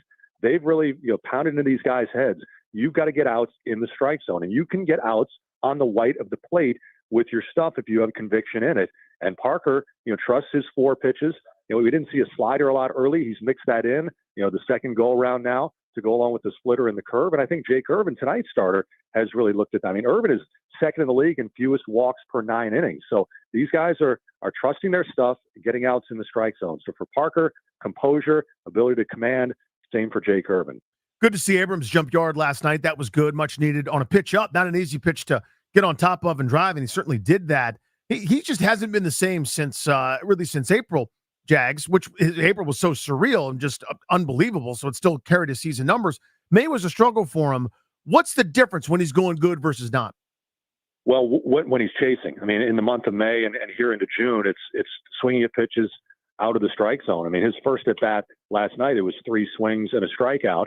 In his third inning at bat, it was, again, a swinging strikeout and basically swung at every pitch but one. And then he was 0-2 on 2 foul balls, finally got a pitch to handle. So I think the book is out around the league. This guy is as a free swinger and aggressive a swinger as you're going to find. And that's often on the first pitch of the game as a leadoff hitter. So, to me, he's got to get back in the strike zone and be able to do damage. Because you talked about that pitch. I mean, it's probably a miss location. Yeah. For Reynaldo Lopez there, because he's swinging at everything. He put a pitch up in the zone, but in the zone. And Abrams is going to do damage on those pitches. So, for me, it's just about the chase rate, trying to cut that a little bit, get back in the strike zone. So there are a couple pitchers that are on their way back on varying timetables. Josiah Gray, the opening day starter for the team, and Cade Cavalli, a highly touted prospect, a guy that's starting to ramp his way up coming off of surgery. How does the rotation play out? It's a good problem to have, having a lot of good pitchers, but what's going to happen if both those guys come back? And then, of course, the big caveat is if everybody's healthy. Well, again, that would have been a different question prior to a week ago when Trevor Williams went down, because that would have made it even more of an interesting quandary. But it kind of seems like, and Davey Martinez just kind of addressed this a few moments ago, that they're on a little bit different timetables now. It seems like while they were both kind of along the same timeline, it seems maybe Josiah Gray is a little further ahead now of Cavalli. Cavalli's with the team here in D.C. throwing bullpens. So, he's going to go some time here between appearances. Cavalli also, when his rehab time is up, has options. I mean, so if they don't feel he's ready, they could send him to the minor leagues on an option, in essence, to continue his rehab. For Gray, he's going to make his first rehab start on Sunday, which is 5 days after his last simulated game. So then you figure probably a second rehab start 5 days after that.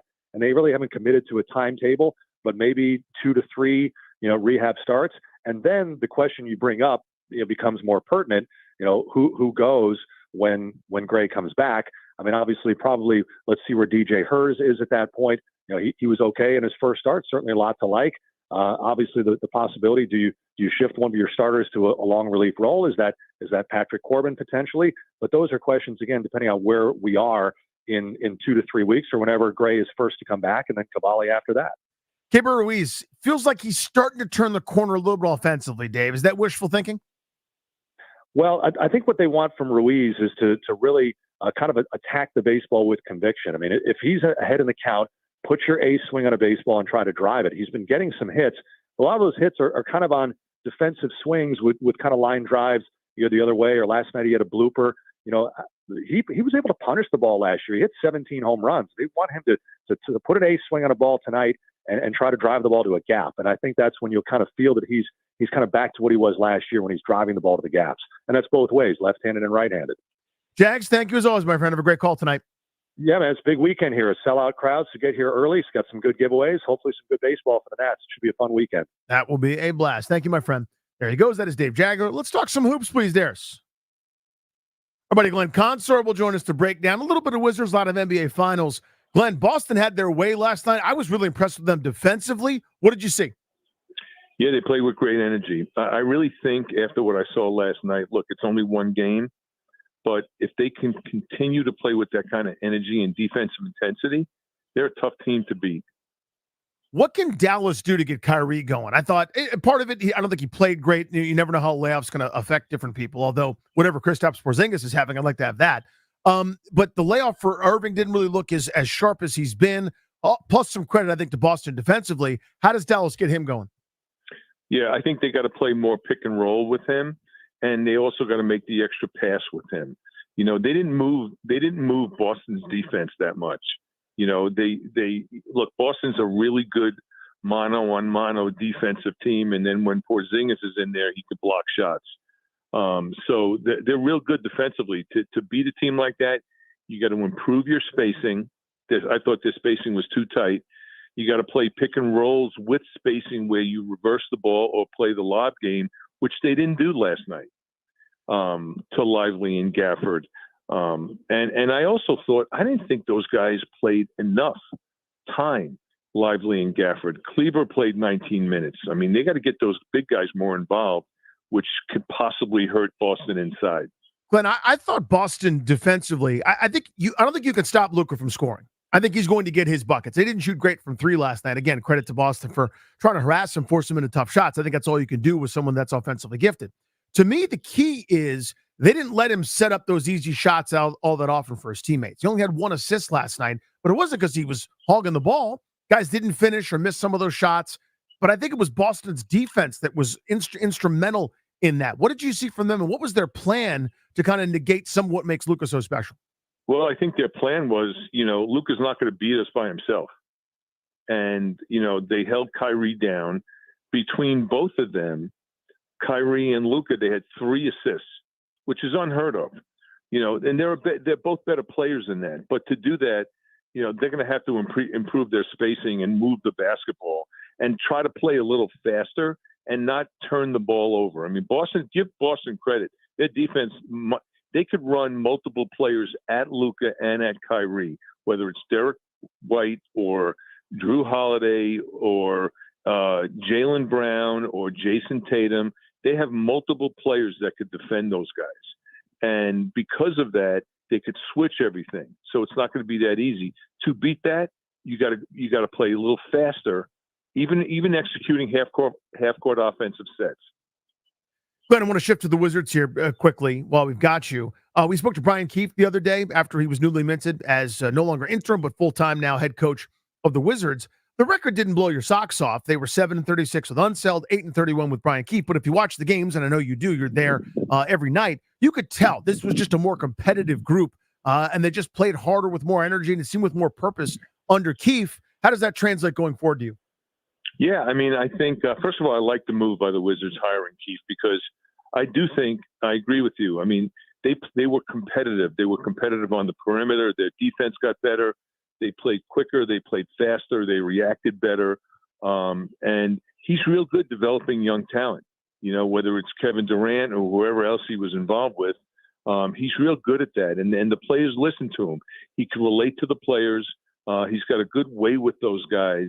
And he's not afraid to lay into somebody, and he's not afraid to call early timeouts to make adjustments. So I really like the hire, and I think you did see a big difference when he took over.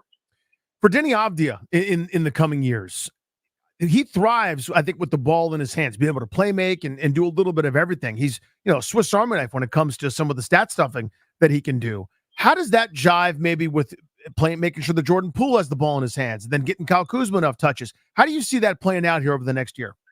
Yeah, it's a really good point, Danny, because those guys could take it off the glass and go. Yep. And you could advance the ball without dribbling with those guys, but they're all good passers and playmakers. So, I think Denny's deal is now he's made that adjustment to the speed of the game, and coming from overseas, he's made that adjustment beautifully. He's very good with the ball in his hands, and that could also free up Jordan Poole to put him in positions to score as well as Kuz. So I got to believe next year he'll have a little bit more playmaking responsibilities. Glenn, great to catch up with you as always, buddy. Have an awesome weekend. All right, man. You too. Thank you, my friend. There he goes. Hit that local 53 sounder. I hate that name, but I love Nick Ashew, who's our guest to talk about those Commanders Bet MGM tonight. Nick, super quick. Our guy Ryan here, you know Ryan a little bit, right? Yes, I do. I do know him very well. He's trying to step into adulthood in a number of ways, and his shaving game is very, very weak. I basically had to instruct him in the ways of the pre-shave and the after-shave. Can you run through what your shaving routine is for Ryan, just so we can take some notes? I told him about the cold water, but just in general, what do you do to look so handsome? Well, first off, thank you for asking. My grooming routine is very, very strict. The cold water is very important at the end. Yes, you want to close your pores. It's good for your skin. First thing, though, remember, there's a beard for me, so it's a little bit of a different routine. Yep. You want to get a good quality shaving cream. Make sure your face is also wet, preferably out of the shower, because the shower you want to make sure you have a warm shower, get the steam in there, get everything nice and soft, get in there, and then you get the shaving cream on. And then you want to make sure that you get, for me, the beard, want to trim the edges, make sure everything's good. I have one of those razors with a straight edge on the other side. Yep. Get everything nice, cleaned up, you're good. Then once you're done, you want to make sure you have an aftershave. You don't want your skin to get all irritated. You do that, and here's the key. If you have a beard, Danny, you know about this. You got to have beard oil. It's very, very important. Do not stray from the beard oil. So Ryan is beardless. He's not there. Maybe one day when he grows up into a real guy, he might be able to do that. But right now, he's just learning. He's just a young fella, and he's looking for guidance. Nikolai, we were talking about this early on in the program. It depends on your ranking, depends on where you find that. To me, it's immaterial, right? The offensive line of this organization is not viewed very favorably. I think USA Today had him 18th. I've seen it a little lower. Now, granted, that doesn't necessarily mean they make a block or don't make a block when it comes to the season. But in general, there's a view, and I have this, that they haven't done enough at the offensive line spot. The team probably feels like they have, otherwise they would have done something. Stands to reason, right? So my question is, who's right? The industry, quote unquote, this is a bunch of us pudgy zilches flapping our gums, or the team when it comes to their offensive line?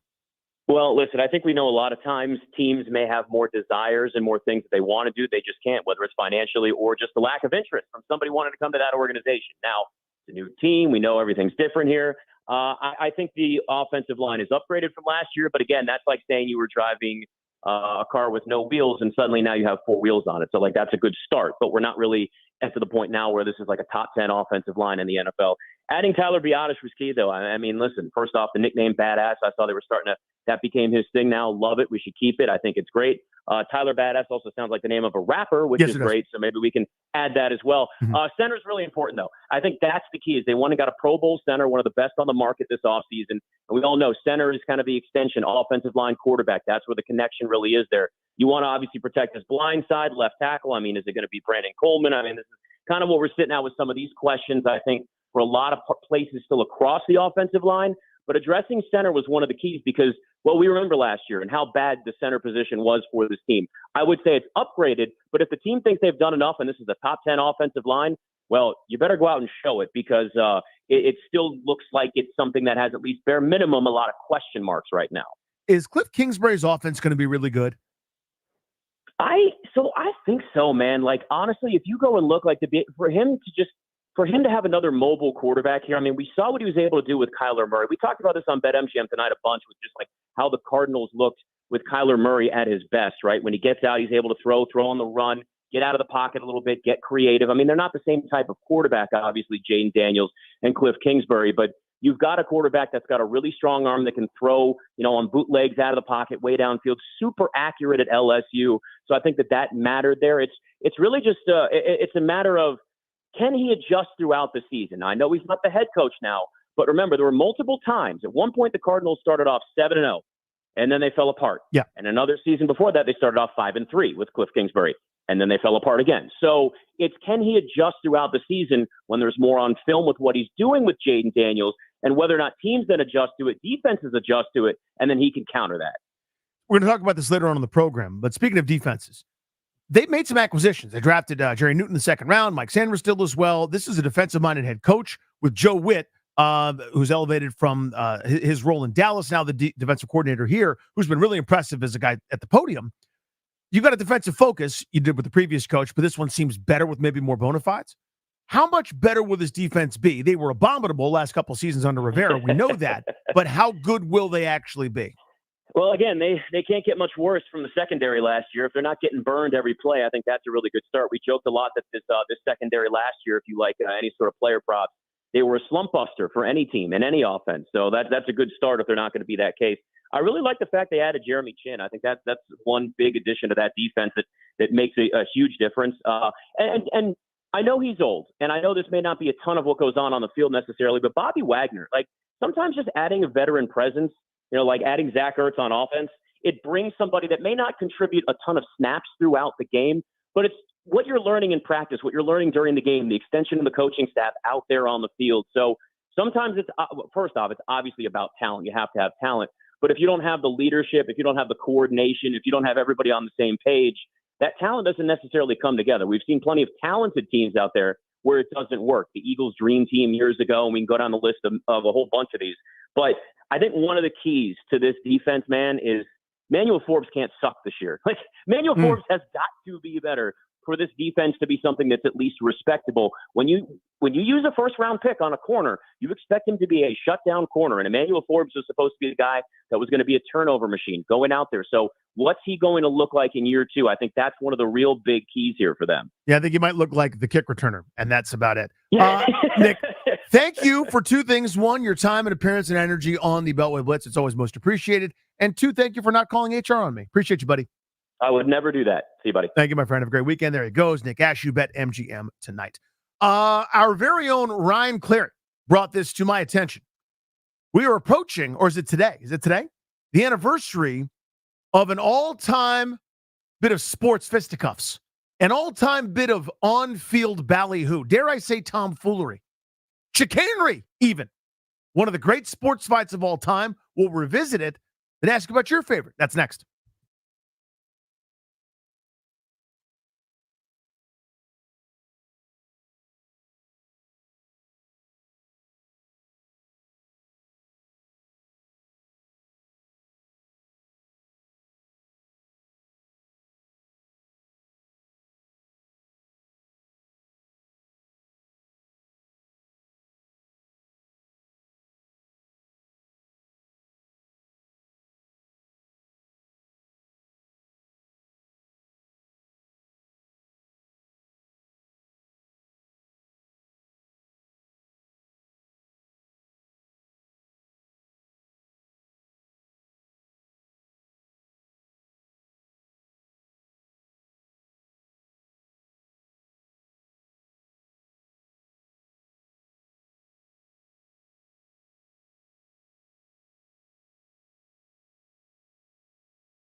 Here it comes.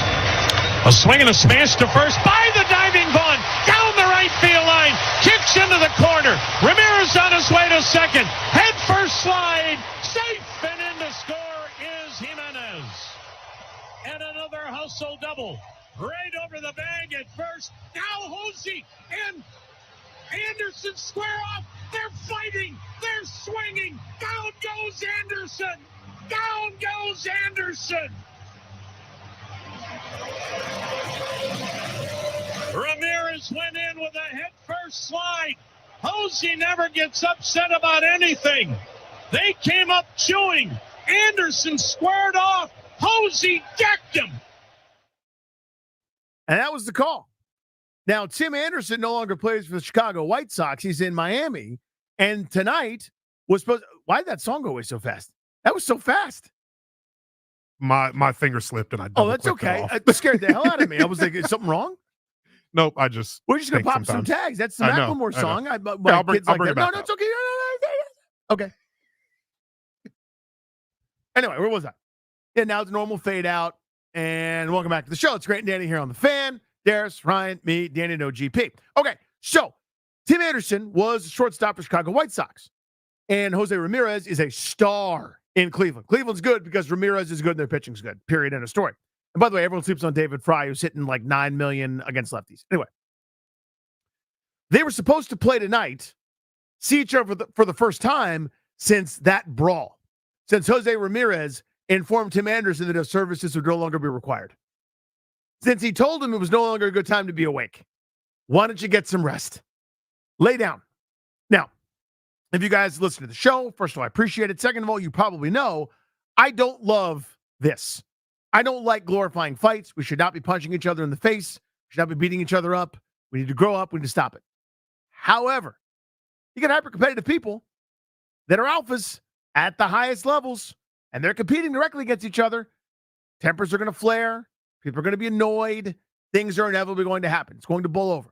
I got in multiple fights over my career with teammates, with opponents. That happens, man. It is a thing. I understand it, okay? So they were supposed to play for the first time this evening. And it looks like Tim Anderson's actually not going to be there. He just went on paternity leave. But still, it got us to thinking, to reminisce about that incredible moment that just nobody knew how it led up to it, what was going on in the game. I think the White Sox were up a handful of runs, and Cleveland got on the board right there. For whatever reason, they didn't like each other, and it became painfully obvious when fisticuffs were thrown. So it got us to wondering and remembering. Best sports fights. The best sports fights you can remember. 800-636-1067. Ryan's eating clary casseroles, trying to get everyone a bite. But when he takes a break from that, he'll give you his. Darius will give you one. I got a couple, top of my mind, okay? But that's where we're going. A little reminiscing, a little thinking back to times when fisticuffs in sport overthrew some things. Most famous one to me, this was far uglier than just a regular two teams fighting. You think Malice at the Palace? Obviously, that to me was more, Jermaine O'Neal, Ron Artest, people going into the stands, just ugly, brutal time. Thinking more like players, something happens, and then we move on. The biggest one, or best one maybe, I don't know if you want to call it that. Again, best is not the right word for me because I don't love these. Red Sox Yankees 03 is the year. Pedro has gone up and in. A couple guys have gone up and in. Clemens is involved, right? Yankees, Red Sox. It's the height of the rivalry, height of the tension. And the Yankees have had enough of it. I think the ultimate last thing, I think that was A-Rod that got beaten, if memory serves. But that's famous, where this brawl, or fight, whatever you want to call it, is famous because Don Zimmer charged Pedro Martinez. Pedro kind of sidestepped him and threw him down. And then it kind of became more about 72-year-old Don Zimmer getting thrown to the ground. Then everyone kind of stopped, and sort of that was that. Pedro put in a tough spot there. I don't know if you just let this guy hit you. I don't know what you're supposed to do exactly, but everyone vilified Pedro, and I get it. That's fine. Whatever it is, what it is. But that's the one I remember so vividly. Darius, what do you got? So I feel bad because it sounds like multiple people are going to say this one. But this is my guy, so I get to say it first. Oh. I'm a big Andre Johnson guy. The now Hall of Fame wide receiver for the Houston Texans, who will be inducted this summer. Andre Johnson's one of the biggest, baddest wide receivers in the league during his time. He was so good. So good. But so criminally underrated because he played for the Houston Texans, which didn't get much run until probably the early 2010s. Him and Cortland Finnegan in 2010 dueled after Finnegan had basically been, kind of himself, which is kind of like an on-field bully where he's just over jamming people and doing some things after the whistle that kind of gets under people's skins, does a lot of trash talking. Andre Johnson, on the other hand, is a quiet assassin. But on this day, he was not very quiet. Andre Johnson took Cortland Finnegan down to the ground, fisticuffs. It was one of the most awesome things. And I'm with you. I'm not one who really condones fighting and this, that, and the other. It's kind of childish, to be honest. But in this situation, especially being the person that Cortland Finnegan is, watching Andre Johnson unleash the quiet assassin and become a monster on the field in that moment and taking Cortland Finnegan down, I thought it was one of the greatest things I've ever seen. Cortland Finnegan caught the business right there. He did. So it's honestly one of the big reasons for me that I don't get into hockey at large is the glorification of it, right? We emphasize the tough guy goon as much as we emphasize the scorer, and I don't like that. But there have been some incredible ones over the years in hockey. I think at the time, Tom Wilson has had to square up. I can't remember which game it was, but somebody from Tampa Bay took a run at longtime center, Capitals, plays for Carolina now. Kuznetsov, thank you. Goodness gracious. I think he took a run at Kuznetsov, pinned his jersey back or something like that. Tom Wilson lost his mind and whooped the guy's ass. I gotta say, it's pretty cool. Again, I don't love fights. I know I'm in the minority on that. But in honor of Jose Ramirez and Tim Anderson squaring up and Tim Anderson coming in second, biggest, best, whatever you want to call it, baddest sports brawls, sports fights of all time. Kevin in Centerville has a great one that was on my list. What do you got, buddy? Danny, happy Friday. We're going to hop in the Wayback Machine for this one. March 26th, 1997, the peak of the Red Wings and Avalanche rivalry. Yep. The season prior, Chris Draper had been cross-checked into the boards and broke his jaw. That was Claude Lemieux from the Avs that did it. And the following season, Darren McCarty of the Red Wings picked his spot and jumped Claude Lemieux as he was coming off the ice, beat the brakes off of him, started a line brawl that included the goalies Mike Vernon and Patrick Waugh meeting at center ice. And between the fact that was the peak of that rivalry, really where it felt like that was where everything boiled over, and the fact that those two teams at that time were fantastic, got the chance to see what was the pinnacle of that rivalry in the middle of that fight. Fantastic. 10 out of 10 no-nos. Totally accurate. That description's perfect because it stemmed from the playoffs the year before. I remember vividly, I think it was Draper with his face beyond swollen. I mean, you wouldn't believe that he was the same person, saying in a post-game comment, I can't believe I shook that guy's hand, talking about Claude Lemieux. And then they had to wait months, but the wait was worth it. Ron in Great Falls, talking about sports brawls. What do you got? Hey, great solo show today, Danny. Hey, appreciate you, pal. And great topic. Hey, my favorite one is, and I'll pronounce his name wrong, but Rougned Odor, who was a second baseman for the Texas Rangers, and Bautista for Toronto. Hard slide into second, a normal thing back in the day. But Odor, the photo of him, the video of him landing his fist square on the side of Bautista's face. And Odor's probably 80, 90 pounds lighter. Bautista was a big slugger. A lot of bad blood between those teams, and that continues. But to see that little second baseman hit that guy square in the face, it's one of the best shots, if you will. And the fight didn't last very long, but it's one of the best punches, my opinion, in the history of baseball. Thank you, Ron. And by the way, this is the pronounced Rougned Odor's name correctly, Bell. That's for you, GP. 800-636-1067. Let's go to Mark in Manassas. This is a great one, talking about all-time sports brawls. Hey, Danny. So, yeah, it was early 90s. Nolan Ryan, Robin Ventura's at the plate. Nolan dings him. Robin Ventura kind of drops a bat, starts trotting towards first base, and then decides he's going to charge the mound. And Nolan lights him up when they get to the mound. This was not a contest. It looked like Robin Ventura was like, "Can you put me in a hold?" That's a great one. And Nolan Ryan went to town. Like the older brother, younger brother kind of thing, except there wasn't noogies. It was tiger uppercuts to a dude that was in a headlock.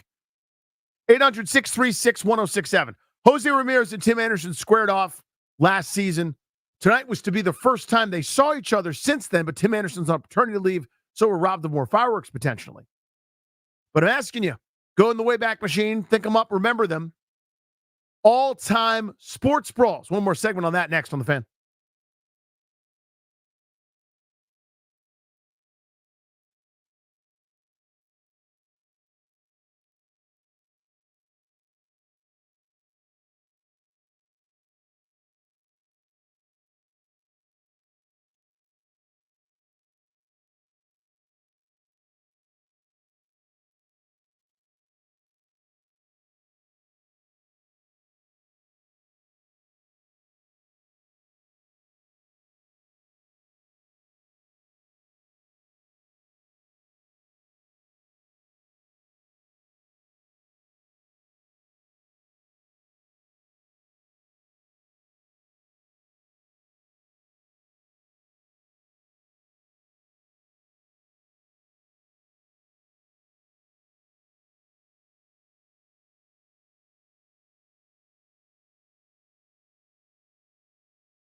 got a chance for you guys to win some Giant Barbecue Battle tickets. We'll do that in 14 minutes from right now. I also want to remind you, this radio program right here, this Grant and Danny radio program, we're sponsored by the law firm of Condori and Moran. They can guide you and your family in the right direction by helping you draft your will, set up a revocable trust, or create a healthcare power of attorney. Schedule a free consultation with their estate planning attorneys at kmlawyers.com, and be sure to tell them Grant and Danny sent you to score yourself a great discount. That's kmlawyers.com.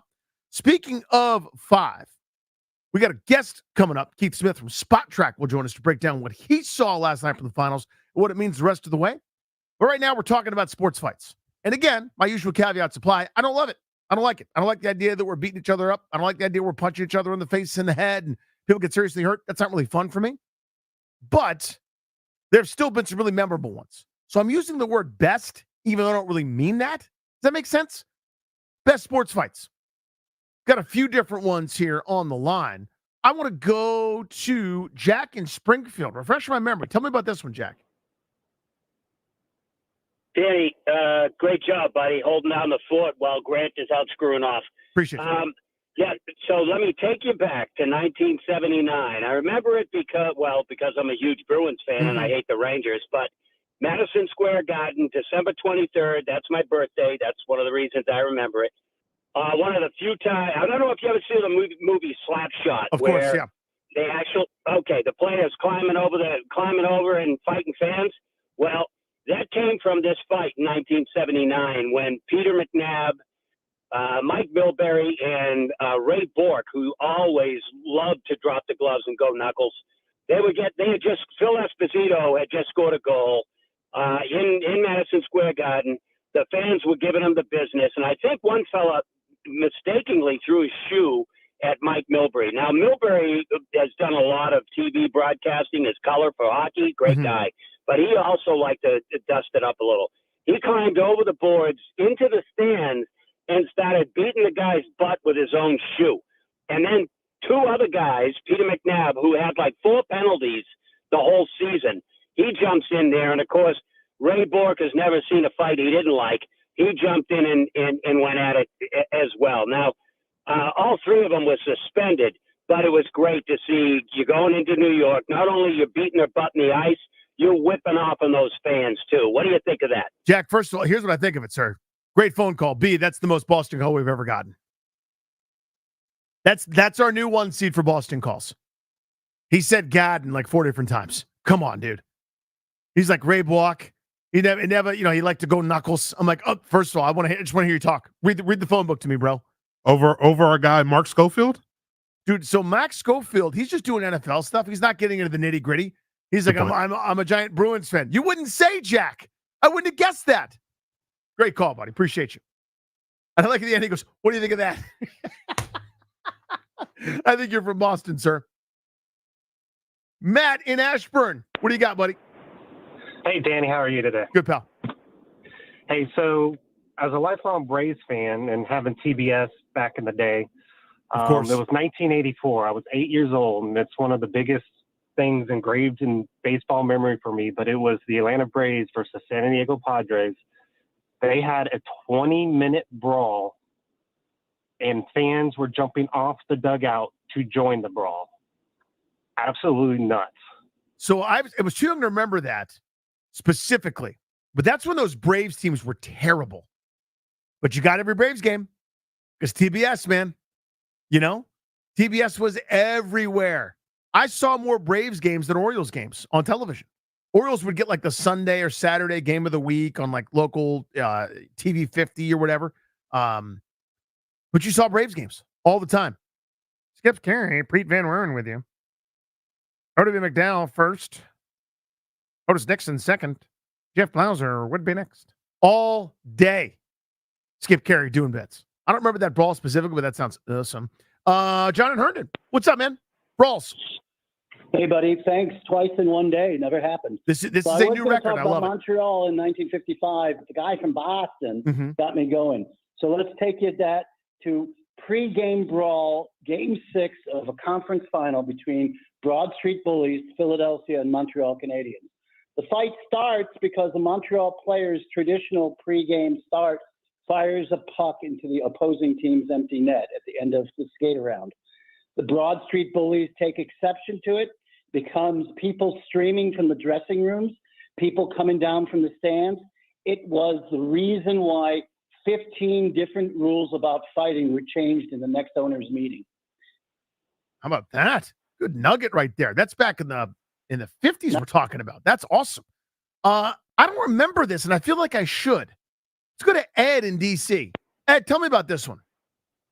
Hey, what's up, Danny? How you doing, man? Good, pal. Yeah, when you were saying best fights, not so bad, this was probably not a good one for Team Georgetown. 2011, they played the Chinese national team, and they got their butts kicked all over that floor, man. I swear it was terrible to watch. You had one guy under the basket, like mounting him like he was UFC, just pounding his face in. The other one was throwing kicks. Georgetown team running off the court.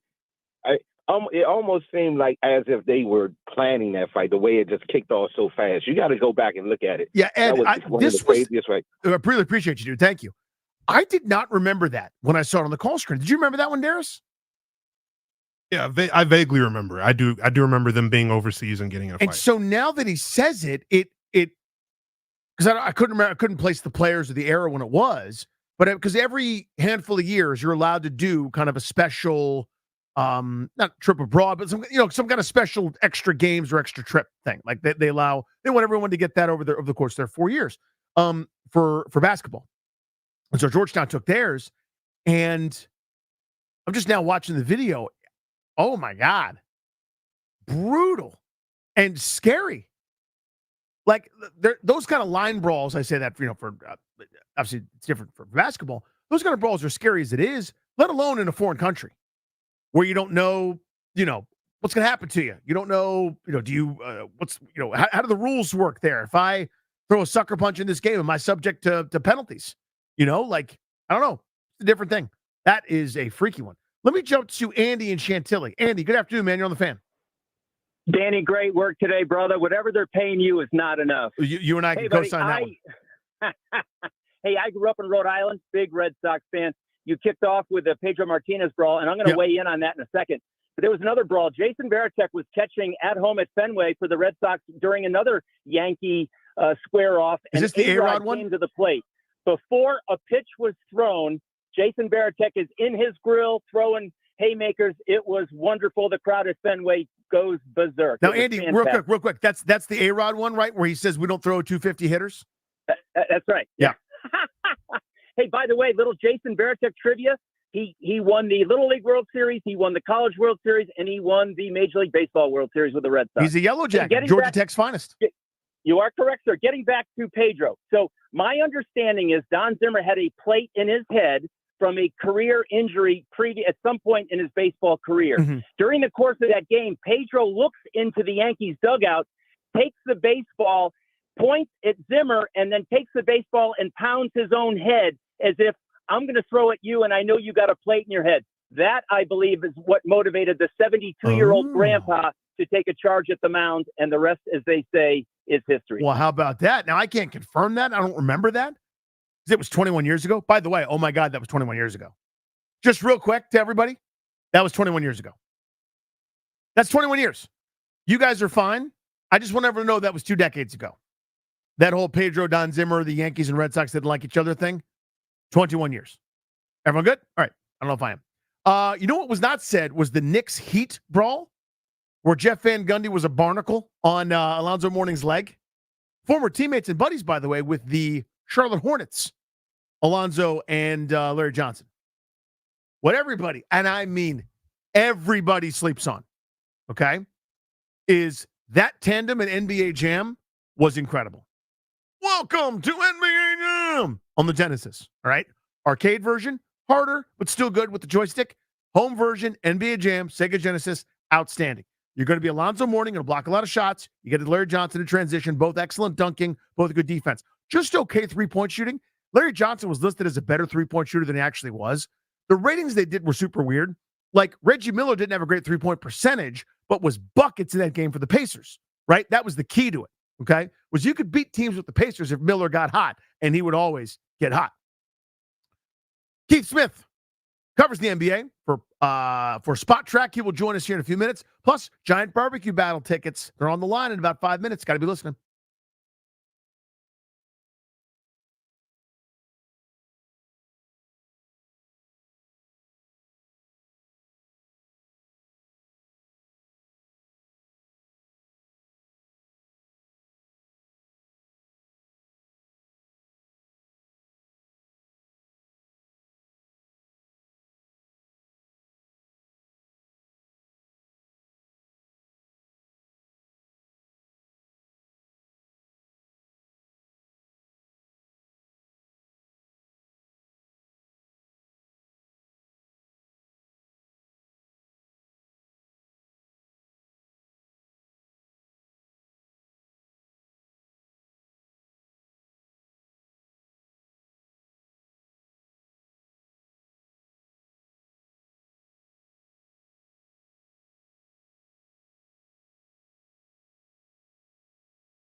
Welcome back to G&D here on The Fan. No G, just D, but we aight. Hour 15 minutes left till the Nationals take over these airwaves.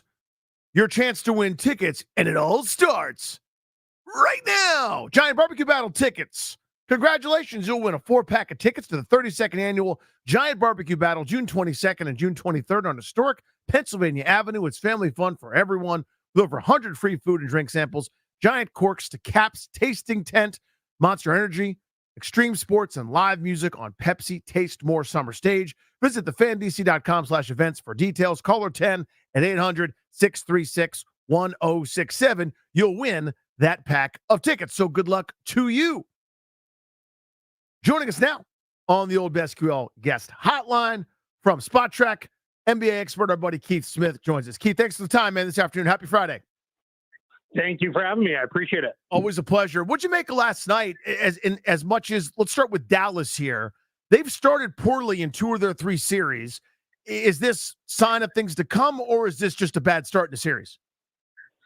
Yeah, we'll see. You try not to overreact to game one either way. I think the approach from both sides, Boston was, hey, we didn't win anything yet. And Dallas was, series not over. So I think both teams are in a good mental space. But I think for the Mavericks, you saw some of the issues they're going to have. There's a lot of places that they can be attacked. They're going to struggle, I think, at times to defend Boston. And then you saw some of the problems that the Celtics can give them defensively, just because there's no weak links on the floor for the Celtics. But, Luka Doncic will figure some stuff out. I'm sure they'll have some different approach to things. I assume they'll play better, but we're going to see. I think this was a little bit of a statement from Boston, just how good they are. So staying on the Dallas side here, Keith, I mean, to me, you're not going to have 1 assist from Luka Doncic the rest of the series, right? I think guys missed some shots. There were some fumbling on some bunnies. Boston deserves credit defensively for that, obviously, but that's going to be different, and Irving probably won't be as bad. Again, Boston deserves credit for disrupting him. But to me, if those things are different, despite the 29-point lead, despite Porzingis being the greatest living player in human history for that first quarter, they're probably in that game, no?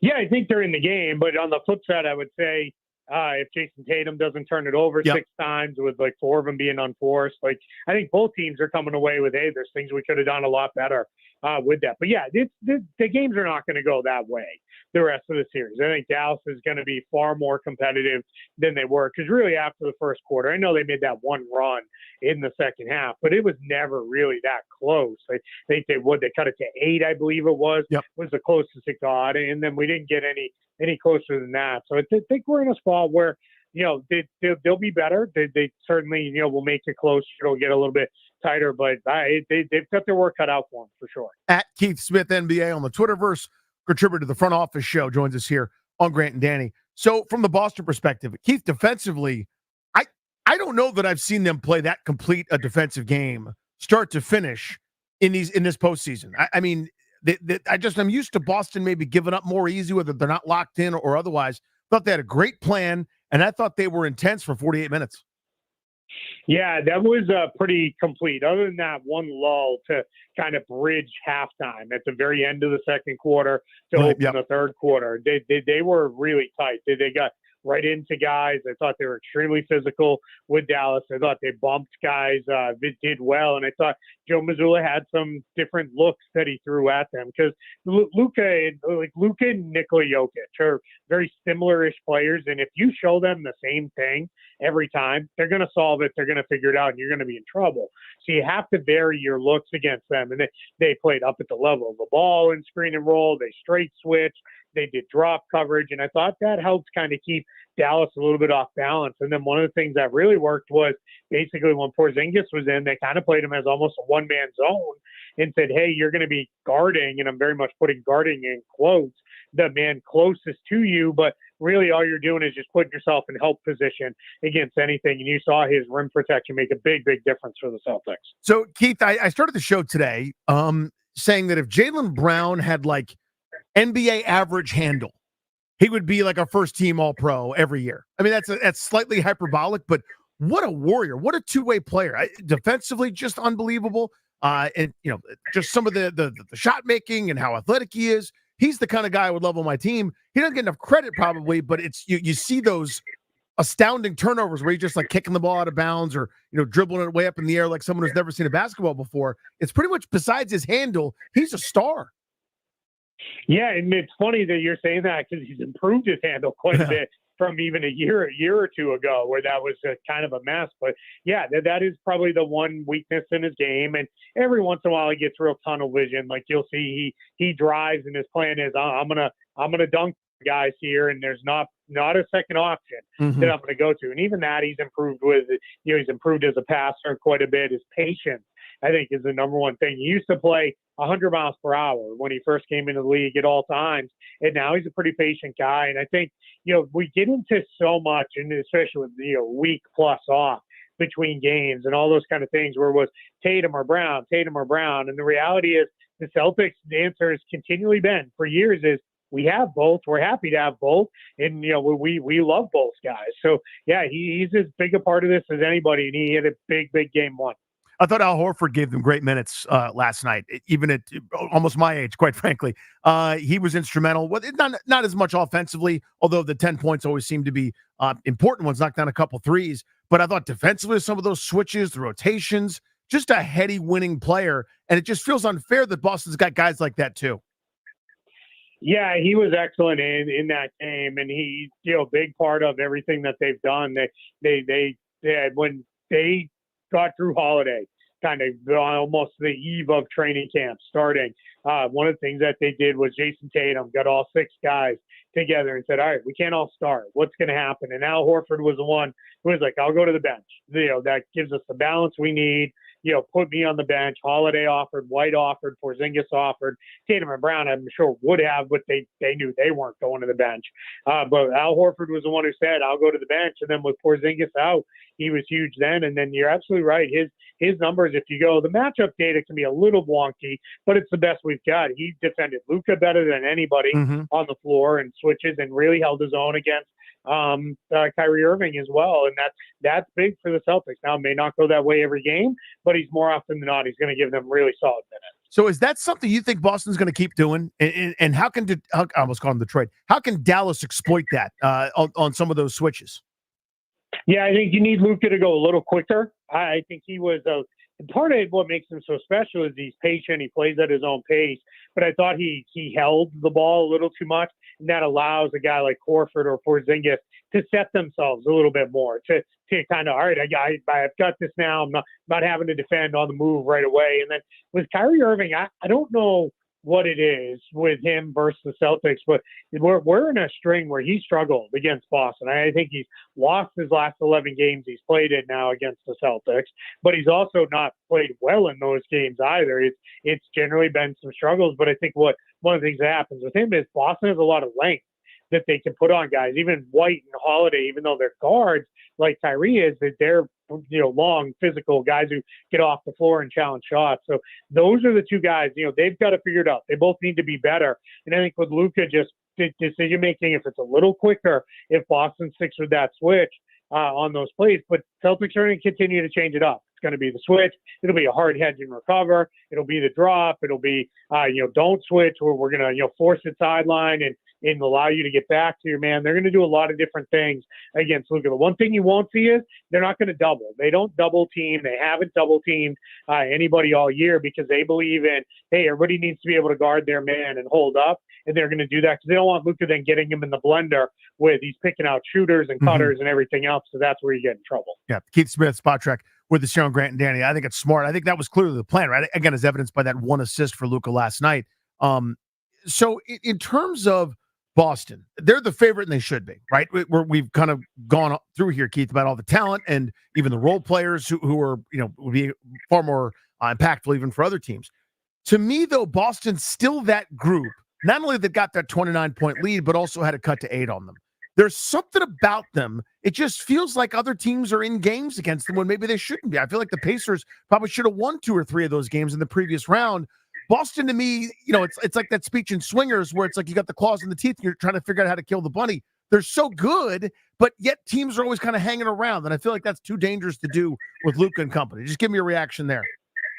Yeah, I would say a all-time historic scoring margin would say differently. They blew teams out. They had 20-point leads in more than half their games this season. They hammered teams. Their average margin of victory in the regular season was almost 12 points per game, which is, that's way up there. I think that's fourth best all time. So I think sometimes we get stuck on our priors. And then when we get into playoff games, it is, they're the same old team that they've always been. They've closed games better throughout the course of these playoffs than they ever have before. The Miami Heat were such a different team. I didn't think they were very good, even with Jimmy Butler. They certainly weren't without him. They blew them out. They handled Cleveland, other than they lost the game and another one was tight. The other games were all blowout wins. The Pacers challenged them, but Pacers they're a weird team to play with the style they play, getting up and down the court, launching shots, the way that they play. And, but Boston closed those games. Game 4 of that series, they held the Pacers scoreless for the final 3.5 minutes. And when you watch the team every night, one of the things that we've been trying to stress is this is a different team. They play a little differently. I wasn't surprised Dallas made a run. The way these two teams can score, these are two of the best offensive teams in the league. A 20-point lead, even a 30-point lead, especially in the first half, doesn't mean a lot in the NBA. That can be erased in a number of minutes by just hit a few three-pointers, hit a couple other shots, a couple foul shots, and now all of a sudden we're down into an 8-point lead. But I thought it was important the way they bounced back from that, really took back control and then turned it right back into a blowout again. I was not fully surprised that they were able to bounce back that way, because I've seen this team this year be very different than the teams we were kind of used to seeing out of Boston over the last few years. Keith, that was a very gentle and kind way to tell me that I didn't know what I was talking about and my priors were incorrect. Tip of the cap to you, sir. Very, very well done in that regard. So last one here for you before I let you enjoy your weekend. If you're Dallas, your best bet is what? I think speed up the game a little bit. They played much faster than Boston throughout the course of the regular season, and even after the trade deadline. I think we have this sense with Luka, because Luka is not, he doesn't play fast, but when Dallas is getting the ball, and he plays fast in the way of advancing the ball via the pass, and he loves those long outlet passes. Now, part of the problem with Boston is they shoot so many three-pointers, they get back quicker on defense because guys are already outside the arc, so there's not as much room to close down. They're very focused transition defense.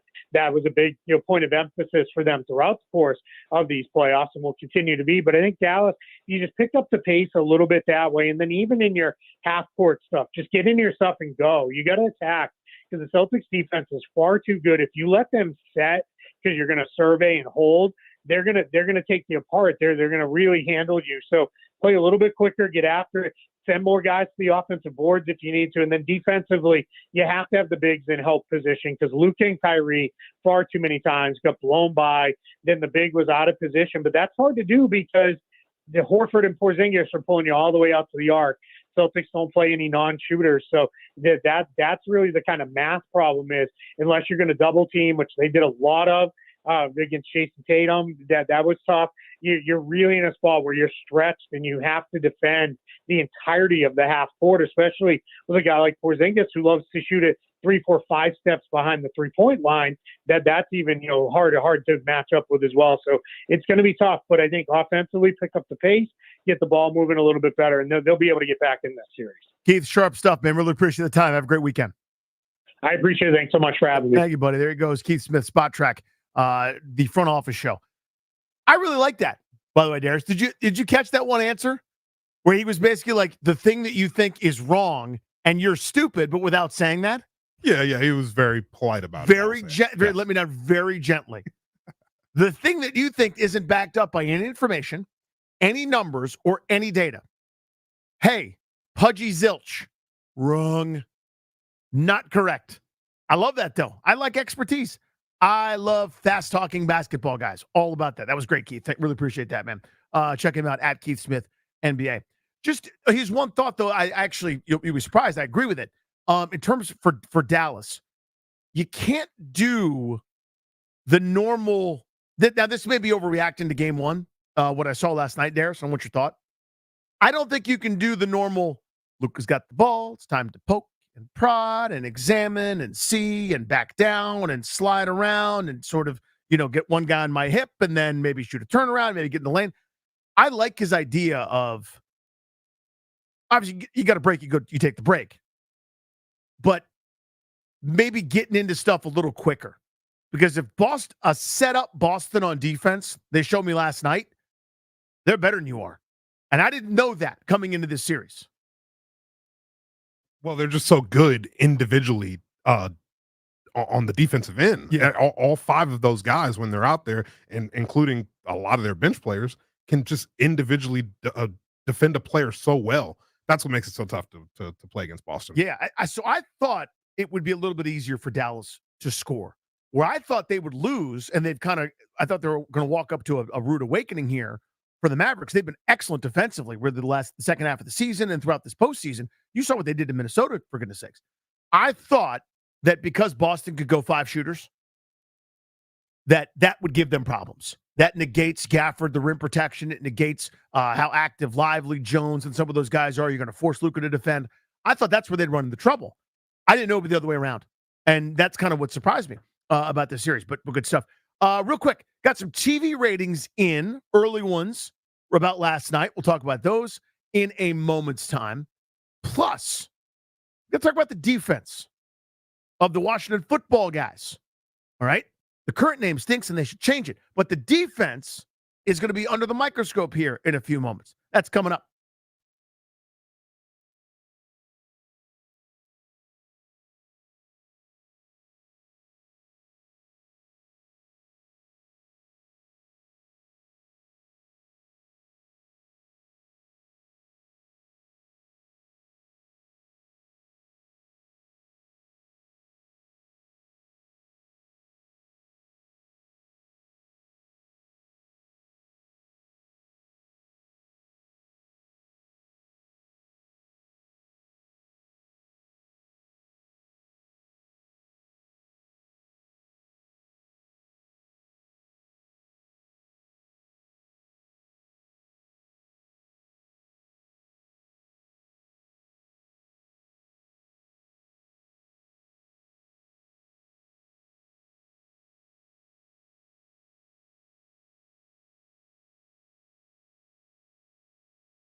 And one thing I want to say as well, we don't have 11 starters, okay? You're going to put this down, so don't ask me who's starting here.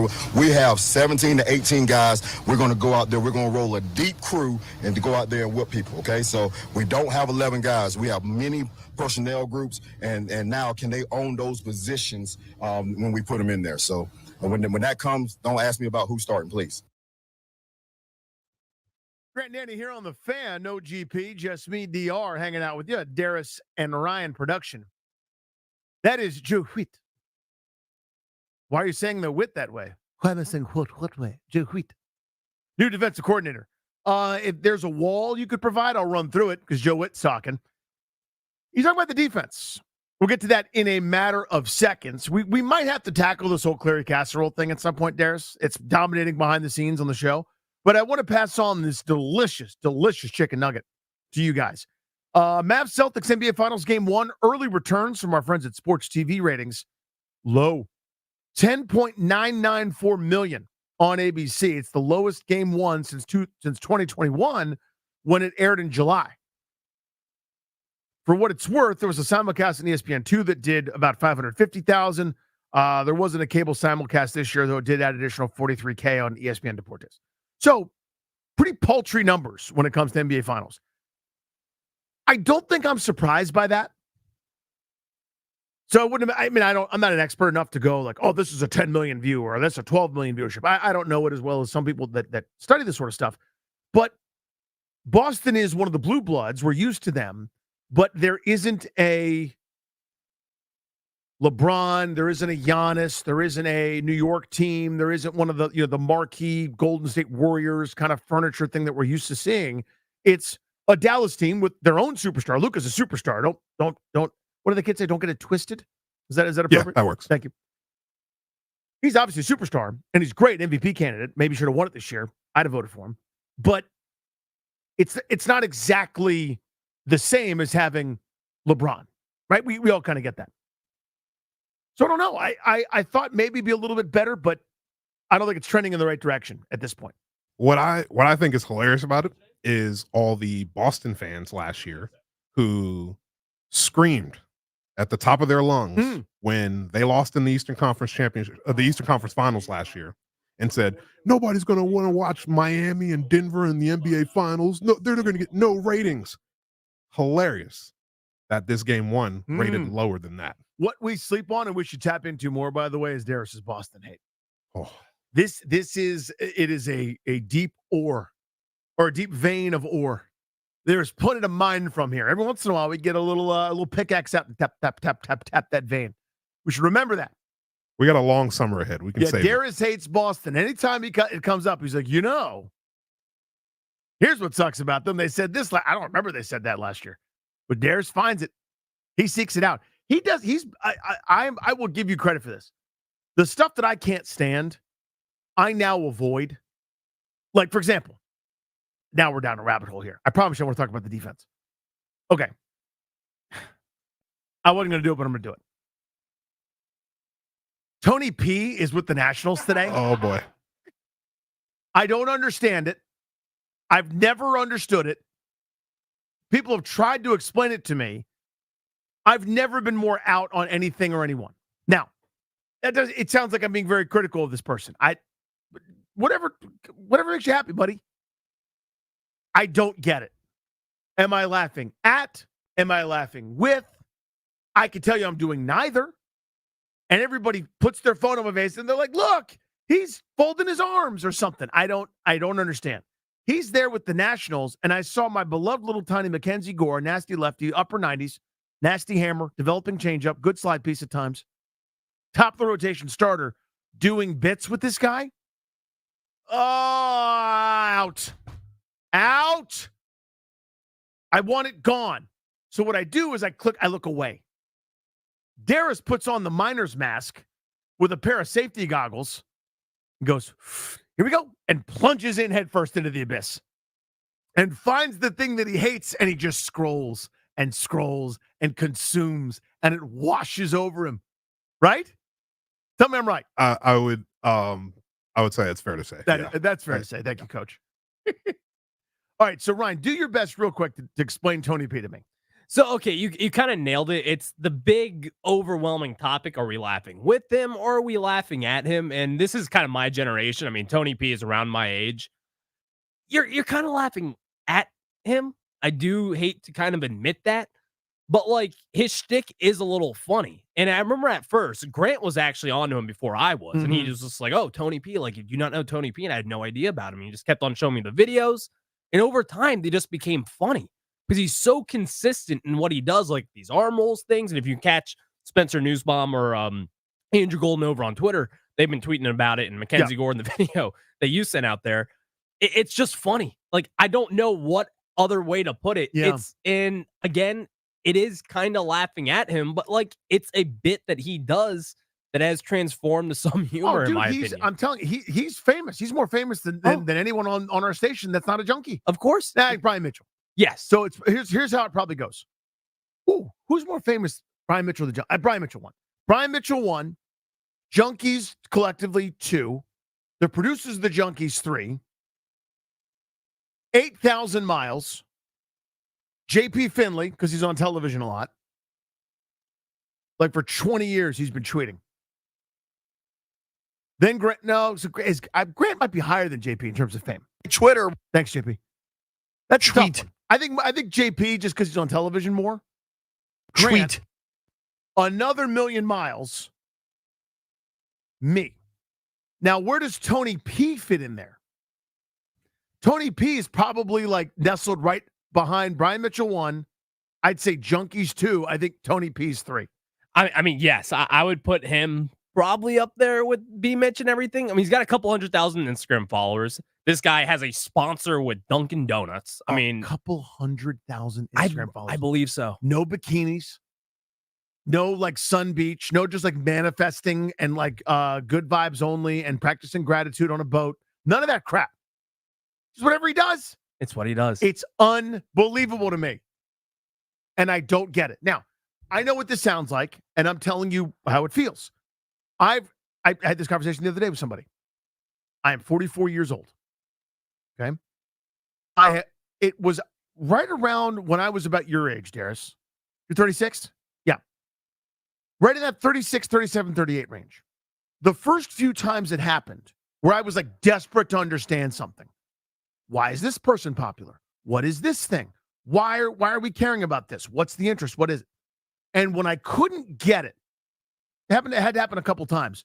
I kind of realized that I went, oh, I'm outside. There's a window of people, right? There's an age range. The teenager to someone around, you could hang on sometime into your 30s, right? But there's a range. And eventually you realize it's not for you, dude. You're outside. And you can never get back in. You're not going to want to get back in. But even if you did, you can't. What Ryan and his ilk are going to find funny, you're going to find so stupid. The music where he's bobbing his head and grinning at you while he plays it off his cell phone is going to sound like pollution. It's going to sound like sadness with a drum kit. It's going to make you feel like this whole world is not for you. And you know what the reality is? It ain't. You're out. You're outside, man. When my desires turn from, I hope there are a lot of people at this bar, to, oh, sweet, there's nobody here. That's when you know. That's when you know. It's over. What's the point of all that? How did I get started on that? Talking about Tony P. Anyway. All right, we don't have time to do the defense thing. Can we get to the bottom of this casserole thing? So I'll give the primary. Tell me if I'm wrong. Tell me if I mischaracterize it. Ryan, living on his own now. He and his buddy Dylan, right? They are together. They live in Arlington together. They're growing up. They're doing good stuff. Okay, they're doing just bros living in Arlington. Just a couple of bros doing what bros do. You're post college. You leave the nest. You got your own place. It's awesome. It's kick butts. What you should be doing. You're doing great. Our little Ryan. Our little tiny Ryan. He grows up and he grows up and he grows up. The wings are spreading and he's out there, right? He cooks for himself, and he is a success story in a million ways. But again, it's no joke. The dude lost 100 pounds. Like, that's unbelievable. Lost a person. Like, another little person was on, you're like, get off there. You don't belong here. One of the things he does is he cooks healthy all the time, save some money, try to do the right thing. He's very proud of the Clary casserole. What usually happens is he tells us about the Clary casserole. We're like, hey, we'd all love to try it someday to see if it's what it's cracked up to be. And he's always like, no, you can't have it. Today, he brings it in. And all of a sudden, today, he goes from the hard and fast stance of you can't touch this, MC Hammer, who you sleep on, to why don't you guys have some? Darius takes a bite, loves it.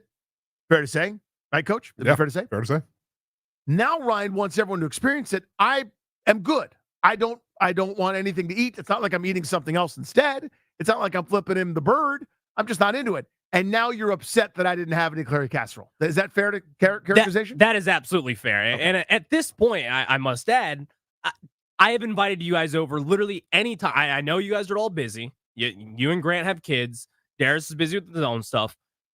I've invited you guys over every night, Monday through Friday after the show. Like, hey, Clary casserole at my place. We could even do it beforehand. Like if the Nats play at 1 o'clock someday on the road, you can come over to my apartment. I tell you what. This Thursday of next week, okay, the 13th day of June, 1 o'clock game. On the road. Yeah. Boom. Washington at Detroit. Yeah. Do we do a show Clary casserole in Arlington? I mean, you guys are all invited. I will have everything prepared. I get all my ingredients. I've actually already gone to the grocery store. I get all my ingredients. I get all my ingredients already. Okay. We are good to go for Clary casserole this Thursday, June 13th. Let's put it in pencil. All right. And we'll circle back. I don't want to speak for GP. He's very busy, but we'll try that. Okay. That's fair. Why are you upset at me? Well, because here's the thing. I brought it in and this was going to be my dinner. Yeah. And I was having it. And I made a little bit more chicken than what I was expecting. But here's the thing. Mm-hmm. I wanted you guys to just try one piece of chicken. Now, one piece. But why did you go from you can't have it unless in its optimal form to everyone needs to have it now? Because this was some new seasoning that I put on there. And I felt like it was very good. I feel like this was the best Clary casserole that I had out there. So if you guys could just taste the flavor of it, even if it wasn't at its peak design, because if you have it back at my household, that's when you'll love it. Now, I think people still do love it. Darius said that he actually loved it. Darius loved it. Toby tried it. He said he loved it. The seasoning is great. It was cooked perfectly today. I have my mumbo sauce on there, sriracha mayo in there, all my seasonings in there. All the seasoning. All of it. So many seasonings in there. And you worked very hard on it. I worked very hard. And why I'm not eating right now. Here's the thing. I know. Yeah. I just wanted you to have one bite of chicken. Just one bite. I got you. The smallest piece of chicken. I passed on cornucopia today. You did? I passed on all the other food options. I almost talked myself into getting Litos when Litos came up earlier. Uh-huh. I didn't do it. I'm trying to. I'm not eating right now. But you're acting like I offered you a whole large pizza. That's true. It was a piece of chicken, and you're just like, no, I'm good. But you understand also that I have a very strict policy where I don't share food. I know. But that goes two ways. Like, in other words, if I steal food from you, then you would have the right at some point to claim prima nocta on food that I have.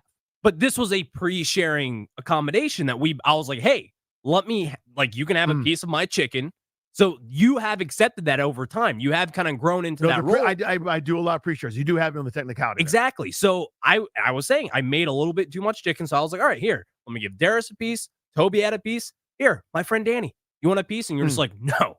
And I was like, saying, I'm good. I didn't. It's not. I'm not. Doesn't mean I think you're a bad cook or the Clary casserole isn't good. But you're like, you took offense to it. I did. I did. Right? Didn't he, Darius? He took offense. He was definitely upset, which is unbelievable considering how much he had such a hard stance on, oh, no, you guys can't eat it if it's not fresh. I don't want you to have it that way. That's still in my mind. Yes. As you're offering it to me, because now it's like uncomfortable. It's like, well, you've already shared with other guys. I'm like, I didn't want anything. It's not like I've eaten anything. Fair. B, I still am in my feels there about like you could never have it unless it's at the exact temperature at my place. Everyone has to sit in the right chair. That's fair. That is all fair. And again, I think we will be putting this to rest potentially this Thursday. The 13th is the day. The 13th. So are you done being mad at me? Yes. I'll be. If you eat it at my place, I'll be done. Because you're going to love it. What if I can't make it? What if something happens? What if something comes I'll up? bring it to go. I'll bring it to go for you. That's all we've ever asked.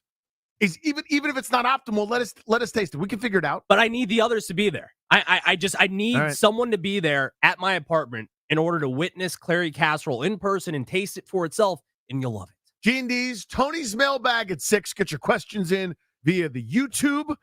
Chat 1067 The Fan YouTube. Look us up there. Tweet me at Funny Danny. Or you can fill up the phone lines eventually, and we will talk about it. We will talk about Washington's defense next.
Grant and Danny's Tony's mailbag is 11 minutes away.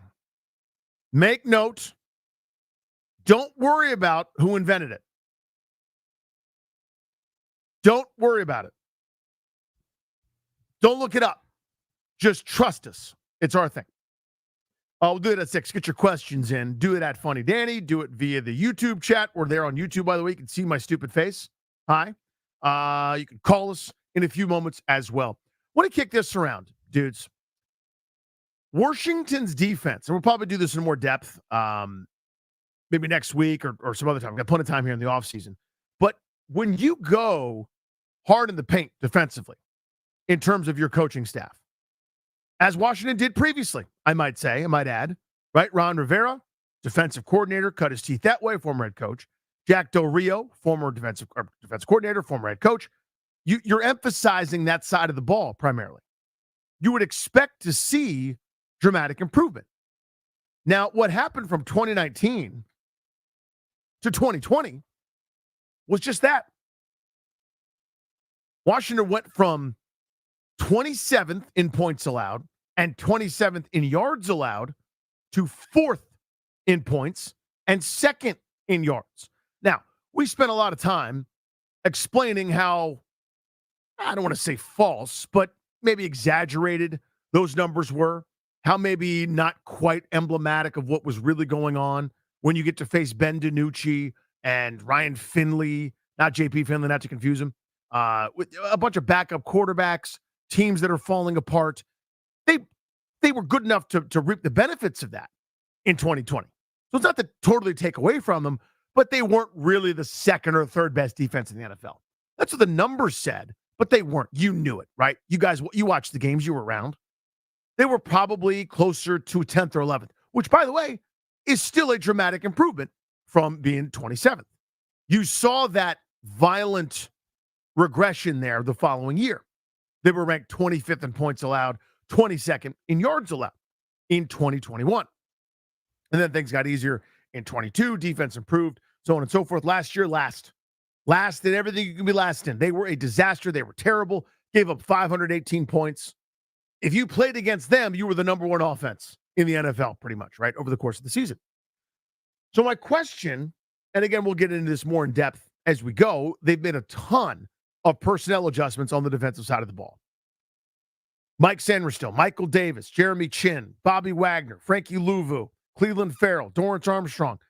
That's just among presumed starters, right? So what is that? That's 3, 4, 5, 6, 8 of the 11 guys on defense right now listed as quote-unquote starters. And I know Joe Witt has already said, he's told us, don't think about it that way. That's not even counting Jerry Newton, Dante Fowler, not even counting Noah Igbenogany, so many others that they've added to be part of this defense. They've turned over that defensive group. 8 of 11 presumed starters, but even more guys that are going to contribute. It's probably 60, 70% new, maybe even higher than that if you actually sit down and do the math, of guys that are going to get snaps for this defense. Then you add in Dan Quinn and Joe Witt. How much better will they be in year one? I think that is a fascinating question. Now, I'll also tell you, I've only got a few seconds to do it. It's not even in my top 5 or 6 things I'm interested in over the course of this season. It's going to indirectly affect the stuff I am, which is the offense, which is Daniels, which is Kingsbury, which is long-term development, which is, does this group have a franchise quarterback? But you've gone heavy on defense. You would expect a significant improvement in that regard. But we'll tackle that more in depth coming up. It is Grant and Danny right here on 106.7 The Fan. Coming up, Grant and Danny's Mr. Tony's Mailbag. We invented it. Don't bother looking it up. Give us a call, 800-636-1067. Something you want discussed more, less. Could be sports, could be non-sports, anything under the sun. Tweet me at Funny Danny. Get in the YouTube chat. We'll engage there. Whatever we got before Nationals baseball. Grant and Danny's Mr. Tony's Mailbag next.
Final furlong here on G&D. Just Danny, no Grant. It's time on a Friday afternoon, early evening, I guess, almost dusk, whatever you want to call it, 6 p.m. post-meridian. You know what time it is. We invented this whole thing. Don't worry about looking that up or asking further questions. Little something I like to call Grant and Danny's Tony's mailbag. The way it works is you ask a question, something we might not normally talk about or discuss, something you want to know, a little behind the scenes of the show. I'll give you an example of how this works. Someone tweeted me, "Hey, Danny, have you seen the Star Wars Outlaws gameplay trailer?" Yes, I have, and I can't wait. That's August 30th. That's an open world Star Wars game. Will I be buying it the first day? Of course I will be. It's important to me. See, yeah, that's how this whole thing works. But we can't just do a question and answer thing. We have to make it feel special. So thank goodness Darius is here because he can sing an intro every time. So Darius, if you wouldn't, you loose? You good? You stretch out the hamstrings, quads, good, vocal cords? Sing us in.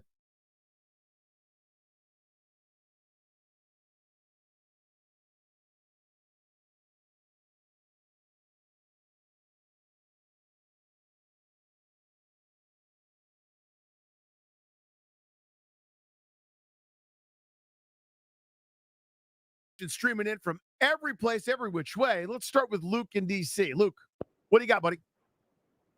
Hey, bud, I just want to know, from your perspective, what moved the needle more in the last month? Was it Tressway giving his number aside or Caitlin Clark getting shoved to the ground? I mean, it's been enthralling for the last month on the radio. I just want to know what moved the needle the most. So when you mean, like, what drew more interest from fans? Is that what you mean? Yes. Yeah, Luke, that's a great question. I would probably say the jersey thing. If I'm there's the number of bits of discussion, clicks. I wasn't asked, not that I'm an expert by any stretch of imagination, but I was asked more questions about that, doing the occasional TV hit, hanging out with other radio folks. That was the big consternation because Franklin involved the quarterback of the football team here locally. Nationally, of course, the bigger story is, Caitlin Clark sneezes and we've all got to tune in.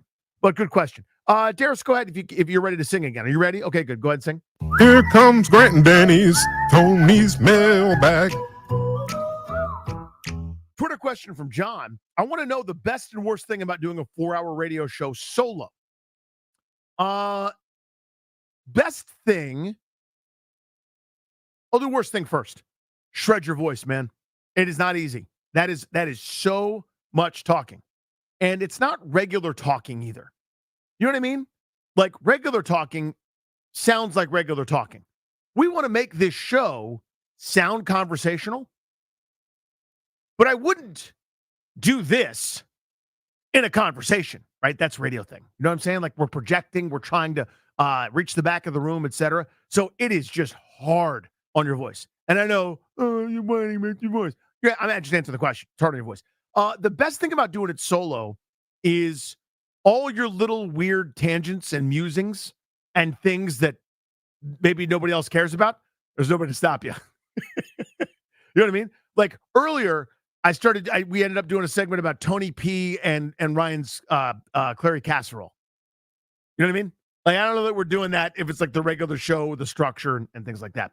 But a very good question. I'm going to take one from the YouTube Chatteransky. Go ahead, Darius. Here comes Grant and Danny's Tony's mailbag. From our guy, David Slizite. Are you as nervous about the Acolyte as I am? Yeah, I'm nervous. I'm nervous. First 2 episodes were clunky and okay. There were some really, really good elements. There were also some like, oh God, oh dear. I don't get it. Now, it's Star Wars. It's always cheesy. This is the same franchise that has Han Solo saying, "And I'll see you in hell." Yeah, you wouldn't say that to anybody, right? It's always been cheesy. That's Star Wars. But we have the dude from Squid Game, lead actor who learned English for this role. Incredible, by the way. He's really good. One scene, he's like, "It couldn't be her." We skip ahead. The next time we see him, he's like, "It's probably her." You see what I'm saying? Like, because they're sort of like, yeah, we've only got 8 episodes. We got to move this along a little bit, you know? But yeah, I'm nervous. David, good question. Harold in DC, what's up, buddy? What do you got? Here comes sorry, Grant Harold. Danny's Tony's mailbag. You knew what to do. Darius was singing. Now, Harold, what do you have? Hey, Danny. Based on all the quirks and bits, I need you to plug in the old flux capacitor. Go to the future, come back and tell me, is Ryan Clary the future rooster of radio? I love this question. Here we go. Little Robert Zemeckis for you. Going forward, is Ryan Clary the future Chris Russell? He doesn't have that I'm going to pick a fight with this person thing that Russell has. That's the difference. My guy, Chris Russell, who I adore, for whatever reason, is always with that sonar, looking around, trying to find a fight, trying to find some hill to splay out on, to chalk outline himself on. That's what makes him special, but also so unique. So my answer is no. Ryan Clary's going to be the next Ryan Clary. See what I'm saying? It ain't fair to compare him. No, but that's the difference between honestly, Russell and anybody else. He's hunting. He's hunting for that conflict, bro. Like, it can't just be, hey, the Commanders need to run the ball more. It's, I told you, idiots. That hurt my voice. Darius, go ahead. Here comes Grant and Danny's Tony's mailbag. Let me do another one via the YouTube here. If Danny had to get Grant to like pie in order to win $1 million, what would his strategy be? Man. As we know, he is a pod person. He is an alien when it comes to this. But it really, we boiled down the pathology. Did he have it as a kid? And did it ever stop? If the faucet turned off, then he's out. He's got preconceived notions. He doesn't like the taste of pie. He told me once, and this is true, because of the smell. You know, the universally beloved smell? The thing that drives Wile E. Coyote mad when it's on the windowsill and everybody smells it when it's cooling? So, yeah, he's wrong. He's had some pie. We had it at a ratings dinner at Joe Stonecrab once. He had a little bit of pie, and he liked it fine. The strategy would have to be put it at the bottom and not tell him of an ice cream dish. So I'm going to give him his cheap store-bought chocolate ice cream with freezer burn and ice chips in it. By the way, let's always remember that. Okay. Hide the pie underneath that. Whatever kind of pie would go best with that. I'd have to debate it. Maybe it's a peanut butter pie. I don't know. But then I'd hide it, and then one of the bites would include that. I'd go, oh, it's a dessert base. It's a multi-base thing. And it'd have to be in a social situation where he couldn't refuse it. Otherwise, it'd be really rude to our host. Like, I'm going to have to conspire with our guy Christian when we go to New Orleans to get him to eat pie. But that is a fantastic question. Darius, sing away. Here comes Grant and Danny's Tony's mailbag. Listening via the Odyssey app, I presume. Todd in Tallahassee. Todd, your question, sir. Hey, what's up? Hey, also, didn't Grant not eat a Big Mac until he was 34? I think he has still never eaten one, by the way. Oh, that's ridiculous. Oh, I know, Todd. All the millennials and sorry if you're a millennial and catching shrapnel here, they're pretty much killing the Big Mac. They're killing the Big Mac, Todd. Go ahead. No, I'm 41, so I had a Big Mac when I was 4, like a normal person. Like a person, yeah. Thank you. Yeah, a person, a human. No, anyway, my question: why is it not okay for middle-aged men to have Star Wars bed sheets? Speaks to my heart. Thank you, Todd. I don't have a good answer for this. I will tell you that I lost. I had this conversation with my wife, who puts up with a lot. I gave it a shot. I was like, hey, what do you think? Wouldn't this be fun? And you would have thought, I was like, listen, reach into your own stomach, root around in there, and hand me your spleen. No one has ever been more out on anything. I think it's fun. In fact, I wish I could have it. I wish we could have Star Wars sheets like when I was a kid. You can't tell me it wasn't more comfortable to sleep on the Return of the Jedi panoramic. We were basically in the treetop Ewok village. I put my head on the Millennium Falcon. More comfortable. I can't prove it, but that's how it felt. Again, very good questions today. Darius, can you sing one more time for me? Here comes Grant and Danny's Tony's mailbag. This is a good one here via the Twitterverse. Would you rather be, talking to me, a current superstar MLB player or a superstar comedian like the Kevin Hart, Dave Chappelle tier? That's a great question. And I'm going to tell you this. Your boy's playing in the show. I'm in the show. That's what I'm doing. Batting third. Third baseman, Danny Rouillet. People clap for me. We're doing that. Thanks. You got to pitch around Danny here in this situation, said the commentator about me. You can't give him anything to hit. You know why? Because he's dangerous. Because if you do, he'll punish it. That. Could you imagine Charlie Slows calling a Danny Rouillet home run? Bang, zoom, goes Danny. I need to stop. I don't want to go down that road anymore. Oh, buddy. That is a good one. That's a good question, but yeah, I'm in the show. Last one, super quick. Here comes Grant and Danny's Tony's mailbag. This is from Tread. Which one of Hotcakes Paulson's, by the way, great nickname. We're going to start calling Grant Hotcakes.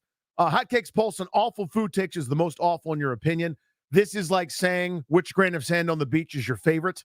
I would probably say his refusal to put milk on cereal. What in the hairy hell is going on there? Come on, dude. No bleeping way. There are a million of them. But that one, to me, is the one that hurts me the most. In fact, I started an Instagram account years ago because he didn't like cornbread.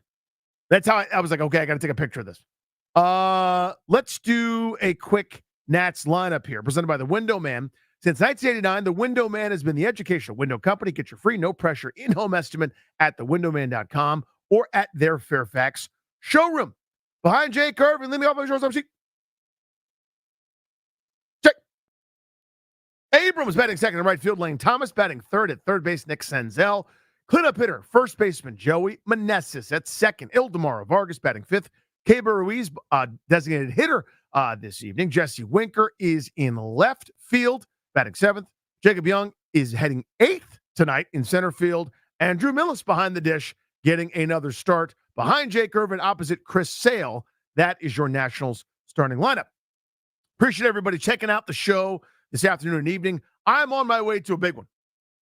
The Coyotes have a playoff game tonight, right? Out there in Fairfax. I am sprinting over to that field right now. The game started at 6. I hope I'm not too late.